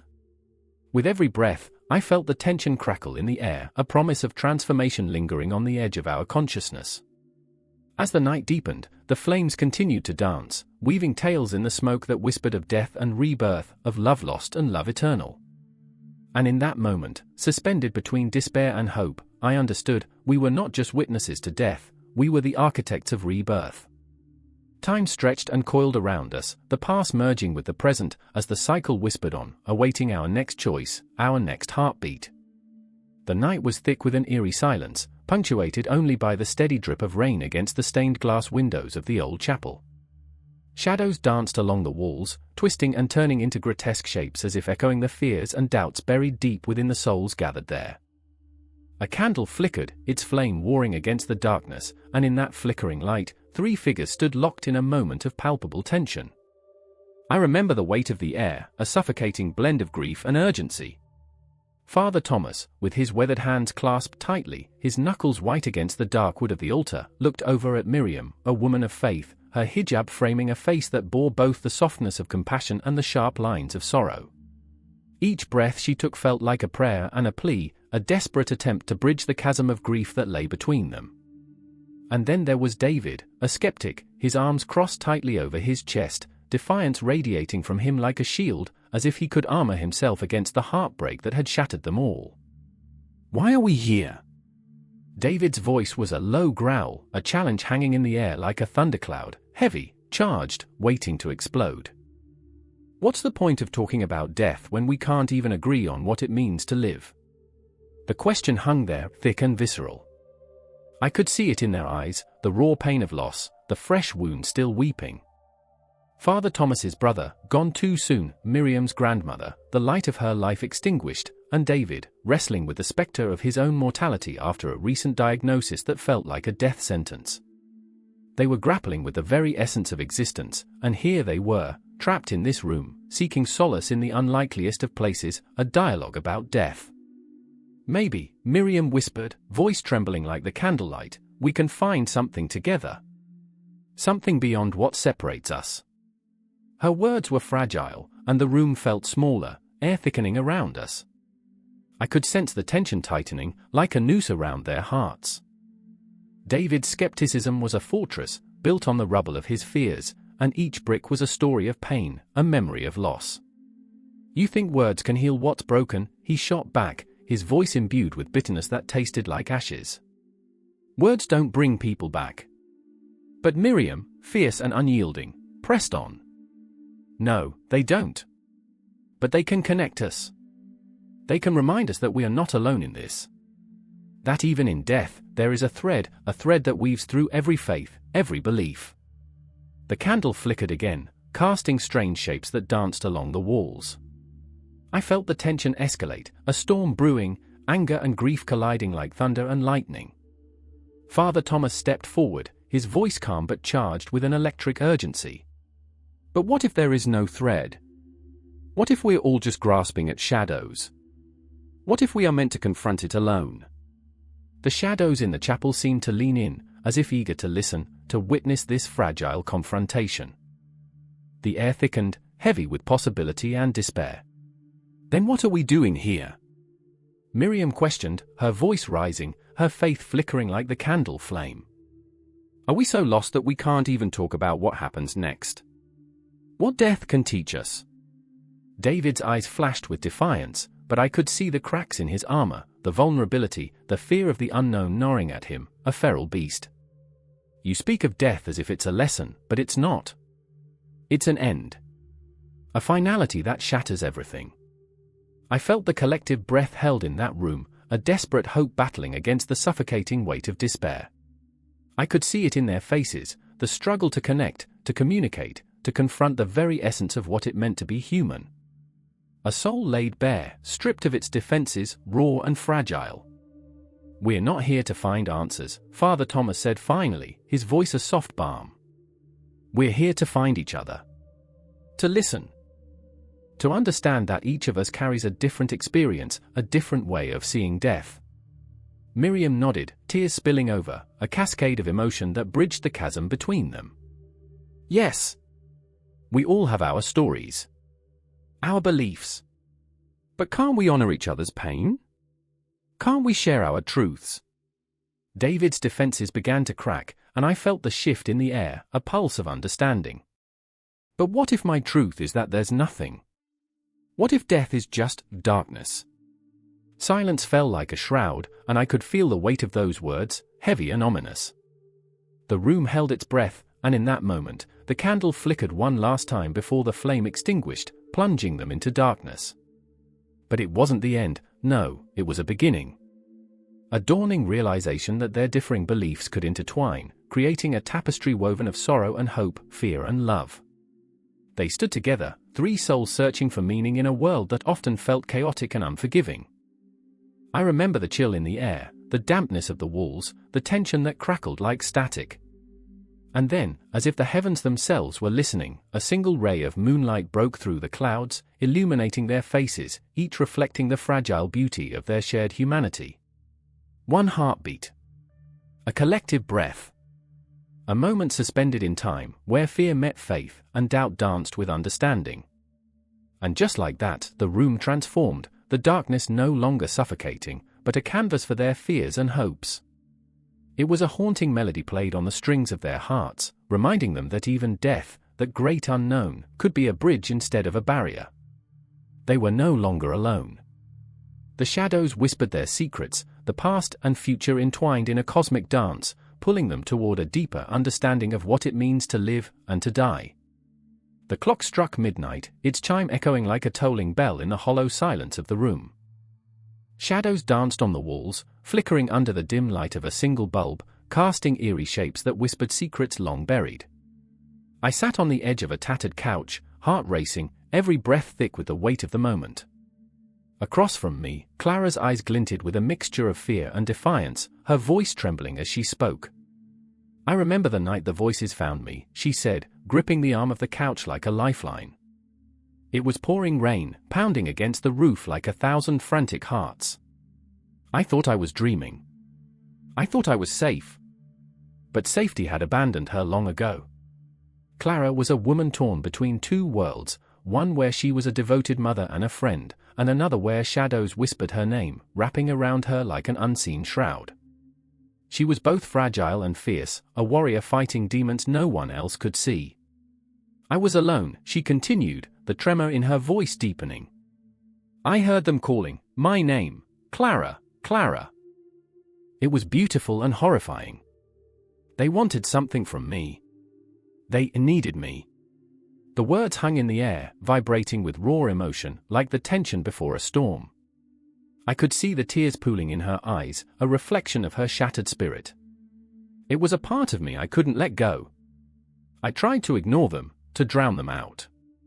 But every night, they were there, waiting in the darkness, clawing at the edges of my mind. And then, as if summoned by her despair, the door creaked open. In walked Marcus, a figure cloaked in shadows. He carried the scent of old books and solemn truths, a man who had spent years seeking the answers others feared to confront. His face was etched with lines of sorrow and wisdom, eyes that bore witness to the fragility of belief. Clara, he said softly, his voice a low rumble, you cannot fight what is inside you without acknowledging it. There was a moment of silence, heavy and pregnant, as both their gazes locked in a battle of understanding. I felt it, a tension that electrified the room, making every heartbeat feel like a countdown. They were both practitioners of the unspoken, believers in the unseen, standing at a precipice between reality and the unknown. I don't want to believe, Clara snapped, her voice a whip of emotion. I just want to be normal. I want to be free. But what is normal? Marcus countered, the words slipping like smoke into the air. We are all haunted, my friend. There are ghosts in the corners of our minds, shadows that teach us. You can either run or dance with them. It's not that simple. Clara's voice rose, panic lacing each syllable. You don't understand the cost. The darkness inside me, the darkness is part of you, Marcus interrupted, his tone piercing through her defenses. It's a reflection of your pain. You can't erase it. You must face it. I could feel the air thickening, each word a thread pulling them closer to a confrontation that was inevitable. Clara's breathing quickened, desperation clawing at the edges of her resolve. I sat there, a spectator to this emotional cyclone, feeling as though I were standing on the edge of a cliff, breathless with fear and anticipation. Suddenly, the lights flickered, plunging the room into near darkness before bursting back to life. Clara jumped, her heart pounding in sync with the chaos around us. "What was that?" she gasped, her eyes wide, searching the shadows for answers. "It's them," Marcus whispered, his voice barely above a breath. "They're here, waiting for you to listen." Each syllable was a drop of water on a stone, each moment a reminder of time slipping away. Clara's face contorted in anguish, caught between the urge to flee and the need to confront the phantoms of her past. I could almost see the ghosts swirling around her, taunting, begging for recognition. I remember, Clara murmured, her voice barely a whisper. "I remember the laughter, the warmth, before the shadows came. I remember being whole." Marcus stepped forward, reaching out, his hand hovering like an unspoken promise. "And you can be whole again, Clara. But you must embrace your truth." The tension crackled in the air, every heartbeat a battle cry, every breath a plea. With a sudden ferocity, Clara stood, her fists clenched at her sides. "I won't let them take me. I refuse to be their puppet." "But you're stronger than you think," Marcus replied, unwavering. "You are not just the darkness. You are the light that can break through." Like a tidal wave, emotion surged, crashing down around us, pulling us into an abyss of pain and revelation. The room vibrated with raw, unfiltered energy, and I felt myself drawn into their conflict, unable to escape the magnetic pull of their struggle. "I am broken," Clara shouted, the words spiraling out in a desperate confession. "I am shattered into pieces." "Then gather your pieces," Marcus urged, his voice steady as a beacon in the storm. "You must become the mosaic of your own heart." And suddenly, in the claustrophobic silence that followed, everything shifted. Clara's breath caught, and I saw something flicker in her eyes, a spark of understanding, perhaps even acceptance, illuminated by the chaos surrounding her. "I don't want to be afraid anymore," she whispered, her voice cracking like fragile glass. "I just want to feel alive." The air thickened with an electric charge, a promise of something transformative hanging just beyond reach. In that moment, I felt as if I were suspended in time, every heartbeat echoing with the intensity of their confrontation, an invitation to step beyond fear into the unknown. As the shadows danced and flickered, I knew the battle was far from over. The cosmic clock ticked on, each second a reminder that their journey, our journey, was just beginning, weaving a tapestry of anguish and hope, darkness and light, that would linger in the air long after the words fell silent. The clock struck midnight, a single chime echoing into the dense stillness, a sound that felt more like a funeral bell than a mark of time. My breath caught, thin and trembling, as I stood beneath the starlit sky, 1,000 celestial witnesses to the turmoil that gripped my heart. The air was thick with the scent of marigolds, their vibrant orange petals wilting, the last shreds of life clinging desperately to their fragile forms as they adorned the entrance to a small, crumbling temple. I could almost hear them whispering secrets of the dead, life and death, they're only a heartbeat apart. Maya's eyes were hollow, sunken in sorrow, reflecting the last flickers of hope that had danced in her heart. She was here to confront the ghost of her mother, a specter of regret and unspoken words, the absence that clawed at her soul like a wild animal. "I remember her laughter," she whispered, voice cracking like brittle bones. "I remember the way she held my hand as if it were the only thing that anchored her to this world." Each syllable hung in the air, a fragile thread connecting her to a past that felt like a dream, fading with every breath she took. Opposite her stood Anil, his presence a storm cloud looming over Maya's fragile light. He fidgeted, his fingers trembling like autumn leaves caught in a windstorm, haunted by his own fears, the impending death of his father. "I can't face this," he confessed, eyes darting to the shadows creeping along the walls of the temple, as if they too were alive, waiting to swallow him whole. "What do I say? What do I do? I can't bear the thought of saying goodbye. No, it's not an option." The rawness in his voice shattered the night, a painful reminder that death was not a distant specter, but a looming specter ready to engulf him, to take everything he loved. A chill ran through me, an unsettling reminder of the truth that lingered just beyond the flickering lamplight. Death, in Hinduism, is not an enemy, nor is it a friend, it's simply an inevitable part of the cosmic dance of existence. The cycle of birth, death, and rebirth, a wheel that spins with relentless certainty. Yet, standing there with Maya and Anil, fear gripped my heart in a vice-like hold, making it nearly impossible to breathe. In the corner of that temple, a statue of Shiva, serene, powerful, watched over us, a silent guardian of suffering souls. Maya, her grief raw, turned her gaze toward the deity, as if seeking answers. "What do you want from me?" she asked the statue, her voice rising in a crescendo of desperation. "Why did you take her? Why couldn't I have just one more moment?" Anil stepped closer to Maya, his fear morphing into something deeper, something more profound. "You know she's not really gone, right?" he murmured, trying to weave comfort into the tapestry of despair. "She's part of you or of everything. Just like my father will always be with me." But even as he spoke, I could see the cracks in his facade. He was a child lost in a labyrinth of sorrow, seeking a way out that didn't exist. And then it hit me, the sharp pang of understanding that washed over me like ice water. What if acceptance of death was the answer they sought, not the desperate clinging to what was lost? In Hinduism, the soul transcends, yet here they were, entangled in their grief, unable to let go. I felt the weight of their pain so acutely that it pressed against my chest like a winter storm. Maya's voice trembled, breaking the silence. "I keep dreaming of her, Anil. She tells me it's time to let go, but how? How do I release her?" I could see the way the words slithered into the air, filled with hope and fear, dancing just out of reach. "I remember," she continued, "the way she used to tell me stories of the afterlife, of how our loved ones watch over us. She said death isn't the end but a journey." Her face crumpled, the weight of her memories pushing her to the brink. "But how can I believe that when all I feel is this emptiness?" Anil, his own heart racing with a mixture of compassion and fear, took a step toward her, his voice lower now. "What if you see it differently? What if letting go doesn't mean forgetting?" The words hung heavily between them, a fragile lifeline tethering them together in their shared anguish. In that moment, time felt suspended, as if the universe itself paused to listen. The shadows flickered, and I could feel the timelessness of death surround us, a presence both beautiful and terrifying. They stood together at the precipice of acceptance, grappling with the fear that chained them. The night seemed to hold its breath, waiting for the breakthrough.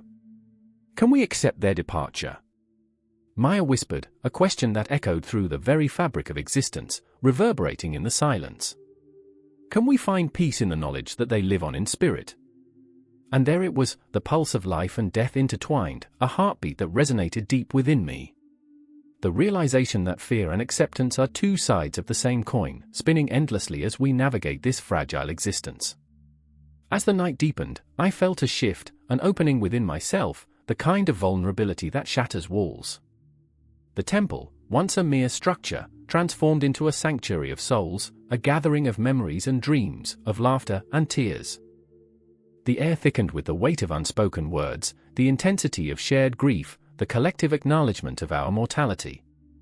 I watched as Maya's lips trembled, her breath hitching. "I remember," she began again, "the stories of the stars. How they guide the lost. Perhaps that's where she is now. Among the stars, guiding me." Anil nodded, his eyes glimmering with unshed tears. "And when we pass, we'll join them. We'll become part of that cosmic dance, too."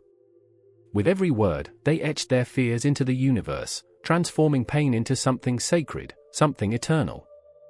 The shadows around us whispered in agreement, shadows that carried the essence of those who had come before, of lives woven together through the tapestry of existence. As the first light of dawn began to pierce the horizon, casting an ethereal glow over the temple, I felt an overwhelming sense of release. Death was not to be feared, not to be battled, but to be accepted, embraced with open arms. I stood among them, a witness to their struggle, their awakening, and I knew that this moment, this raw, visceral confrontation with fear, would echo in the depths of my soul forever. And just like that, the cycle continued, spinning relentlessly onward, the dance of life and death, fear, and acceptance, a story never quite over, always waiting to be told. The clock ticked louder as shadows swayed in the dim light, a testament to the weight of unspoken truths. Amelia stood in the middle of her cluttered living room, the air thick with memories that pressed against her chest like 1,000 whispers, each one begging to be heard. Outside, the city pulsed with life, oblivious to the storm brewing within her. She could almost feel the pulse of the universe, the heartbeat of karma echoing in the walls, each choice, each regret, a ghost haunting her. "I should have said something," she murmured, her voice trembling in the silence. Across the room, her brother Ethan, brooding and restless, clenched his fists at his sides. The air crackled with tension, thick enough to cut. "Should have said what?" he snapped, eyes blazing with frustration. "That you were going to abandon us? That you were fine with letting Dad die alone?" The accusation struck like a cold blade, twisting in her gut. She remembered the day, the hospital room, sterile and suffocating. She remembered her father's face, fading like a forgotten photograph. "I didn't abandon him," she whispered fiercely, but the truth felt slippery, elusive. "I was trying to save myself." "But were you?" The question hung in the air, clawing at them both, taunting them with what ifs. Ethan's anger morphed into something more profound, more tragic. "You think running away will erase the past?" His voice dropped, raw and vulnerable. "You think you can just start over?" He turned away, casting his gaze toward the window, the city skyline a jagged silhouette against the darkening sky. Outside, the world continued unceasingly, horns blared, laughter erupted, and life danced in a chaotic waltz. But inside, stillness reigned, thick and suffocating. Time warped, seconds stretched into eternity as they faced one another, two souls marooned in a sea of shared trauma, their lives entwined by unseen threads of fate. Amelia's heart raced, fear and guilt colliding in a dizzying whirlpool. "What if I can't?" she finally asked, her voice trembling. "What if I'm bound by the choices I made? What if—" the words hung, heavy with possibility, like the unfinished symphony of a life that could have been. "I remember the stories, you know. How karma works," Ethan said softly, eyes glistening with unshed tears. "Like ripples in a pond. What we do has consequences, Amelia. We're not just floating through life. We're anchored by what we choose, and it's all connected." She could see it then, the endless cycles, the web of cause and effect stretching back through time, pulling at her heart. The weight of it all felt unbearable. Could she really escape the grasp of her own decisions? The thought sank deep, igniting an ember of despair. Every misstep, every flawed decision, each moment of weakness echoed back through the corridors of her life. She felt trapped, a prisoner of her own making, and her mind raced through memories like a film on rewind, laughter turned to silence, promises lost in the noise of regret. The shadows around them shifted, morphing into ghostly figures, ghosts of their past selves, burdened by choices that weighed like lead. They danced in the periphery of Amelia's vision, half-formed and haunting, a reminder of all they had lost, all they had failed to be. "Amelia," Ethan's voice was low, almost reverent. "What if we could break the cycle?" A flicker of hope ignited in her chest, but it was tempered by a crushing doubt. "How? How can we change what's already been set in motion?" She felt her pulse quicken, a frantic rhythm as the universe around them held its breath. "By facing it head-on," he replied urgently, stepping closer. "By embracing the pain. We can't rewrite the past, but we can choose how it defines us moving forward." The intensity of his gaze pierced through her defenses, and for the first time, a glimmer of understanding flickered to life. She remembered her father's voice, his laughter, the warmth of his embrace. "We carry our stories with us, don't we?" she whispered, her voice a fragile thread in the charged atmosphere. "But that doesn't mean we're chained to them." Ethan nodded, the corners of his mouth twitching into a tentative smile, a fragile bridge between their fractured hearts. In that moment, the shadows receded, the weight of their shared burdens easing. Hope surged within her, a wild, untamed force, but it was accompanied by a haunting fear. What if she failed again? What if karma was unyielding, a relentless tide dragging them back into the depths of sorrow?